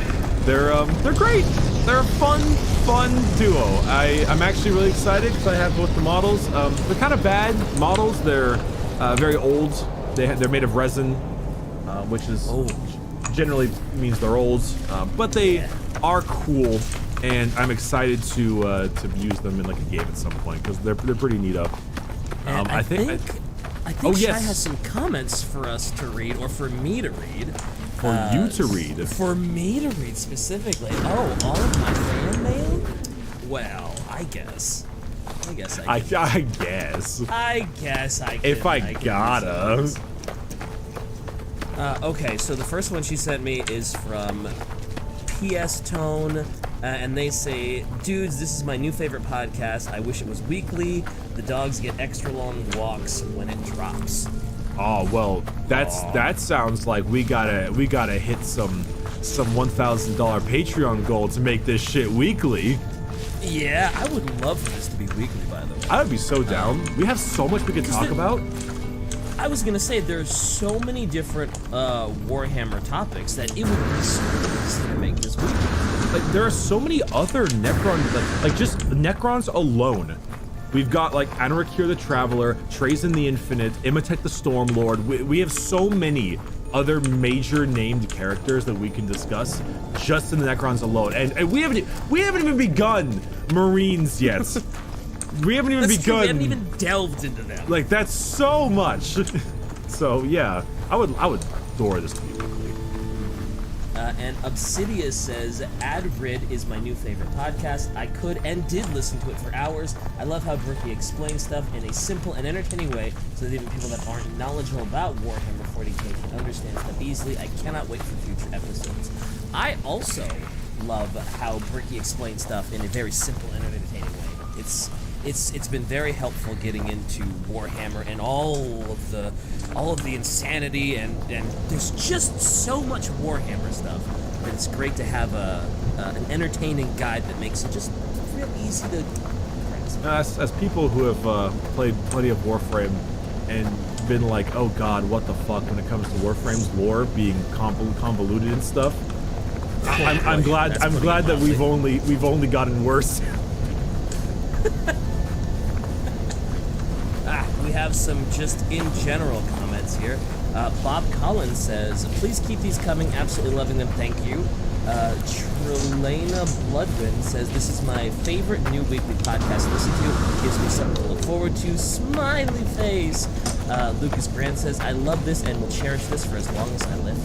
Okay, calm down now. That's gonna be some hard praise to live up to in episode 5, but okay. Juan Dugnack says, you guys rock, keep the episodes coming. And 7 says, loving this podcast, cannot wait for more. Seems like popular opinion is we're doing an okay job. And I'm happy. I do think we have cornered a solid part of the Warhammer market in this thing. There's not a whole, there's a lot of Warhammer lore podcasts, but a lot of them kind of expect you to know a little bit about Warhammer. And damn, that's hard sometimes. Yeah, it really is. As someone that has been, I've tried on and off for like the last 2 or 3 years to get into Warhammer, and it always seems so daunting because it's just like, where do I start? Who is this? Why do I care? And then it's like, oh yeah, start with this person. It's like, well, this event has like 30 million other things that tie into it, and it's all very confusing. And it's nice to have a place that just sort of wraps it up into a nice sort of entertaining, easy to understand package. So I have been thrilled with these episodes. Same here. It's been more than fun. It's been more than a good time being able to explain it all. And if I recall, actually, our next major episode 5, is going to be, I think, the Crusade of the Emperor. Am I mistaken? Ooh.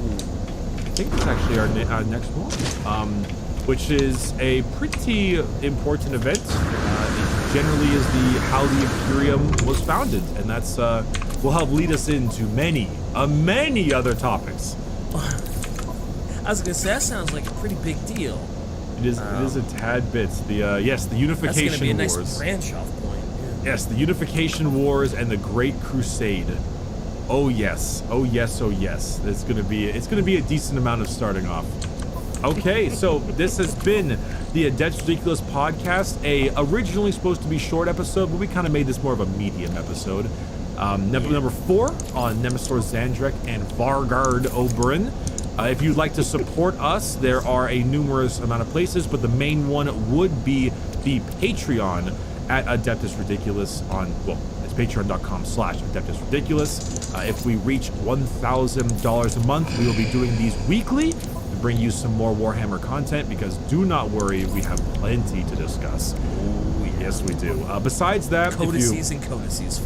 Oh my god, yes. And they keep on getting more. And also, if you like to support us in the various other areas, you can check us out on adeptusridiculous.com, where you can find us on all the different podcast services, Spotify, Apple, and every single other one. And also, we have a YouTube channel now, too.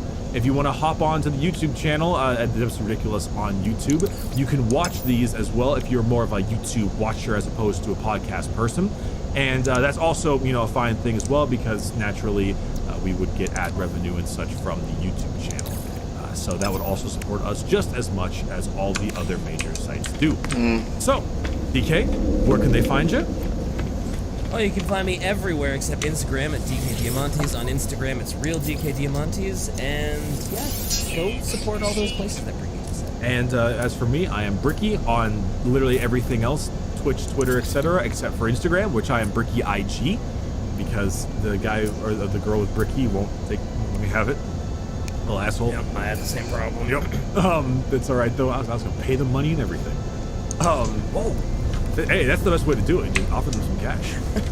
I wasn't gonna pay my car. No, just be like, hey, I'll give you $100 or $50 or something to change the goddamn name. And then It's too important. Sometimes they'll be like, all right, Besides that, though, also for Shy, you can find Shy over at Quiet Shy or Quite Shallow, depending on where she is in the world, and because she's everywhere in the world. And we will see you on the next episode where we talk about a Jesus-looking man conquering the planet. Woo! Looking forward to that. That's a hell of a thing to leave on.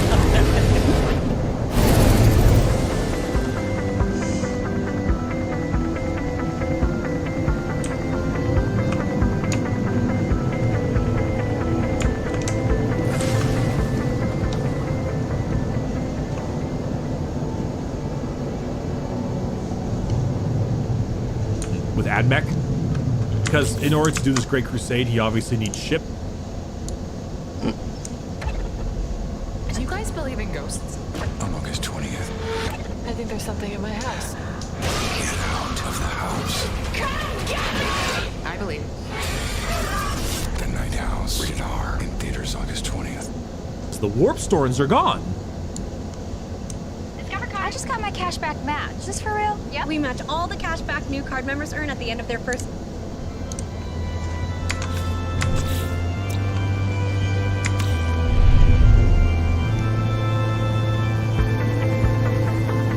Welcome everyone to another episode of The Adeptus Ridiculous. I'm your host, one of your hosts, DK Diamantes. I am a Warhammer noob that is slowly gaining more and more knowledge about Warhammer from lifelong fan Bricky.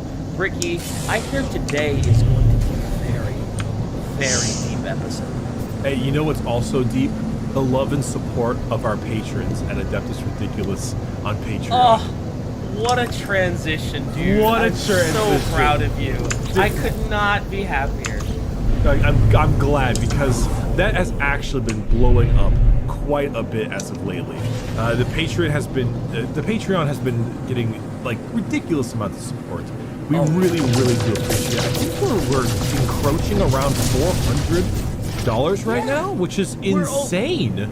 We're almost halfway to making weekly episodes, which is just mind-blowing.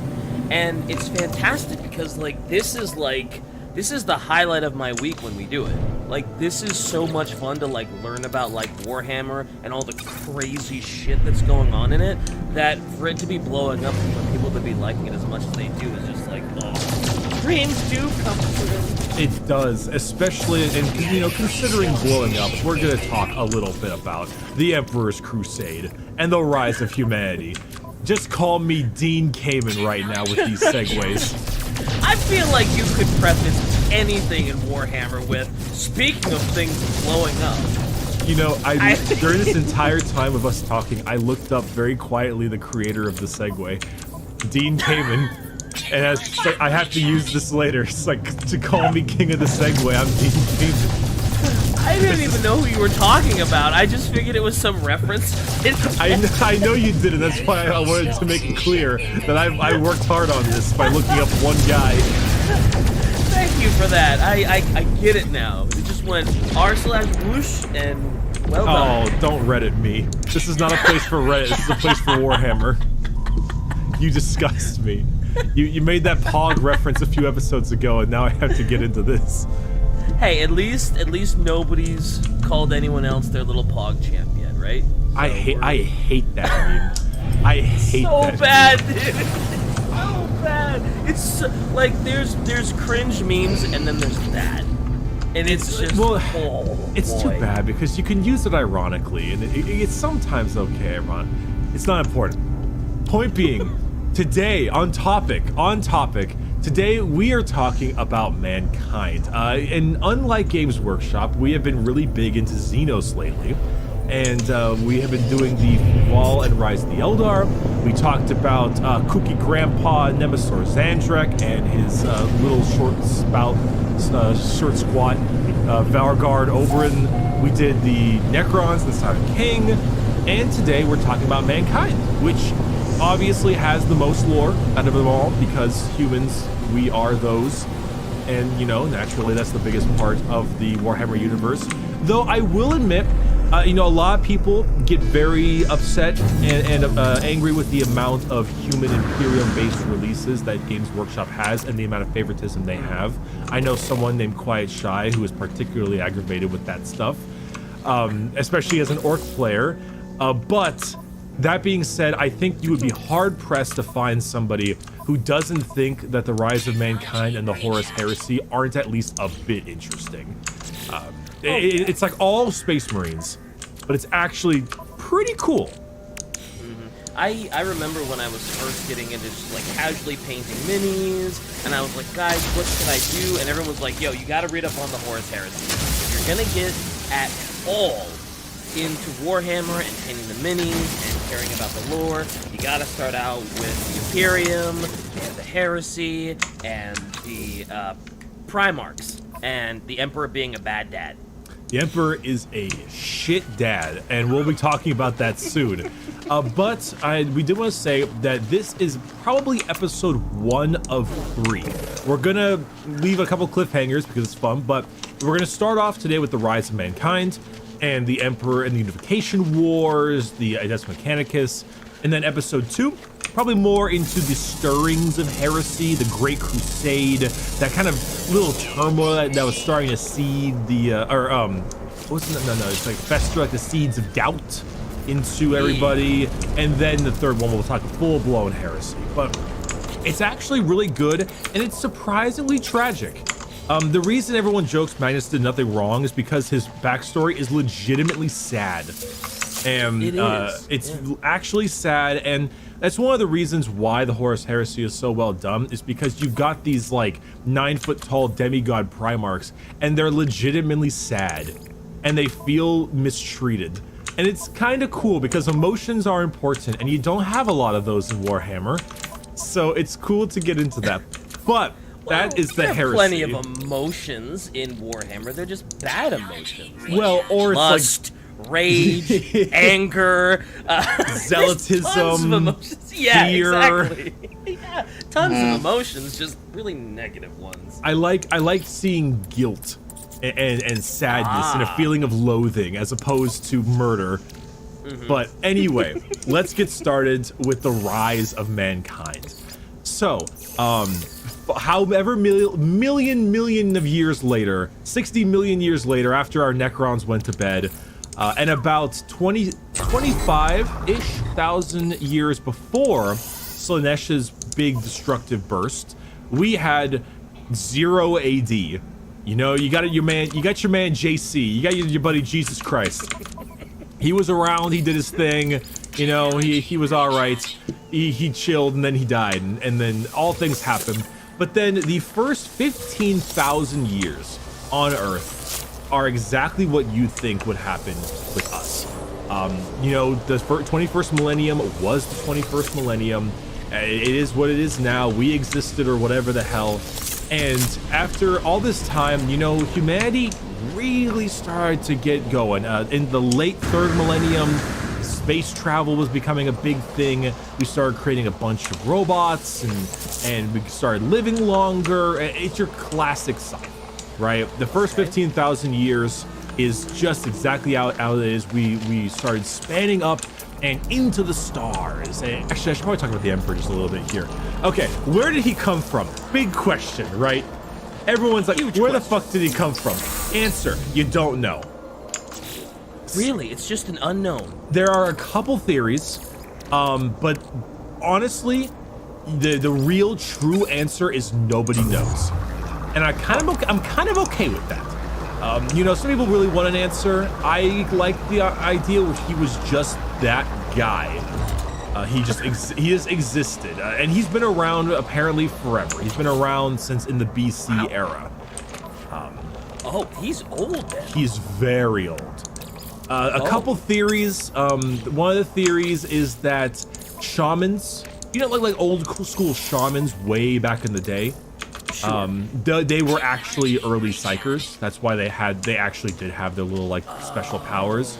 And then there's the concept that like 7 of them came together and created a giant suicide pact and used their essence to create the Emperor.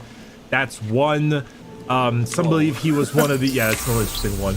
Some believe he was one of the old ones that escaped the cleansing of the Necrons. Because the old ones, you know, they're trying to raise up smaller civilizations, and sure. You know, humans are an option. I could see that. It's an option, but honestly, these are all just theories, because the Emperor is pretty xenophobic and awful, and the old ones were meant to be very like raising up new species and being very kind and not genocidal. So. Yeah, as little as I know about Warhammer, even I'm like, yeah, isn't the Emperor that guy that really hates anything that's not human?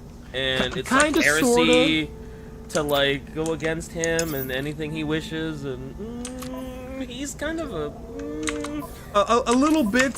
He's not like awful. He's not like what we are now, but he's not great. He is humanity is the dominant ruler of the stars. That's his kind of constant. So anyway, after a year 1500 or 15,000, sorry, Emperor is just kind of chilling. He's just kind of like moving his way around. He's very much just chilling. You know, no one knows where he is. He's just there, existing.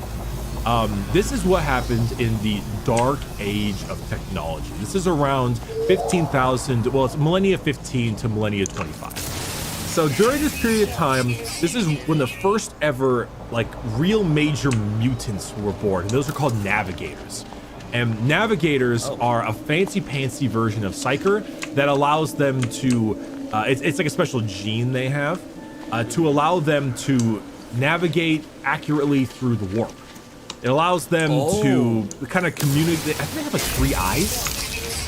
They have like their third eye in their forehead or something. It's kind of creepy. And it allows them to use like the psychic light as almost like a North Star in the warp. And so this is when cool, actually. It is neat, but it's also weird how it's linked to a mutation. So every like starship has a navigator, and it's just this mutant with a fucked up mind, and I think they might be blind as well. They're kind of, they got problems, but they're very psychoactively in tune. And so it allows them to invent the warp drive, and this allows them to go through the warp. You know, you're traveling through like a wormhole, and you're able to pass huge distances in like very little time. You can go to a whole new system in an hour. And during this period of time, like what happens in every single goddamn sci-fi story when you invent AI? Oh, it has to go haywire, and it has to turn against you, right? Oh, you fucking know it does. Yes, sir. And during this period of time, during the Dark Age technology, human tech, right now, is better than it is in modern day Warhammer. It is fucking ludicrously powerful. Like it is laughably strong. Current day, millennia 15 to 25 tech is, by golly, insane. Do you ever play Subnautica? Man, I'm about to. Damn it! I've seen other people play it. It's a great game, but maybe Star Trek. But basically, they create these insanely powerful AI, which were known as the Men of Iron or the Golden Men. Sometimes they call like it's a little difficult to describe, but they call them the Men of Iron. Basically, these very powerful AIs. But they also have these things called STCs, which were standard template constructs, I believe. And basically, when you wanted to go colonize a new world, right? Because they were in full-blown colonization at that time right now. Sure. It basically was a giant thing that contained all of humanity's, knowledge. And it allowed them to fabricate things super easily. And it followed Subnautica Star Trek rules, where I take 2 stick and 3 rock, and I get AR-15. You know, like you throw it into the thing, it like goes at a molecular level, and it can reform, right? I take 3 leaf and 4 berry, and I have pie. Remember Spy Kids? Remember that fucking little packet, and they put it in the microwave, and it turned into a burger? It's like fair, that shit. It's or perfect. like in Fifth Element, where you put a couple pills in the microwave, and she gone good. Yeah. Oh god. Yes, exactly. So it's just like they have these insanely powerful AI starships, and the weapons on these things were immense. They could like create black holes and reverse time. Holy shit! It was laughable. There's a great story where an STC defends some late stage Mechanicus, and and it fires this weird thing at an Eldar vessel, and it teleports another variant of the vessel back in time a second, overlaying themselves on top of each other, and then like imploding the vessel from within. It's fucking insane. What? That's crazy. It's bonkersly bullshit. But unfortunately for you, all of these AIs were like, yo, fuck you, fleshy organics, and they turned on them. Yeah, that makes sense. That seems like the natural progression of super powerful AI. Right, and this was like catastrophic. Like, because eventually, if your fucking construct on your random world you're living on is just like, fuck you, you can't build shit. You can't build weapons. You don't have the knowledge anymore. This lasted for like 10,000 years, the dark age of technology. God. 10,000 years? The dark age technology from millennia 15 to millennia 25. God. It was horrendous. Now, granted, they won. Humans won. They eventually got their AI under control, but often people ask, why is making AI heresy in Warhammer 40,000? Because the AdMech don't have AI. They don't have any AI. It's because it's super duper mega fucking heresy. It's because they're scared of this. They're terrified that they'll have another 10,000 year war with the AI rebel against their creators and just demolishing them. So how exactly did they get the AI under control? Because it sounds like the AI, if they really wanted to, it could fuck your shit up. Did they just like do some crazy hot wiring, open a panel somewhere, cut the blue wire, and that is the problem with our podcast is that if I wanted to get too into that, I'd have to go Luton level. But the long story short, not every single AI went against them. It was mainly these like Men of Iron thing, and it's not like every standard construct was a free-thinking AI. It's not like they all just turned at the same time. You still had people and reinforcements. Gotcha. It wasn't the worst thing in the world, but basically made a bunch of really fancy AI, and then AI turned against them, and now they're like, okay, no more AI. Then I can't blame them for not wanting to do AI after that. Absolutely not. It was catastrophic. Though about a little bit following the destruction of this war, human psychers started to kind of pop up a little bit more. They started to really kind of become more of a thing again. And this is in part due to a couple of these little assholes we like to call the Eldar. And this is right around the end. And Millennia 25 is right around the Eldar started getting really fucked. This is about the time frame where they started to get really bony. And then that evolves to the next thing, which was called the Age of Strife. Now, we know strife is a bad word. Yeah, I was gonna say, that doesn't sound like an age that you want to be a part of. No, the Age of Strife was 25 to 30. So obviously, we're in 40K, so we've done 0 to 15, Dark Age technology, 15 to 25, and now we're in 25 to 30. And this, after the Dark Age technology, which people also call the Golden Age of technology, it's a very much like a back and forth, because it is like the Dark Ages, because the tech was awful and evil, but we're so fucking advanced. Like, if humanity was as powerful as they were during the Golden Age technology, this like Millennia 25, we would have no worries. Like, Tyranids, orcs, easy shit. Really?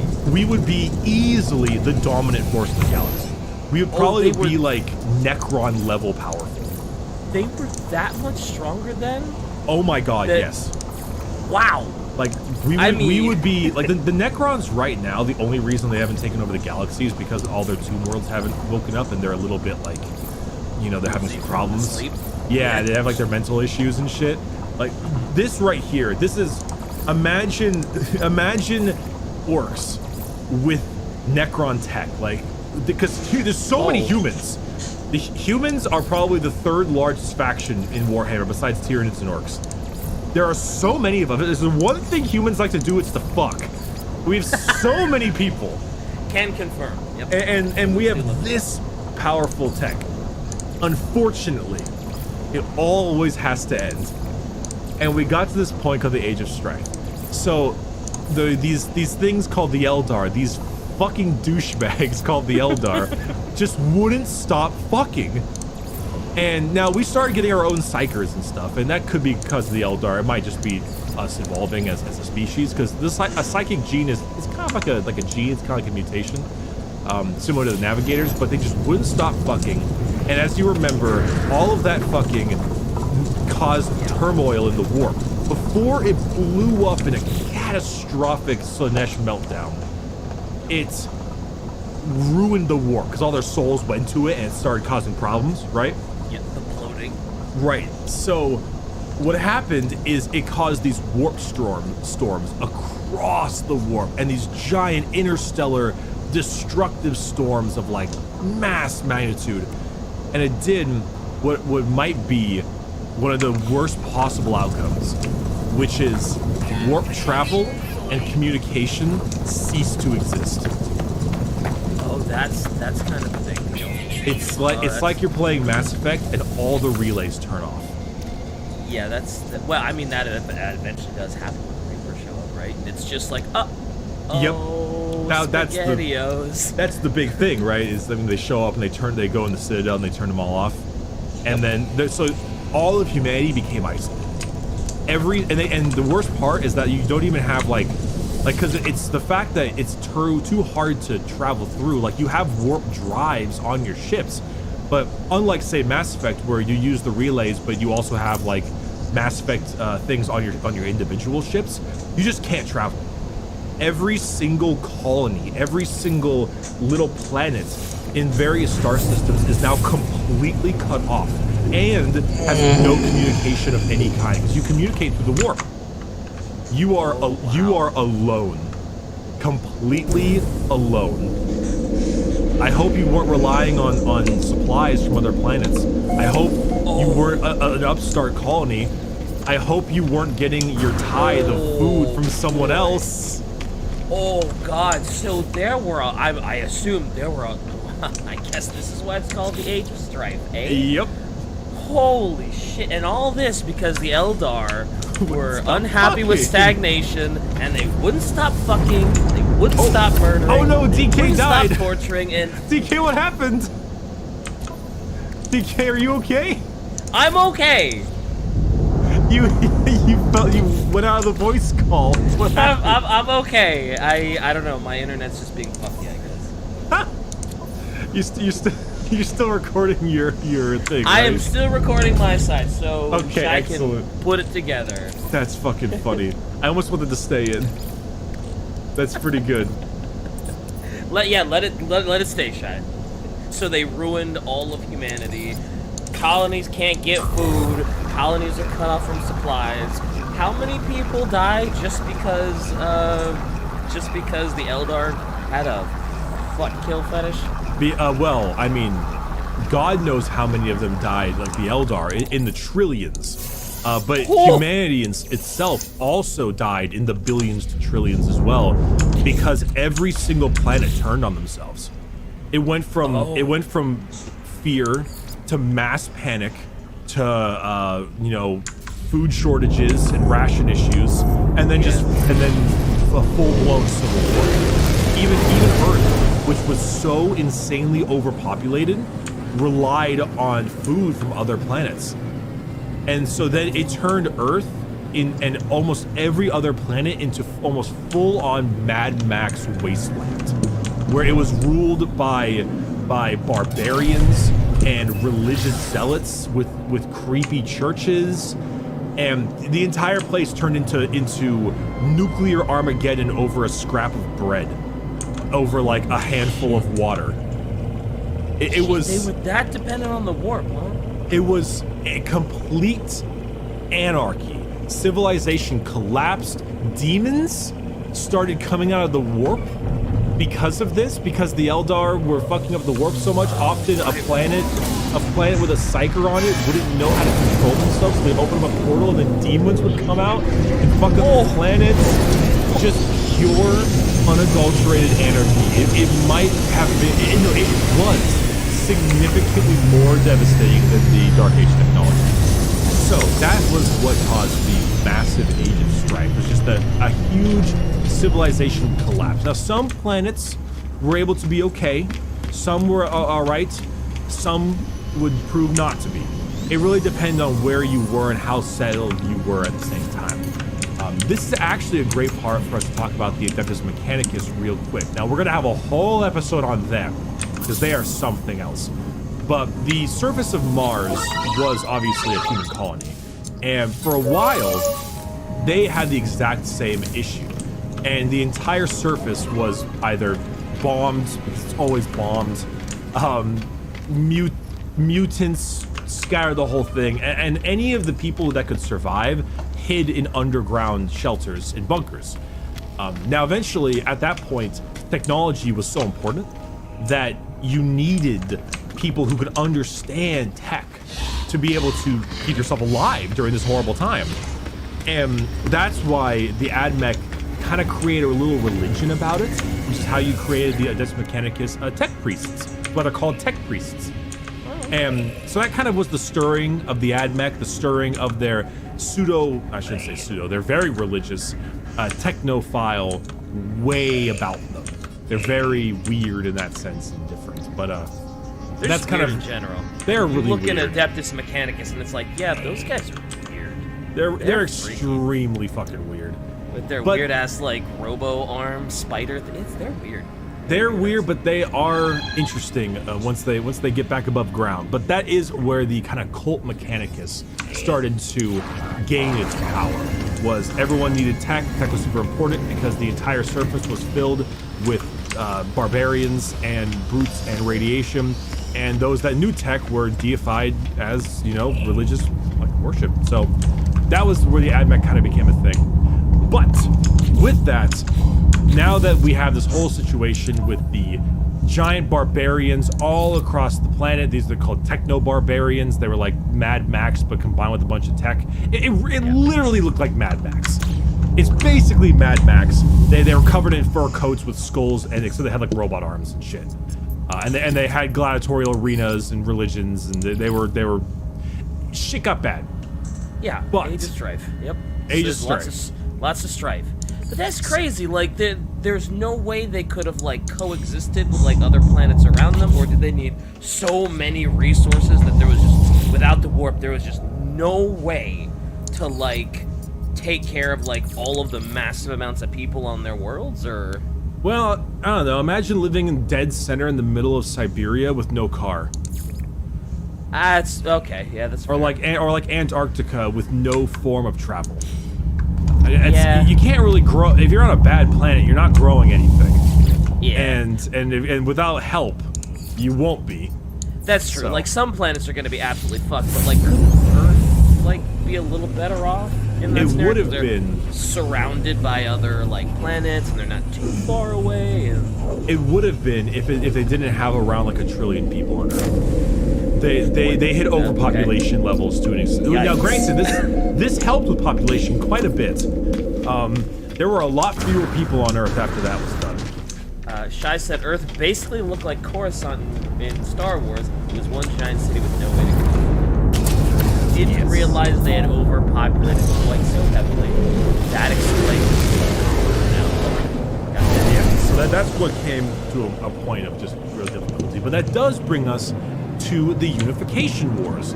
And this is the first time that the Emperor of Mankind would finally show himself and bring himself out to the world. And the Unification Wars is exactly as it sounds. It is good old Big Emps, and it is him going out and basically in the beginning of the 29th millennia, give or take, going out and reuniting the entirety of the planet. Because it was just obviously polluted by a bunch of techno-barbarians and things of that nature. So what he was doing was he was chilling in the Himalayas, which is actually where the Golden Throne currently is. It's in the Himalaya Mountains. Alright. But he was chilling there, and luckily for us, the Emperor was a brilliant scientist, because he's good at everything. And he created a couple things. He had his custodian guard at the time, the Legio Custodes, but he was creating something called the Thunder Warriors. The Thunder Warriors were these augmented humans, big boys, huge, tough men, which sounds, I'm sure, quite familiar. They were the early alpha for the Astartes, for the Space Marines. Okay. So these were called Thunder Warriors, but an Astartes is a pretty smart guy and a very impressive tactician. A Thunder Warrior is like a big brute force man. He's a gigantic, tanky dude with a sledgehammer. Oh, chose sledgehammers for the weapons. Good choice. Good choice. I like it. Yes, they're like giant, sort of. Like I think a Thunder Warrior is actually taller than a Space Marine. That's very tall. Yes, because they were meant to be a brute instrument of war. They're like the Krogan, basically. That unfortunately they had all the issues. They had the issues with Krogans as well, the same downsides. So what your man Emps did is he took his Thunder Warriors and he unified the planet under one single banner, under the Emperor of Mankind and under the Imperium of Man, so to speak. The early stages of the Imperium of Man. Now, the question, simply put, was what did they do with these horrifying barbarians that refused to yield? I would assume they killed them. They absolutely killed them. They razed their cities. They killed their populace. Everything. You would either kneel before the Emperor and his giant legion of augmented humans, or you would die. That makes sense. That sounds like a very Warhammer thing, you know. It is, and surrender or raise. To an extent, you can understand, because these people are fucked up. They don't understand what they're doing. They're savages. They're legitimately savages. And it's not like it isn't already a super difficult time on Earth and for humanity, and then you have these unyielding savages, and what else are you gonna do? Yeah, and to an extent, you can kind of understand why he did that. That being said, he did make sure to instill this one thing called the Imperial Truth. And the Imperial Truth is the concept that mankind is the dominant force in the galaxy. They are the dominant inheritors of the galaxy. That also means that there is to be no form of fundamental religion of any kind. Emperor was a fedora wearing redder. He was atheist as they come. He was like that you are not allowed to believe in gods, you are not allowed to believe in deities. He often would just decapitate any priest or sermon. If you believed in some kind of major religion, if you create a religion as a techno barbarian, often he would just kill you because you were too much of a problem. Fair. He tipped that fucking hat so hard. He tipped it so hard it blinded him. Wow, we have this episode's merch idea: Emperor in a fedora, furiously typing on Reddit. I like it. I like it. Oh, that's perfect. He has the shoulders all up and everything. Yeah, exactly. And he's foaming at the mouth. He's like, you better fucking keep religion out of general chat. Right. Of course, he's a mod on Reddit too. He's a moderator. He's a Discord mod. Keep memes out of fucking general chat. Oh man, that's one of the best parts of every episode is when it devolves into this shit. And we got that one guy who keeps on making fan art every episode too. And I gotta know, Shai, can you tell me his name? I gotta shout him out. He's been doing great. Yeah, he's doing God's work. I guess in an episode about killing heretics and not wanting religion, he's doing God's work. He's doing the Emperor's will. But, yes, exactly. He's doing the Imperial Truth. Mankind is the dominant force in the galaxy. So, basically, and this is a long section, but I need to concise it because let's just say he gained control. He gained control and he eventually had everyone go under the banner of the Imperium of Man, or the early stages of the Imperium of Man. There were so many fucking battles. There were so many things he did during this period of time, and there are so many techno-barbarian states, and it's so much fucking lore. But the long and short of it is that he wins and he unifies the entire bit of Earth. And during this period of time, though, ironically, he does not unify Mars. They didn't need it. Good old his name. Our artist friend Zaraxi, quote unquote, he who pogs. He who pogs. We can't get away from it, dude. He makes some pretty funny shit posts, pogger. though. I like he the does. shit posts, but I don't like that. That's fair. We can't get away from it. It's a curse. It's an internet curse. It's a travesty. So back on Admech, topic, though. I was curious. Did they just figure they didn't need Mars because they didn't know the Admech were underground, and all they saw on Mars was just like, oh yeah, it's just rolling with savages or something? No, the Admech actually took over their own planet. The Admech eventually came out from underground, and they were able to, without the Emperor's help, they were able to reinstate their own rule. Oh, well, good. Yeah. Good for them. They had like a functioning democracy. They had elected officials. They took over their own planet. They didn't need a big golden man with a bunch of Krogan to make their way around. They just did it. And they actually watched from Mars as the Emperor did his unification wars, and they studied, and they were rather curious. Which is actually will come later. We'll probably talk about that in the next episode, maybe we'll end this episode with it. But they eventually.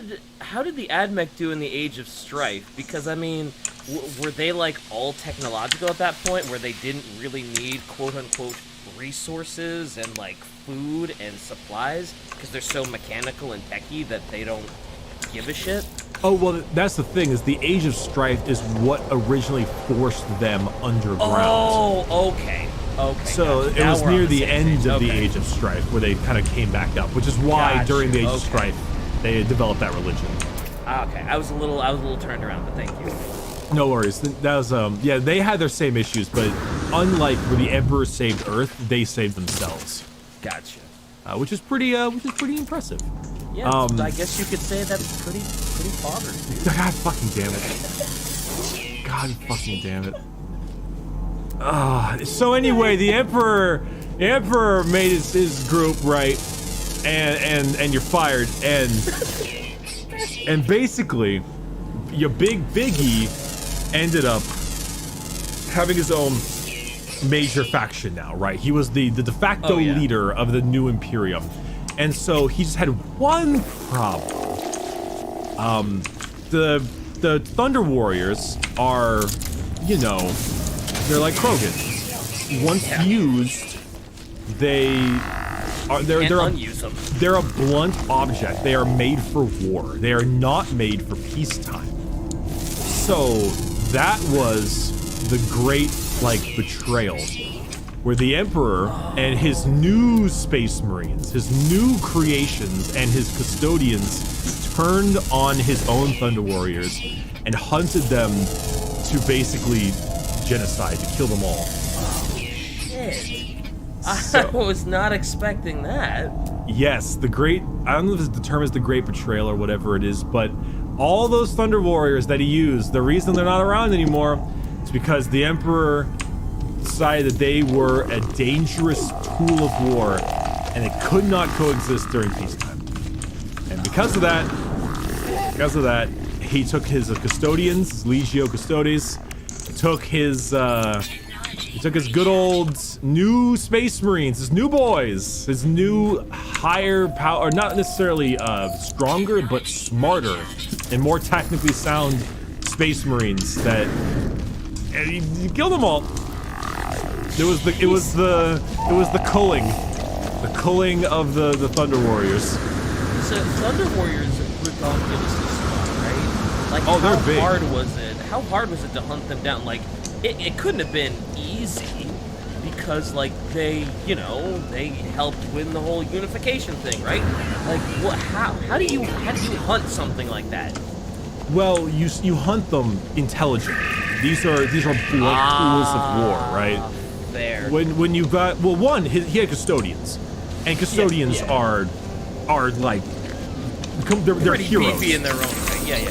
Every custodian is a hero in his own right. Like every named Space Marine character is about the same thing as a custodian. But not only that, but he had thousands of Astartes legions, and he poisoned them during dinner. He shanked them in the back. He tricked them. He lied to them. He didn't just like, I declare war against the Thunder Warriors. No, he tricked them. He led them into traps. He did what you do. He let him kill off an entire... Yeah, see, a part of me was like, oh yeah, that's great. And then like, they ran off and like days of like, trade on.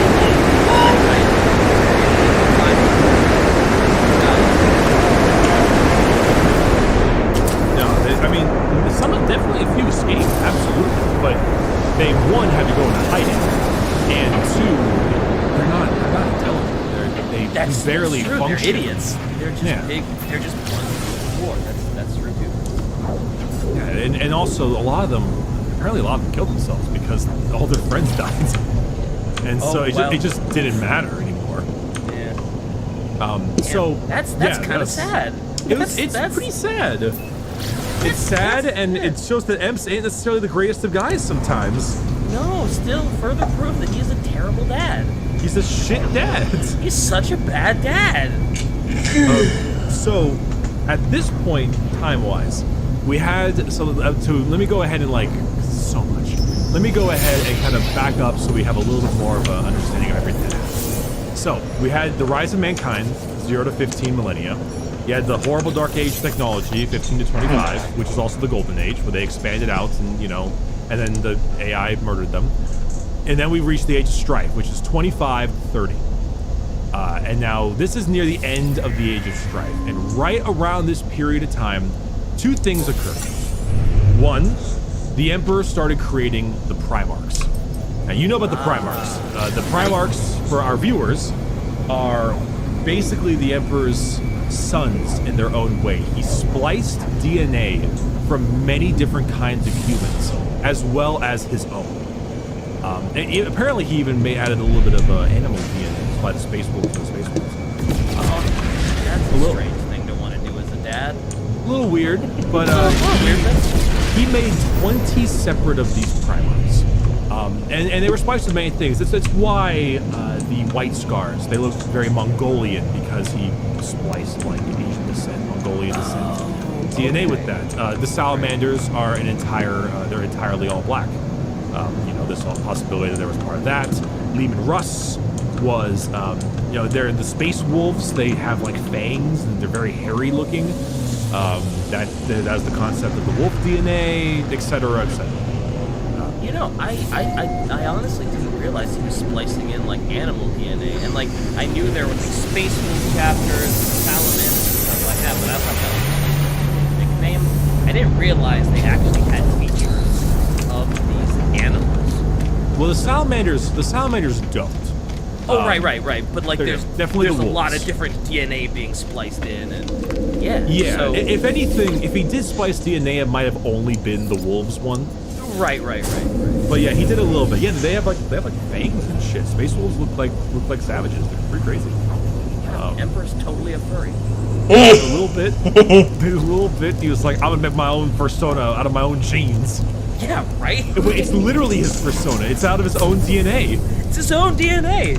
Yeah, for the longest time, I thought the Primarchs were just the best parts of his own genetics and his own DNA. So it's kind of cool to learn that it's not just his kid.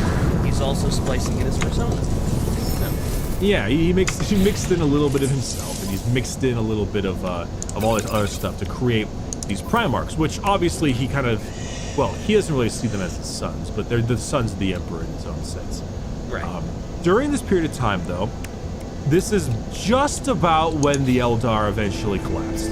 This is just about when the Chaos God Slanesh arrived, and everyone just got fucking murdered, right? Right, the big suck. But the big suck, ironically, was actually a very good thing for humanity. Because all the warp storms ended. There's no more turmoil. That's true, because there's not as much murder fucking from the Eldar, so it's not throwing the warp into chaos. And the chaos That's itself. a bad word to use for it, but whatever. Yeah. But the chaos themselves, yeah, they're no longer like a problem. And anything that the turmoil got sucked up by Slanesh. Yeah. So the warp returned to a relative level of calm. However, the Chaos Gods were not entirely done with memeing around by the Emperor. Now, I'm a little bit hazy on this one in particular. Although I do know is that good old Emps made his 20 test tube babies. His 20 legions of Space Marines, or his 20 Primars, right?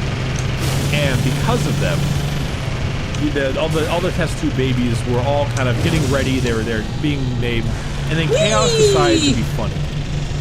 Chaos was like, yo, that's some sweet drip, dog.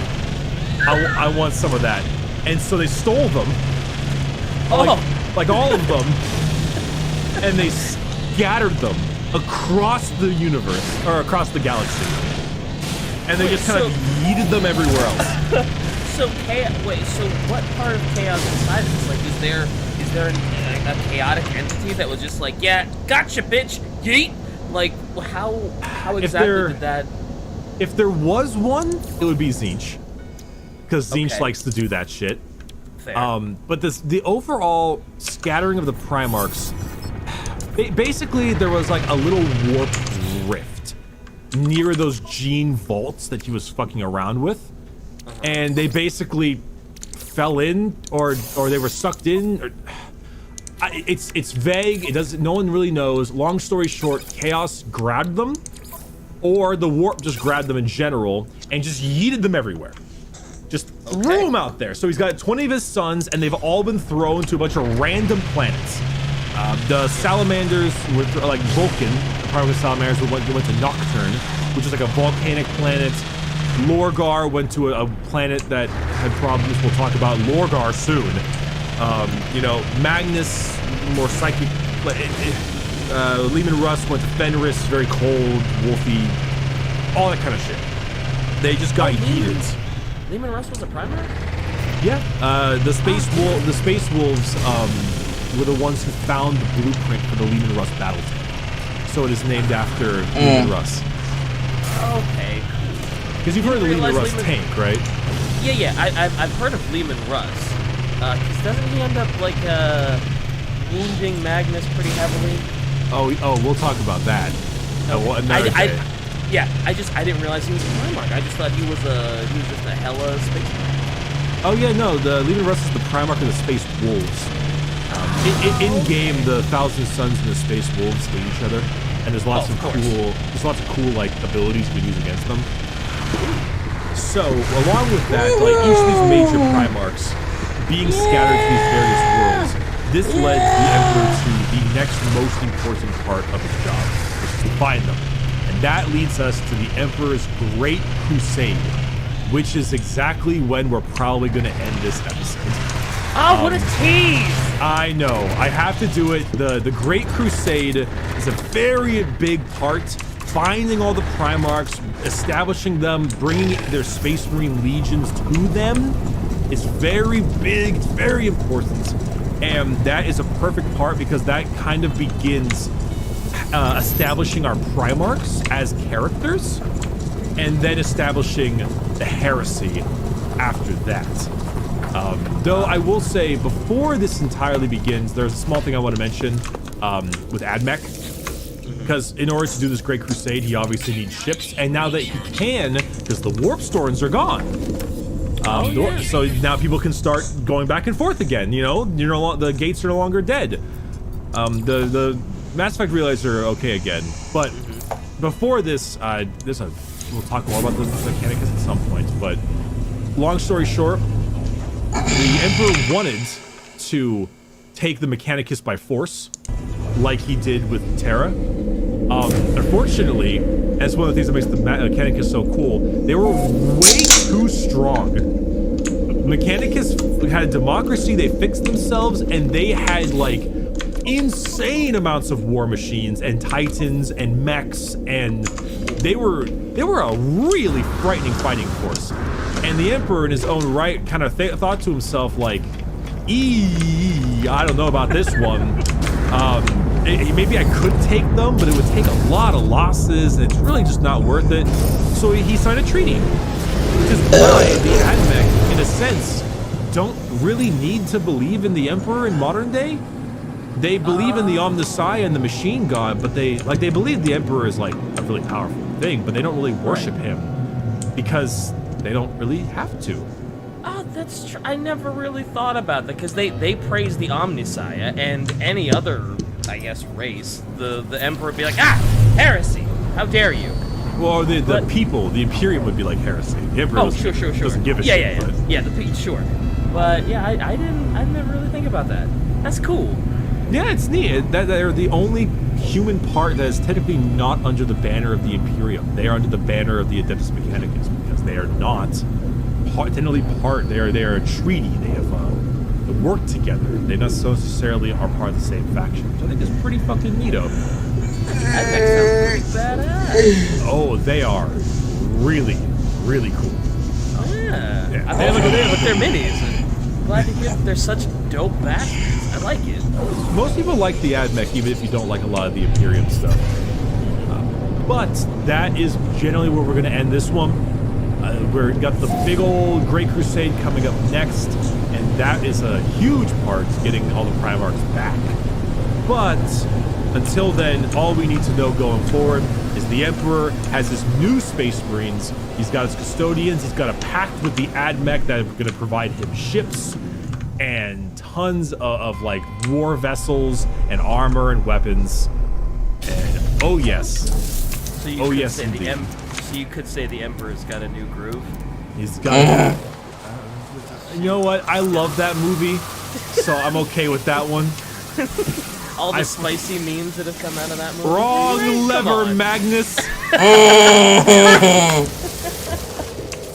A merchandise idea 2 for the Wrong episode. lever, Magnus. Oh god. Yeah, I mean, as you can tell, it's really complicated on this one, but all we need to know is the Emperor, no one knows where he came from. We reached superpowered levels, we expanded, everyone got cut off from each other, we turned into Mad Max, and the Emperor took everyone else by force and is now heading out to get his Primarchs back that were yeeted and yoinked. Sick. That's a great TLDR. Jesus. We are already, this podcast in its own right is like a quarter of how much you need to talk about in an average fucking game, but oh my god. And we're only 6 episodes deep. I think 6, right? Yeah, this is episode 6. I think it's 5, I think. Krieg, Necrons, Eldar, Mini Necron, and then this one. Oh yeah, I can't count. Cool. Dang. Yeah. Well, all right. This has been episode 5 of That's Ridiculous. This is going to be part 1 of 3 for all of humanity's big shit. I'm actually, next one is pretty exciting. I like to talk about the sowing the seeds of heresy. Though I'm also particularly excited for after we finish all of this, because then we get to talk about the Age of Apostasy, which is my favorite part, because that is the and it is Old Age of Apostasy. That sounds badass. It is bad. It is a bad time. I mean, but Age of Apostasy. What do you expect? It's gonna be incredible.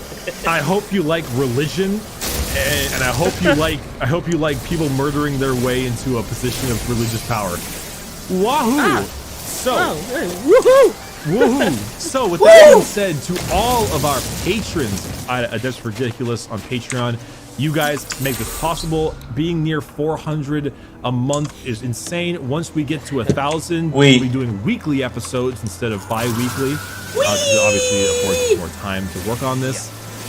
As for myself, my name is Bricky. You can find me on Bricky everywhere. Twitter, Twitch, I stream quite regularly, and I make videos. Really good videos. I know.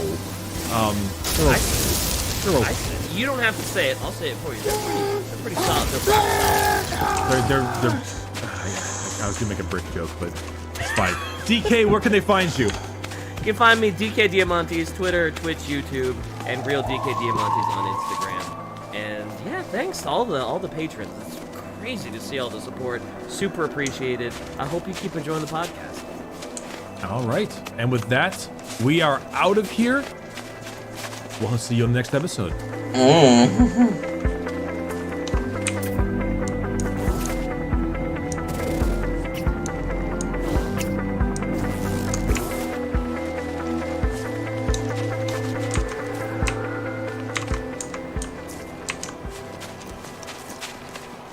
Just like, hey, Emperor did a lot of things.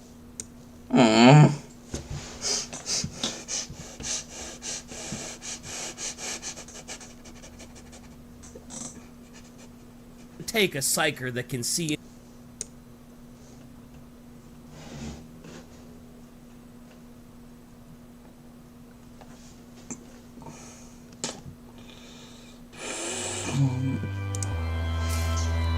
Yay.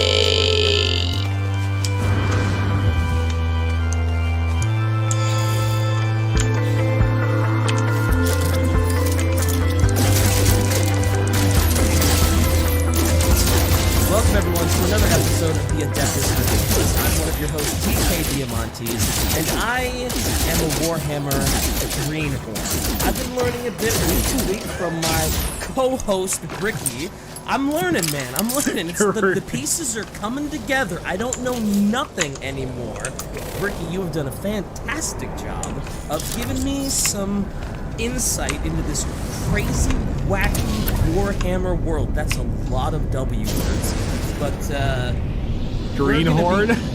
Greenhorn? Yeah, I'm a greenhorn, man. Haven't you ever watched, what's that crab fishing show? All the newbie fishermen? Deadliest Catch?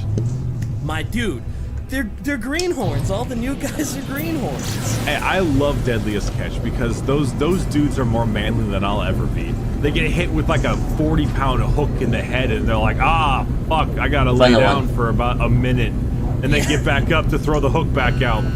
Yep, they get hit by a 100-foot wave and they're like, that's nothing. Gentle breeze. Get back in there. Fling your hook around. You're fine. I really like that show, actually. I would say the deadliest catch is if you catch our Patreon. Patreon.com/Adeptus Ridiculous. And we've been told to shout out things this time. You want to do it or should I do it? You do it. Okay, I want to meme on Shy. Because Shy is just like, why aren't you shouting out the benefits? You got this benefits going on. So, you know what? If you want to join the Adeptus Ridiculous Patreon, you get awesome things like an exclusive Discord server, awesome behind-the-scenes content like bloopers and special art that we commission entirely for you patrons. And because of that, we've actually reached over 700, which means we are only 300, about 350 away from 1,000, which will end up throwing out weekly episodes. And we can record more because even with weekly episodes, when you really think about it, there's only like, what, 52 weeks in a year? So we will have plenty of content to be discussing. The damn Loch Ness Monster. 350. Anyway, so we have a continuation. It's a South Park reference, don't worry, because, you know, the damn Loch Ness Monster is all wants 350 from Chef's dad, you know? I haven't seen that much South Park. I'm sorry.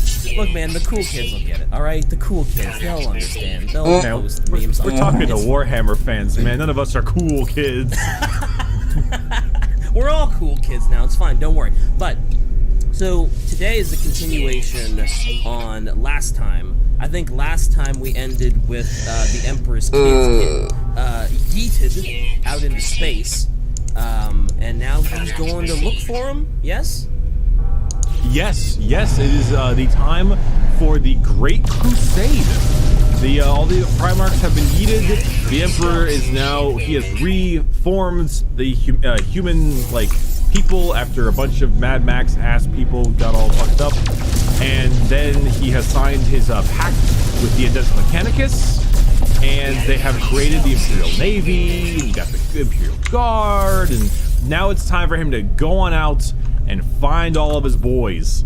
get his boys back, and more so, it's more than just getting his boys back, but like as he's going, he's establishing colonies and all the other planets. He's also kind of like, hey, I got to do what I did at Earth and get you guys working up again and all better. So that's what we're discussing today, and this will be the prelude to the Horus Heresy, which, oh, yo, man. So the Horus Heresy is like an 11-book series, and I can only do so well with it. But we'll get to that when we get to that. I will have a big disclaimer before that episode because I'm gonna have to skip out on a lot of details. It's crazy when I first started getting into this, everyone's like, oh dude, if you're gonna get into Warhammer lore, you gotta read the Horus Heresy, you gotta find out what happened there. And I'm like, okay, cool, let me go check it out. And I went on like Amazon, I was like, okay, where do I buy these books? And it's like, oh, there's only 11 of them, and they're all like 3 million pages. And I was like, oh my god, is there a Cliff Notes version of this? This is the Cliff Notes. We're listening to the Cliff Notes. Yeah. So when we come to this episode, a lot of people, because this is probably going to end with like how they're slowly turning to chaos. Now, a lot of times we meme and we're like, oh, well, it's all Magnus' fault, right?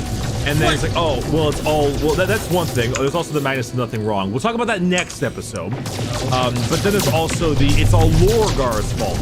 But then you get to the, it's all Erebus' fault. And there's all these, like, whose fault it is. At this point, if you keep doing this so much, it's kind of like the idea where it's like, well, I mean, honestly, like, yeah, Hitler was bad, but his mom birthed him. So in reality, it's really her fault. And then her mother, it's like, you can't go that far deep. You know, you can't go back. It's like that little kid who's constantly saying why. And it's like, why? But why? But why? It's like, you gotta stop him at some point. Eventually the answer is shut up, child. So, okay. Anyway, let's begin. The Great Crusade. So, as we remember from last time, we went all Mad Max. The Emperor has created the prototype Astartes, fixed the world of the Mad Max problem, and then using himself and his fancy-pantsy custodian guard, which we'll have an episode on probably in the far future, killed them all off, right?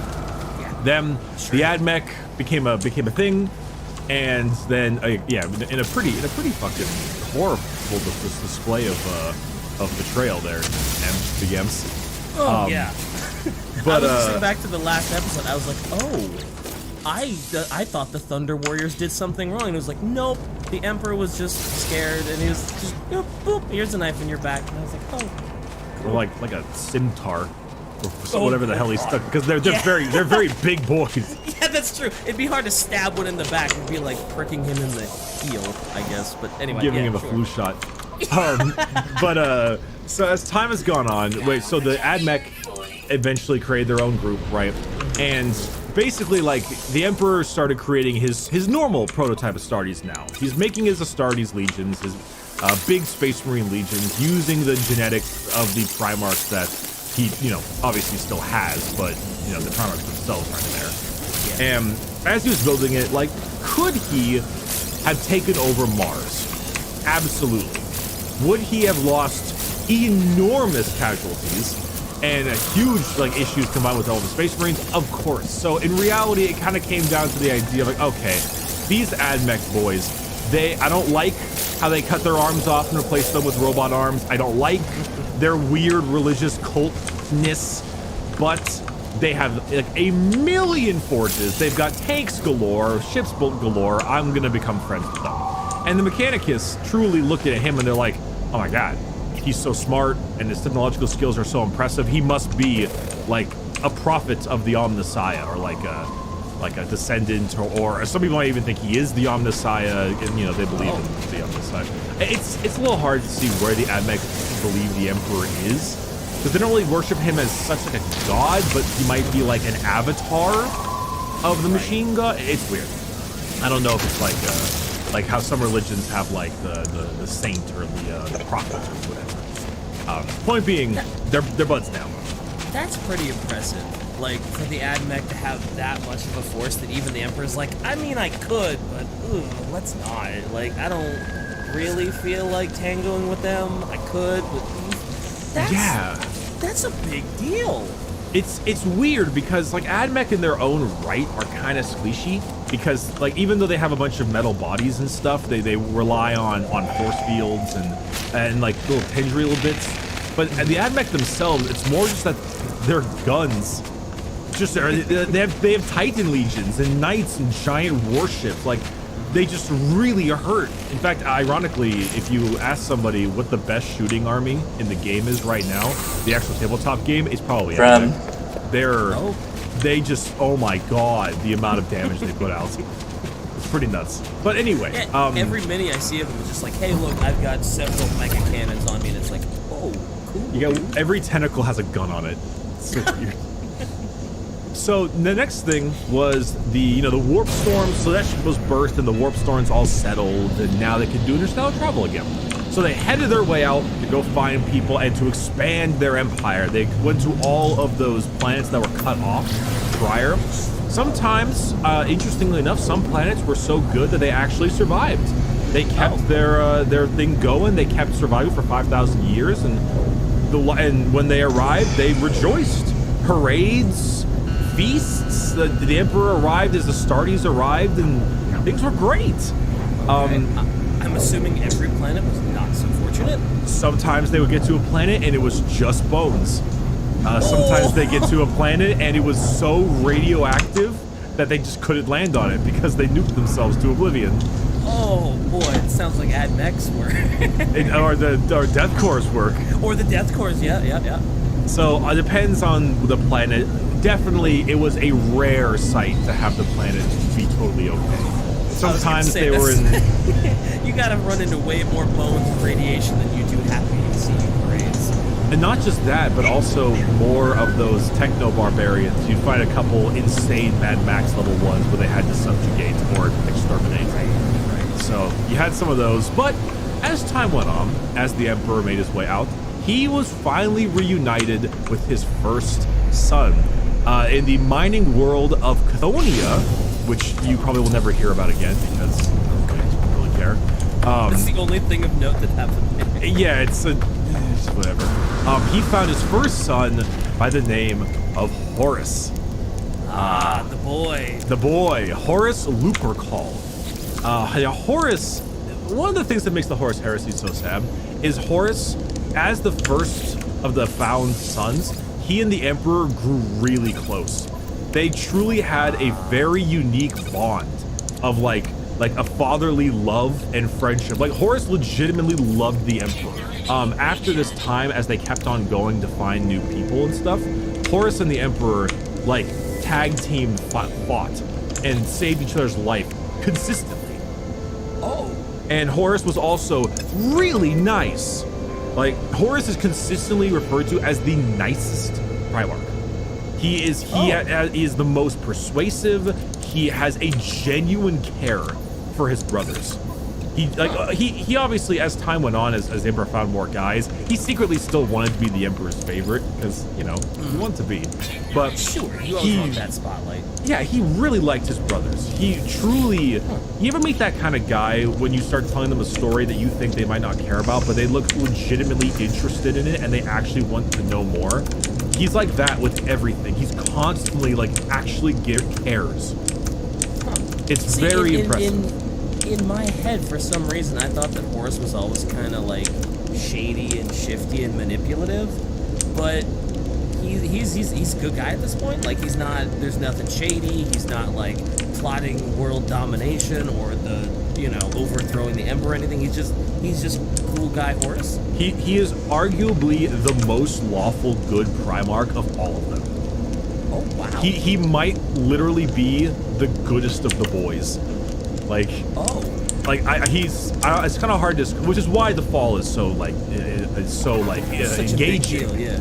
But no, I truly believe that he is the nicest, the kindest, and while yes, he is manipulative, or he can be, because he's so persuasive and such a good speaker, that he's not manipulative now. He'll become manipulative later, but at the moment he's just caring. Okay, cool. I didn't realize that. Didn't realize he had saved the Emperor's life. They save each other's lives often. They were tag teaming in fights. It's pretty impressive. Yeah, I mean, Emperor's a pretty strong dude. That's Well, Primarchs cool. are just mini emperors, you know. So when you think about that's it, true. That's true. They've got the same. Yeah. Okay. Gotcha. so he was given command of the, I think it's the 16th Space Marine Legion. There's 20 total. The 16th Legion, which was the Luna Wolves, which actually pretty fucking cool.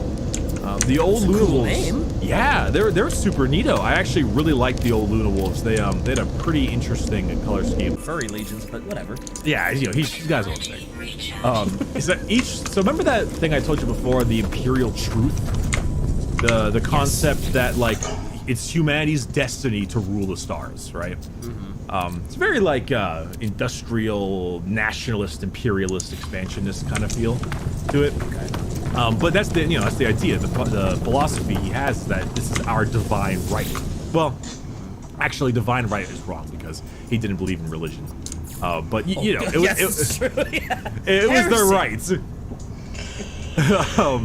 So after 30 more years, he found on the frozen world of Fenris, he found the Wolf King Lehman Russ. And then after that, he found Alfarius of the Alpha Legion, Rogel Dorn, Lionel Johnson, Magnus the Red on Prospero, Lorgar of the Word Bearers on Colchis, Angron, Perturabo, etc., etc., etc. And he eventually, as time went on, he found all the boys. Found all the boys. The boys are back. The boys are back in town. And during this period of time, oh, go ahead. Oh, I was just gonna ask, so the only one that the Emperor, like, really loves, though, is Horus. Like, the other ones, he's like, cool, you're back, but Horus is the one? Not quite. Okay, so it's not the fact that he doesn't love the rest of his sons, because he probably does. The problem is that it's just like, I don't know, your firstborn, you know? Like, obviously this isn't technically his firstborn, but it's the first he found. Right. There's a certain, like, little bit of a difference, and as he never had kids, because he's like 10 feet tall, man. Like, I don't know how that would work. Wow, that's a big boy. Yeah, like, I don't know how he would do that. Like, when you think about it, it's just, I don't know how, yeah. So it's more that's like a visual. He's the firstborn, so he obviously he's just a little more special. Like anybody that has siblings, like, oh yeah, the oldest sibling is always the one that dad loves the most. He loves all of us equally, or so he says. Yes. But obviously the firstborn has he's a little more special. He's always going to be your favorite. Yeah, absolutely. And while it's not necessarily the firstborn, because they were all built in the same slab, but yeah, it was the first one he found. Right. Exactly. So yeah, that's pretty big as far as to kind of show that bond that arrived. So now I want to talk about another really interesting character real quick called Malcador. Malcador the Sigillite. So what a name, right? So Malcador, this is an interesting guy. I think we should have a whole episode on him because I love him as a character. I think he's super interesting and pretty sad, but he is arguably the Emperor's closest friend, his best bro, and he is pretty much a normal human, but he's an extraordinarily powerful psychic. So, and he's a scholar. That makes sense. Sure. So he's like a scholar. He's intelligent. He's just a smart son of a bitch, and he's also. I'm pretty sure Shai will post this in the video form of this, but she posted a picture in the chat. That's the little man right there. He's just kind of a robed figure with a torch. He's a powerful psyker. He looks shady as fuck. He's super shady looking, but he's actually a great guy. I was gonna say, he looks like in every Disney movie there's the good king and then there's the evil advisor. He looks like the evil advisor that's gonna fuck everything up. Well, the Emperor isn't the greatest of guys, so you could argue he's evil, but in reality, no, Malcador is actually quite good. Now, being an extremely powerful psyker, because psychics, there's lots of things you could do as a psyker between like mess with people, but like you can like read minds and shit like that. So you can do lots of crazy shit if you're a good enough psyker. Of course, a lot of psychers, like lower level ones, they have schizophrenia. They're constantly freaking out and like clawing at themselves because they can't really handle it. Like low level Imperial Guard psychers are constantly like they're all freaked out and shit. They're really weird. Yeah, that sounds a little freaky. Yeah, they're one of the screamy ones. I watched an old Sam O'Nella video lately. It's like, oh, if I go full schizo, I hope I'm one of the laughy ones, not one of the screamy ones. Oh, so it's one of the screamy ones. Me too. Yeah, I don't want to be one of the screamy ones either. I want to be one of the laughy, happy go fun guys. Yeah. So man, that sucks. Yeah, that's not great. Being a psyker is not always fun. Malcador, however, he's totally fine. Smart man. He was actually the main, I think he's actually the main Grand Master of the Officio Assassinorum. And he created it, which is the Assassin Temples. Okay, I was gonna say, but judging by the name, that sounds like just a shitload of assassins. It is. There are 6 separate assassin temples. You can run 4 of them in game. We'll have an episode on those. They're cool. They're really cool. That's a cool name, man. There are a lot of cool names in this episode, though. Yeah, there are. There's some pretty crazy cool shit, but we'll get there. So Malcador. Little hard to talk too much about him, but honest to God, Malcador was the closest advisor to the Emperor. He is a close friend. He goes to him often. And the Emperor's like, I don't know what the hell to do, man. And Malcador's like, well, Big Emps, let me tell you my wisdom. And I think that truly you should. Like, he's very, very smart, very fucking smart. In fact, he's quite resilient, even as a normal man. Like, he once got backhanded by Lorgar, the Primarch Lorgar, which threw him 20 meters into the air. But he lived and was able to regain his footing, even though he suffered several broken bones. But he was able to pick a staff up and stand up still. And Jesus Christ, that's a hell of a backhand. I mean, I get it. It's a Primarch, but good God. I mean, how did his head not just come clean off? Well, it was just a backhand. It wasn't like a full punch. That's fair, true. But it still sent him how far into the air? 20 meters. Jesus Christ. I mean, he's tougher than the average human, but he is still he's not genetically upgraded, you know? Oh, yeah. Yeah, he's nuts. We'll talk more about him eventually, but I wanted to mention him because Malcador is a pretty important character, and he's been utilizing the assassins to kind of help deal with all those problems and help mess with the techno-barbarian areas and stuff. But he's pretty important when we'll talk about the Horus Heresy. But being such an incredibly powerful psyker, he's able to assist him in different kinds of foresight and figure out different kinds of mainly talk about the ruinous powers and help stave off some of that kind of stuff, which goes into a very important part of the Emperor's Crusade and the new imperial truth that he did. And this arguably might be, if you had to point to a reason of why the Horus Heresy happened and the Emperor's dingusness, this might be the reason. The Emperor believed that in order to start, because he understood the powers of chaos. He understood it completely because he's the Emperor. He's an insanely powerful psyker. He understands what chaos can do. So he believes that by having zero religion and by outlawing it, no one can therefore worship chaos because worship is outlawed. And in that sense, therefore, the idea is that if you can't worship anything and you can't worship the chaos gods, they'll cease to exist because they have no worship, they have no conduit. Couldn't he just outlaw worship of chaos gods instead of outlawing worship of everything?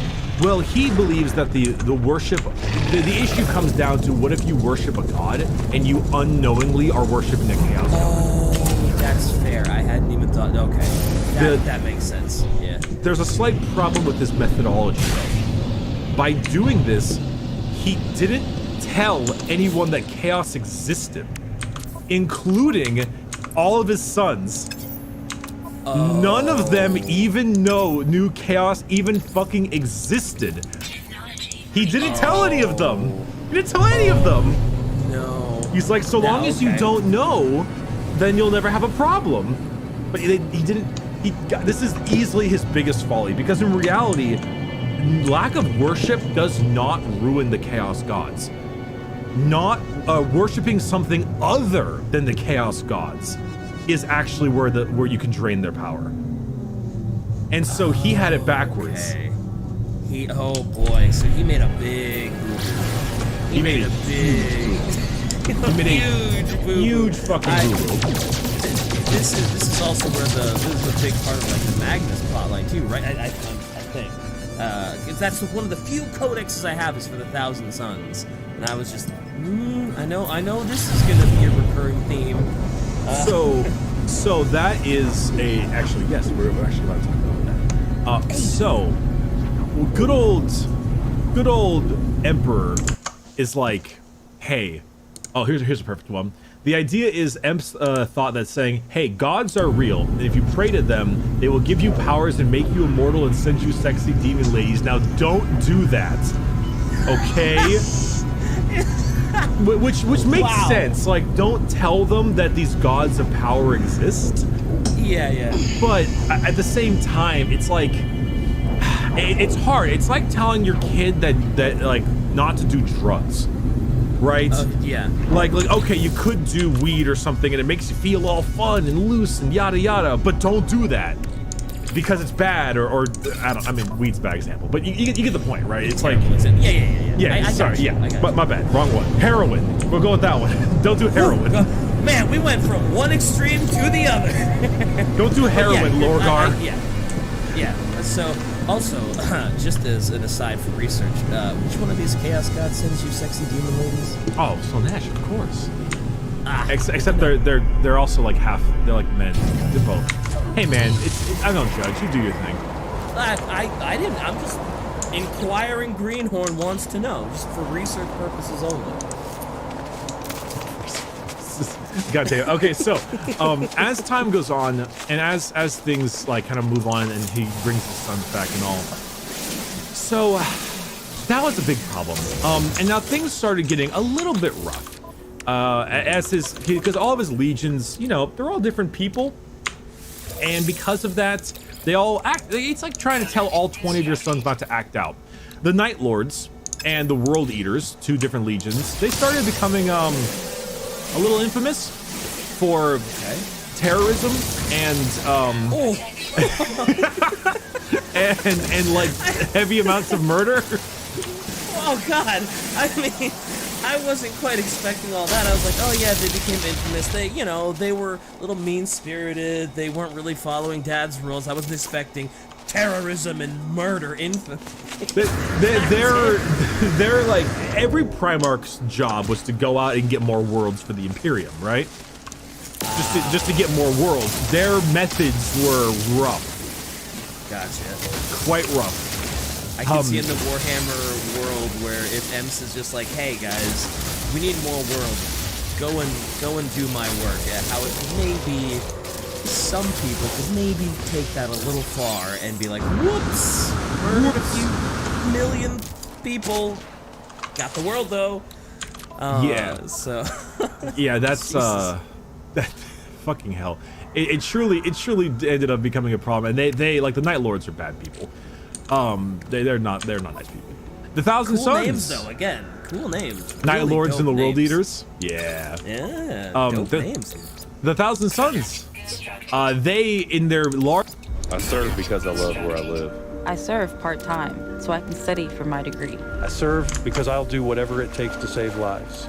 Large pursuit of knowledge started using that to go into the form of sorcery, which they did not realize was through the temptations secretly given to them by Tzeentch. So Magnus started dabbling in the psychic, which was something that, again, someone didn't tell him, and so he started fucking around with psychic sorcery and powers. And Magnus was becoming a real knowledgeable nerd and really learning, which, you know, was actually Tzeentch being like, here you go, get some powers, kid. Here you go. Yeah, he was playing with his strings. Try this shit out, man. Let's see how it goes. Then bad parenting. That's so bad parenting. Now with all this, I want to talk about Lorgar. Because Lorgar, if I honestly had to pick, if you forced me to be like, whose fault was it all, I might argue Lorgar. Well, I guess maybe the Emperor. The Emperor, Oh, yeah. his handling of Lorgar, I suppose. So Lorgar was the Primarch of the Word Bearers, and he went to this wonderful planet, and, oh god, Lorgar went to this fancy-pantsy planet, and it turned out that the people on that planet were quite religious. In fact, the people that the planet he was on worshipped chaos. Now, they worship chaos under much more benevolent ideas. They looked much more like holy and godlike, but they worship the four gods. Now, for a while, Lorgar was like he's like a young kid indoctrinated into a faith in the modern day. He's very much just kind of raised up in this super religious area, but he himself kind of had his own idea of the religion. He didn't believe in the four gods. He believed in the one, the singular god. That, you know, if there are these four gods, then there must be the one of the gods, right? Like a version of these gods. For this, he was abused relentlessly. He was beaten, and he was like locked in like closets for lots of crap. I don't know. Lots of like, lots of shit that you'd expect someone in this day and age who are fanatically religious to do to their kids if they didn't believe in it. But he kept that faith. He kept that idea for so long, and as time kind of went on, he got lots of people devoted to his idea and his concept of the one. There's also this guy named Pharaon, I think is his name, Pharaon. Basically, it was like his quote-unquote like father / like religious tutor. He still believed Pharaon. He still believed in the four gods, but he was like kind of accepting that there was a one god as well. And basically, they kept on growing this idea of the one. And then this big golden guy named the Emperor shows up, standing like 10 feet tall, clad in shining golden armor to rescue Lorgar. And he was like, I found him. Oh, that's the one. He thinks the Emperor is the one. Oh, okay. He is the god, the singular god. Hence why his legion is called the Word Bearers, bearers of the Emperor's word. He truly believes the Emperor to be a god. He is the god Emperor. And every time the Emperor was like, hey, don't believe in me. Like, hey, I might be like an insanely powerful psyker, 12 feet tall, lived for completely immortal, and I leading like 1 million legionnaires of Astarius, but don't worship me as a god, all right? Like, Lorgar's like, yeah, whatever, god. Whatever you say, god.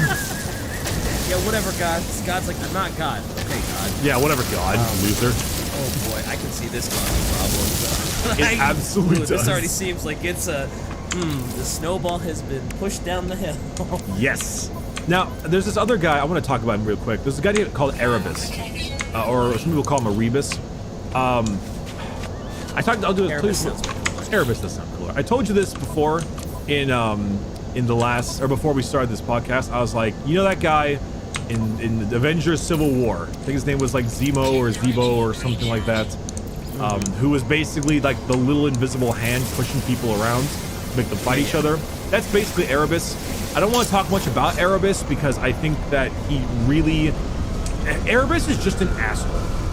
He's one of those people who just was raised as an asshole. He's just a bad guy. There's just something evil about him. At a young age, he was manipulative and deceitful, and he would do horrible immoral acts. Like if I recall, he was that kind of kid who would find a bunch of like scorpions and start like stabbing them for fun and like crushing ants for fun. He's like that kind of kid. Oh, he's the kid that has like the magnifying glass and sunspots like a little bug. Yeah, and ironically, his parents were like, wow, you're a horrible kid. Why can't you go be like Erebus over there? His name wasn't actually Erebus. He had a different name. And then he's like, okay, I'll be like Erebus. So he went to Erebus and he strangled him to death and then took his identity. and then he became Erebus. That's the most Warhammer thing I've ever heard. And then he like left his village and became a priest. And you know where he became a priest at? This crazy place called Colchis, where fucking Lorgar was. Oh no. Oh no. This just keeps getting worse. I know. Fucking so Erebus is like everyone in the Horus Heresy is standing on a rickety cliff, and Erebus is just the guy who gives them the tiniest push over. That's why I'm not going to talk too much about him, because he's not like... You could say he's a big deal, but you could also say he's not a big deal, and even without Erebus, they would still be in the situation they're in. You could argue that. But I do want to mention him, because I know if I don't mention him, someone's gonna get so angry at me. Be like, no, it wasn't Lorgar, it was Erebus. Did you forget about Erebus? Like, no, I didn't fucking forget about Erebus. It's just he's not important enough in this situation. Talk to Luton if you want to talk about Erebus. Erebus sounds like a prick anyway, so fuck him. Yeah, he is a So, Lorgar. So he's like, whatever, God, right? Whatever, God. Now, I don't actually know if this happened before or after the Emperor left. But I'm going to state this at the time being. At this point, all of the people are expecting. Everything's going around. And the Emperor, you know, he's got all of his sons. He's got all of his guys are doing their own thing. And then at that point in time, he found an awesome invention discovery. He found this thing called the Golden Throne, which I think you know about right now. You know about the Golden Throne, right? Yeah, vaguely. It's what he's sitting on right now with his skeleton. Yeah. So that's why everybody calls him the Corpse Emperor, right? Exactly, he's on the Golden Throne. So there was an old piece of tech from back during the age of technology, back when we had like the AI were so insanely powerful that I truly honestly don't know how they won, but there was a piece of tech during that period of time before the Age of Strife. And what it was the Emperor is a channel for psychic energy. And what he could do by working with his Golden Throne is create his very own form of the Webway. The Eldar Webway. And this is monumental. So if you have the Webway, that means one, no need for warp travel. Which means you can just bypass it entirely, because warp is fucking scary, right? Yeah. And two, it's like instantaneously. Imagine you have a giant portal the height of the Space Needle and like the width of 2 cities, and if you walk through it, you immediately, instantaneously come out of another likewise portal on the other side of the galaxy on a different planet. Like, this is a big deal. It's so handy. You just bypass everything. No travel time, no nothing. Just boop. You're just there. It's so freaking important. And so, but he was, he was very scared of interference because using all the psychic power might, And so he decided, all right, all my sons, good job, guys. I'm gonna go back to Terra, and I'm not gonna tell you what I'm doing. Bye. I know how this goes. Yep. I have that Thousand Sons Codex. I know what happens. Yep. We'll get to that next episode. But okay. He didn't tell them. He left them stranded. He was just like, all right, keep doing what you're doing. I'm out. And he just left. He's like, where are you going, Dad? I can't tell you. It's a secret.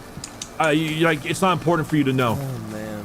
My More God. examples of worst parenting ever. Worst dad.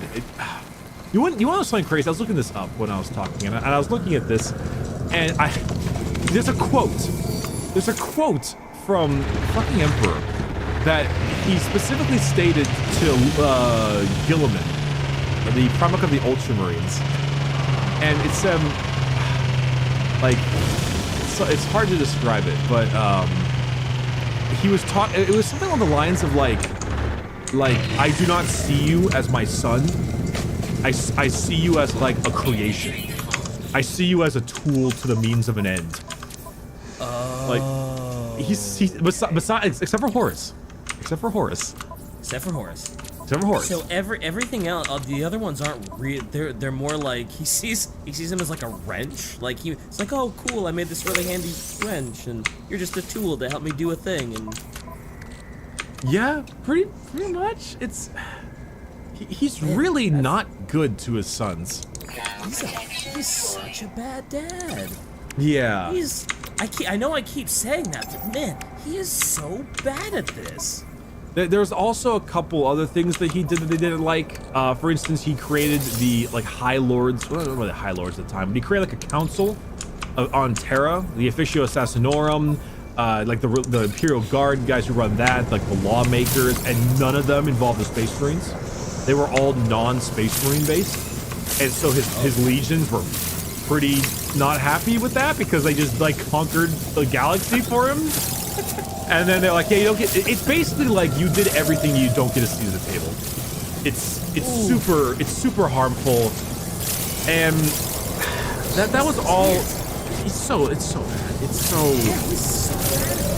And what made it even worse is that he, in his stead, promoted his favorite son, Horus, to War Master, which is basically taking his place, which is a fine decision. But the other sons weren't so happy about that. They were quite upset. Very upset. I would be too. I think anybody in their situation would be. I mean, your dad basically said, "You're my favorite son. The rest of you aren't, and I want you to be they got the promotion. The other guys got passed up for the promotion. Angron, Conrad, Kurz, Perturabo, 3 people that World Leaders, Night Lords, and Iron Legion. Iron Warriors. Those are we'll talk about them eventually. We're probably gonna have an episode for each legion, if I'm being honest. I should mention real quick. Remember how I said there's 20 legions? Mm-hmm. There's 18 now. There's 18 now. Yep. How did we get to 18? I don't know. No, just 18 now. It happened. That's it. That's the word. Okay, 18. Okay, so the concept, I guess originally, at least I think this is what Shai told me, is that Games Workshop wanted 2 legions, one chaos, one like loyalist, and both of them were things that you can create yourself as a way for roleplay. Create your own legion, you know? And then people realized that was fucking stupid. So then they basically said they did something so incredibly horrible that their entire memory has been expunged and all records have been deleted. And it is the most effective censoring that the Imperium has ever done. There is no information on them whatsoever. Okay. That's it. Rogel Dor made some joke about, like, if I could have 2 more legions, and Malcador looked at him with a stern eye, was like, do not even speak of it. And Rogel Dor was like, okay, Malcador, don't get your fucking staff in a wad. That's great. That's a great reason for it. I mean, so I'm not quite sure, and so I want to end this episode, but mainly like set up the Horus Heresy with 2 specific events. One with Horus and one with Lorgar. I want to do Horus first because Lorgar's is rather interesting. So Horus went to a different planet, and this planet were a bunch of fancy people. I forget what they were called, like the Interrex. I think they're called the Interrex. He went to this planet, and the guys there were like, they had all this really fancy shit, fancy artifacts, a really, really fancy sword, and all this, like a really, really fancy sword. And they were talking to people there, and the people were there like, hey, yeah, we're being really careful, because there's this thing called chaos, and they're super bad and evil, and we don't want to talk to them, we don't want them to be around. And they can give you like powers, and they can be the undoing of the galaxy. And Horus is like, yeah, whatever, man. Well, that's not quite true. He didn't quite believe it. He was like, okay, damn, something more powerful than my dad, and like ruinous powers of the unseen. Well, my dad should have told me about this if it existed. And this is where it starts, eh? It's a little bit problematic.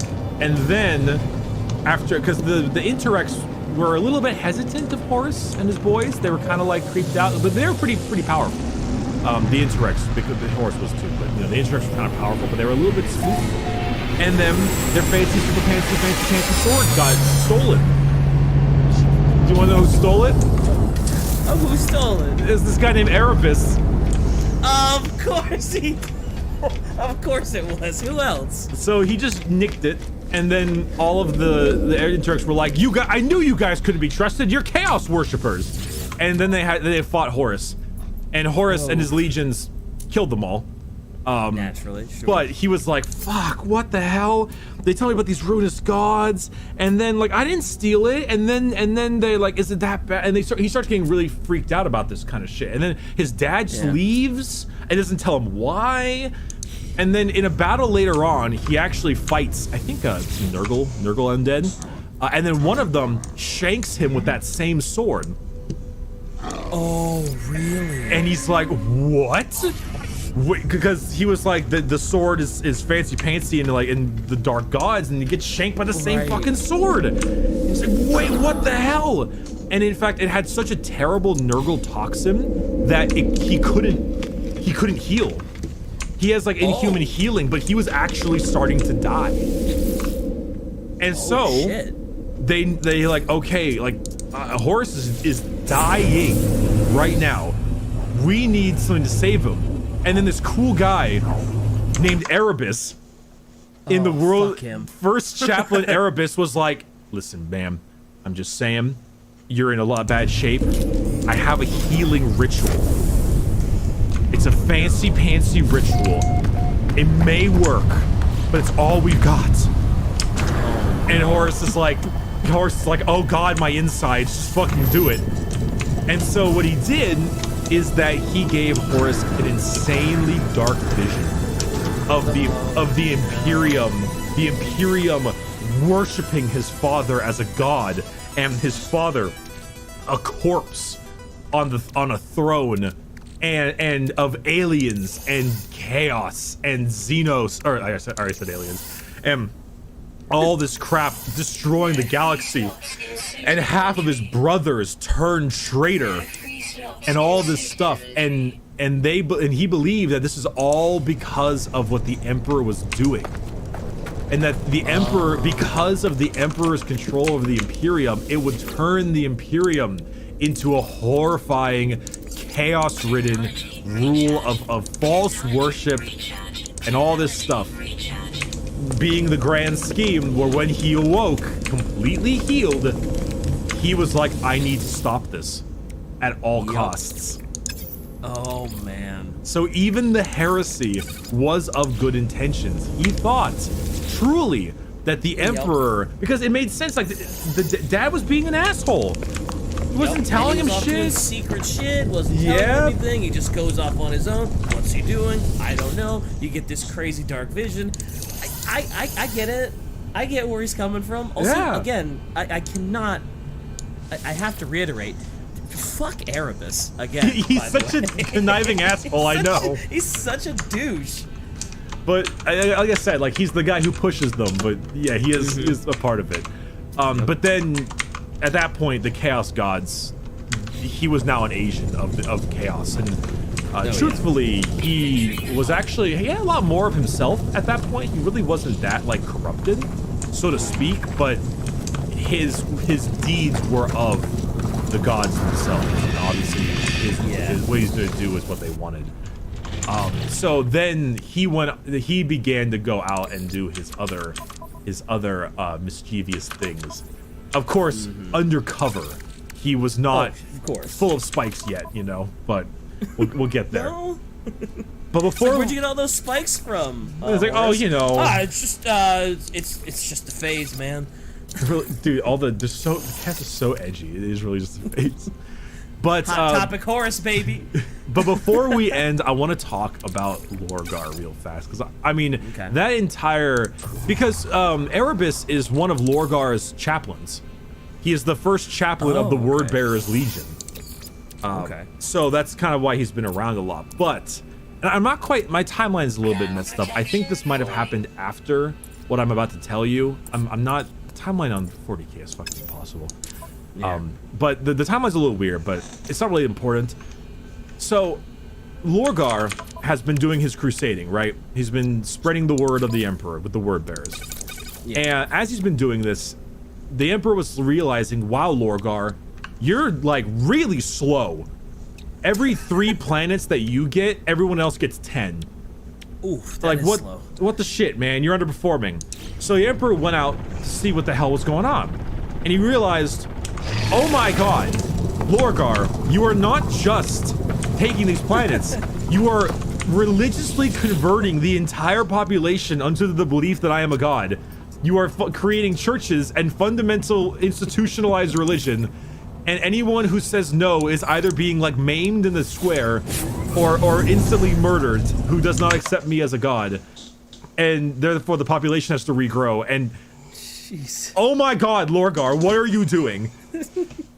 So that's the thing, is because he's spreading the word of the Emperor. He's spreading God. He's creating institutional religion. And so the Emperor was so fucking angry, because this is the thing he's hated the most. This is everything he's hated every single what he time. Specifically told him not to do. Don't worship me as a god. I'm not the one. Stop it. What does he go and do? Let's make everyone believe that he's a god and worship him. And not only that, but I'm he's not a god. underperforming. He's a god. And he's underperforming, sure. It is, that seems okay. He's gonna get fucked, isn't he?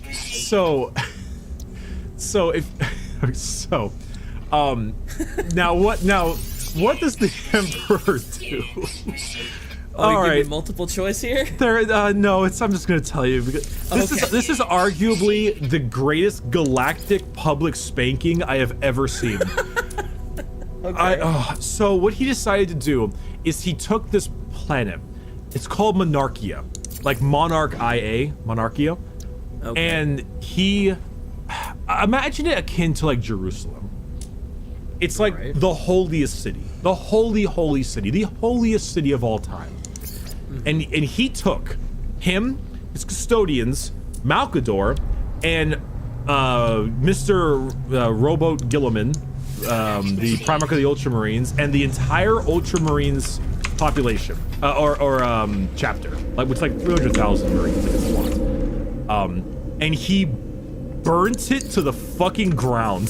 He completely razed the city to ash. Like and all of his people, all of his worshippers, all of his like religious symbols, he killed them all. He burned Jerusalem. He burned it to the fucking ashes and to the ground. And then he took Lorgar and his entire legion, and he had them assemble in the ashes of Monarchia, and he forced them to kneel in front of the Ultramarines, in front of the Emperor, in front of Malkador, in the ashes of his holy city, and was like, "You are a fucking disgrace. You are a shame. I am ashamed to call you my son. You disgust me. You will cease this bullshit immediately. I am not a god. You worship a false idol. Fuck you." And then he left. Holy shit! And I was like, "Big M's, what are you doing?" Holy shit! Damn! He raised the holy city to the ground just to, oh my god. What a savage. I mean, Jesus Christ. Hell. And so Lorgar weren't too fucking pleased. And no kidding. And Erebus was like, yo, dog, I know some gods who will appreciate our worship. Oh, Erebus. Erebus again. In that situation, it wouldn't take much of a push to get them to be like, yeah, you know what? Maybe worshiping that let's ditch that and go for something else. Yeah, not even the slightest. Like, it completely makes sense in that statement, because oh my god. Erebus is just like, you know, I know some other guys, and before he can even finish, yeah, we're in. Pretty much. It is insane how bad of a public fucking spanking that he did. It's ridiculous. And that's the thing, is like, truly, you could have had the issue of good old Horus turning. Right? You have Horus's issue. You have all these kinds of things.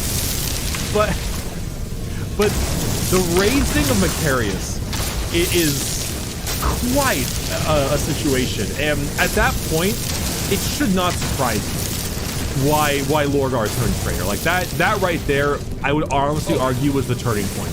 Even if Horus didn't turn, Lorgar would have probably been the different Horus, the new Horus. Oh god. Like, at that point, after such an insane public humiliation of everything that he had held dear and cherished and worshipped, did that, it's, not a huge surprise that he was like, you know, maybe connect. Yeah, he's like, no, I got some guys that'll actually give a shit about us worshiping them. Yeah. And Shai mentioned, like, Ultramarines and Wordbearers don't get along. Because just a little bit. Actually, I want to read a quick quote that I think is interesting.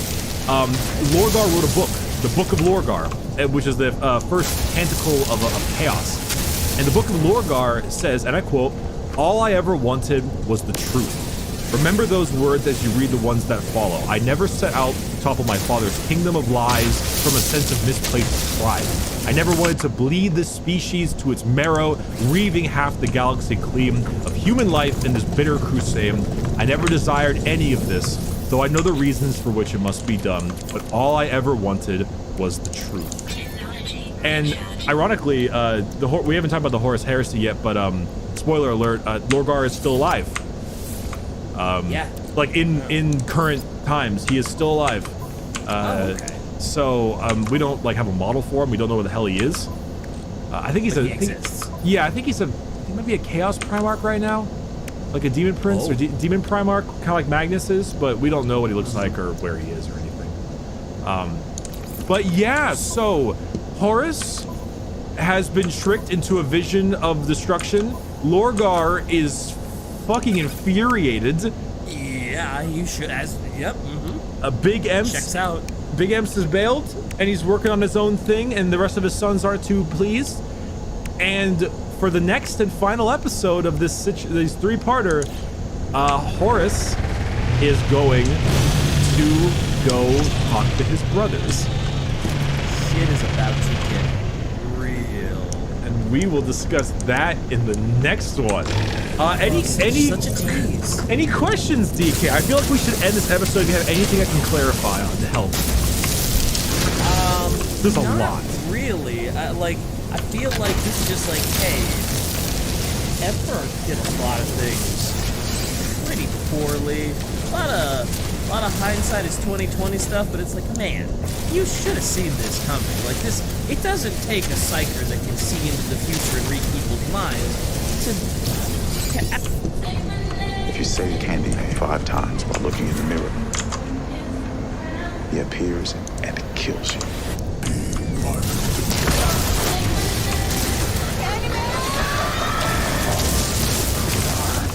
ascertain where all of this was leading. It's crazy how bad he is at this. Like this whole Horus Heresy thing, it's M's fault. There's so many points along this setup where he could have just nipped it in the bud. And he doesn't. It's a kind of an interesting concept about like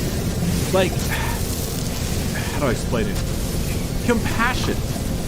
It's the idea that the Emperor, being the avatar of humanity, is arguably one of the least human in both the way he acts and the way like Necrons have more emotions than he do. Seriously. Yeah. It's basically agreed upon that Chaos Horus Heresy. Yeah, it would just have been like a mutant as opposed to a huge. It would just been a different he just wouldn't have been worshiping Chaos. He still would have probably turned on Gems or whatever. Yeah, it's kind of a. I mean, there's a lot of similarities in satire that go along with Warhammer. There's a reason the Emperor looks like Jesus.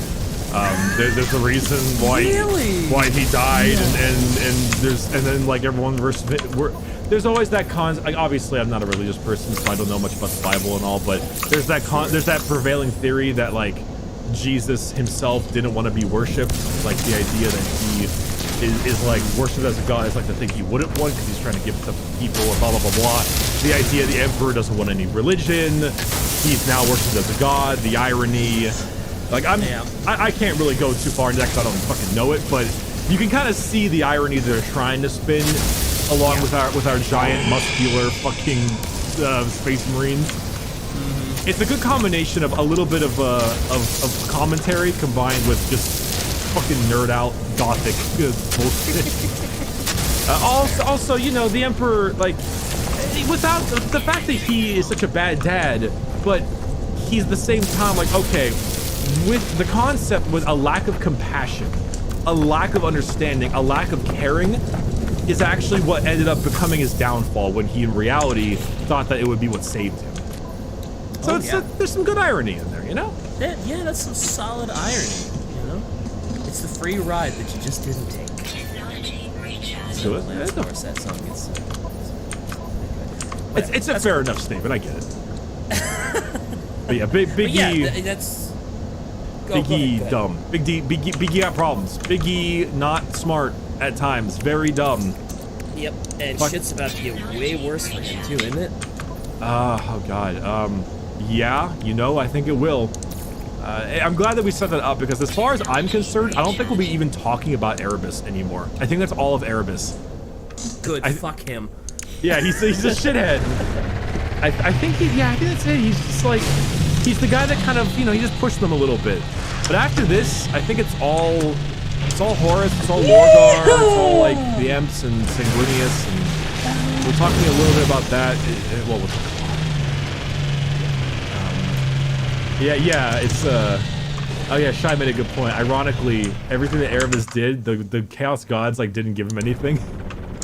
You know, I wonder, like, for the way Erebus sounds, sewing all of this and knowing that he was a pivotal part of all of this fuckery, that was probably the only reward that he really needed.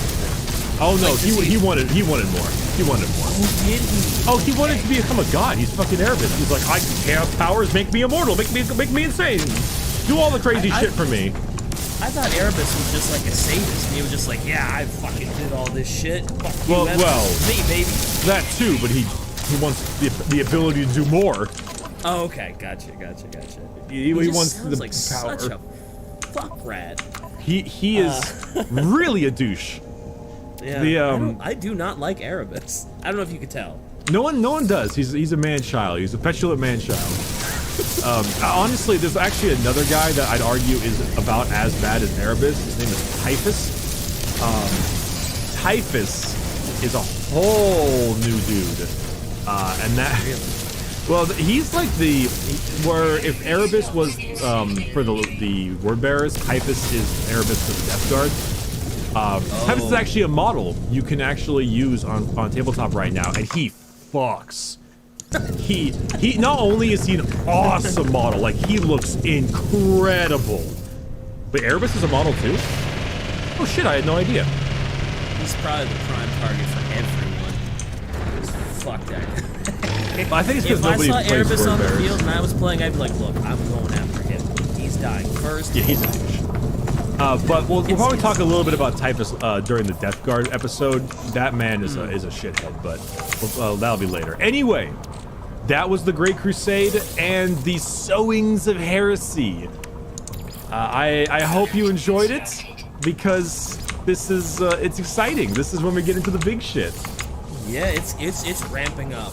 Like even not knowing everything that's gonna happen, I'm just like, yo, shit is about to get wild. Like all the seeds are there. Oof, boy, there's about to be a big explosion. Oh yeah, there so is. I am ready for it. I am anxious for the next episode, which hopefully will start being on a weekly basis if you go to patreon.com/adeptusridiculous, right? Hey, shit, if I'm being truthfully honest, if we can get it to 1,000 before the 2-week time frame is up, like the moment, if the Patreon reaches 1K, the moment it does, we'll probably just like, get a message from Shai like, we're at 1K, we gotta film tomorrow. We're like, okay, let's go. I'm in, let's do it. I'm down. Yeah, anytime, anywhere, like this is like the most, this is probably the most fun content I make all month. You know, is these like 2-week intervals of doing these podcast recordings. So if I could do it every week, sign my ass up. I'm glad. It is really, really fun. And honestly, these parts are actually the parts that I struggle with the most.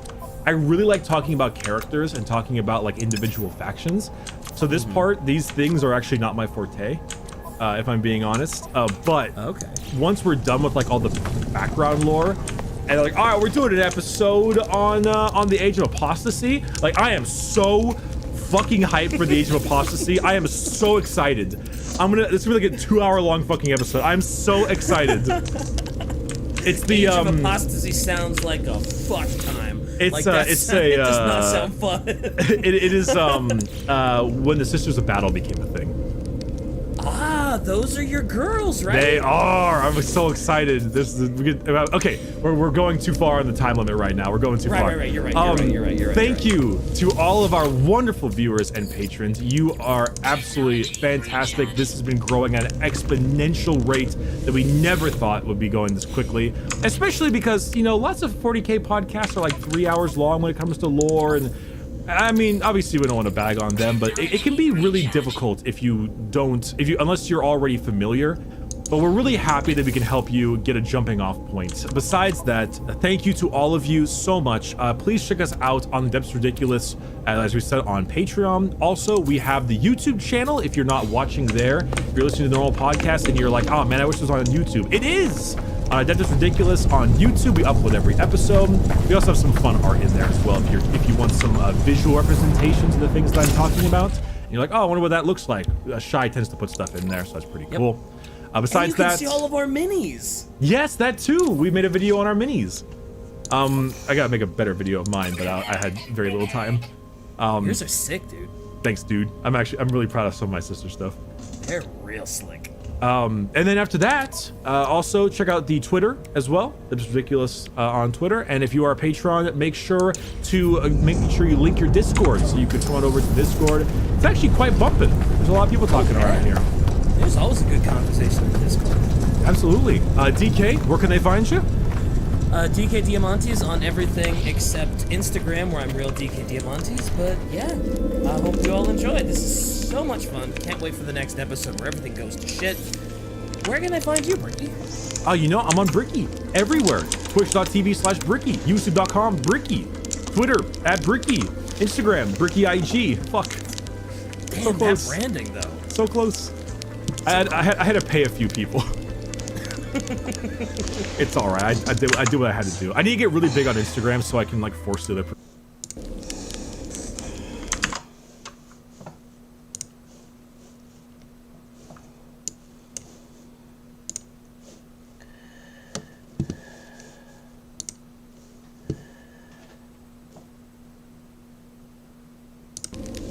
All right. Well. I guess I'll end this episode for today.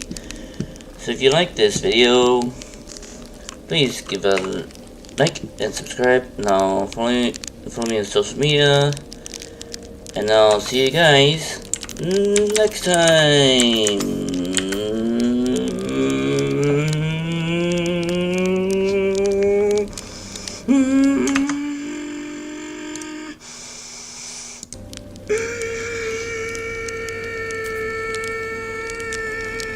Bye. Bye.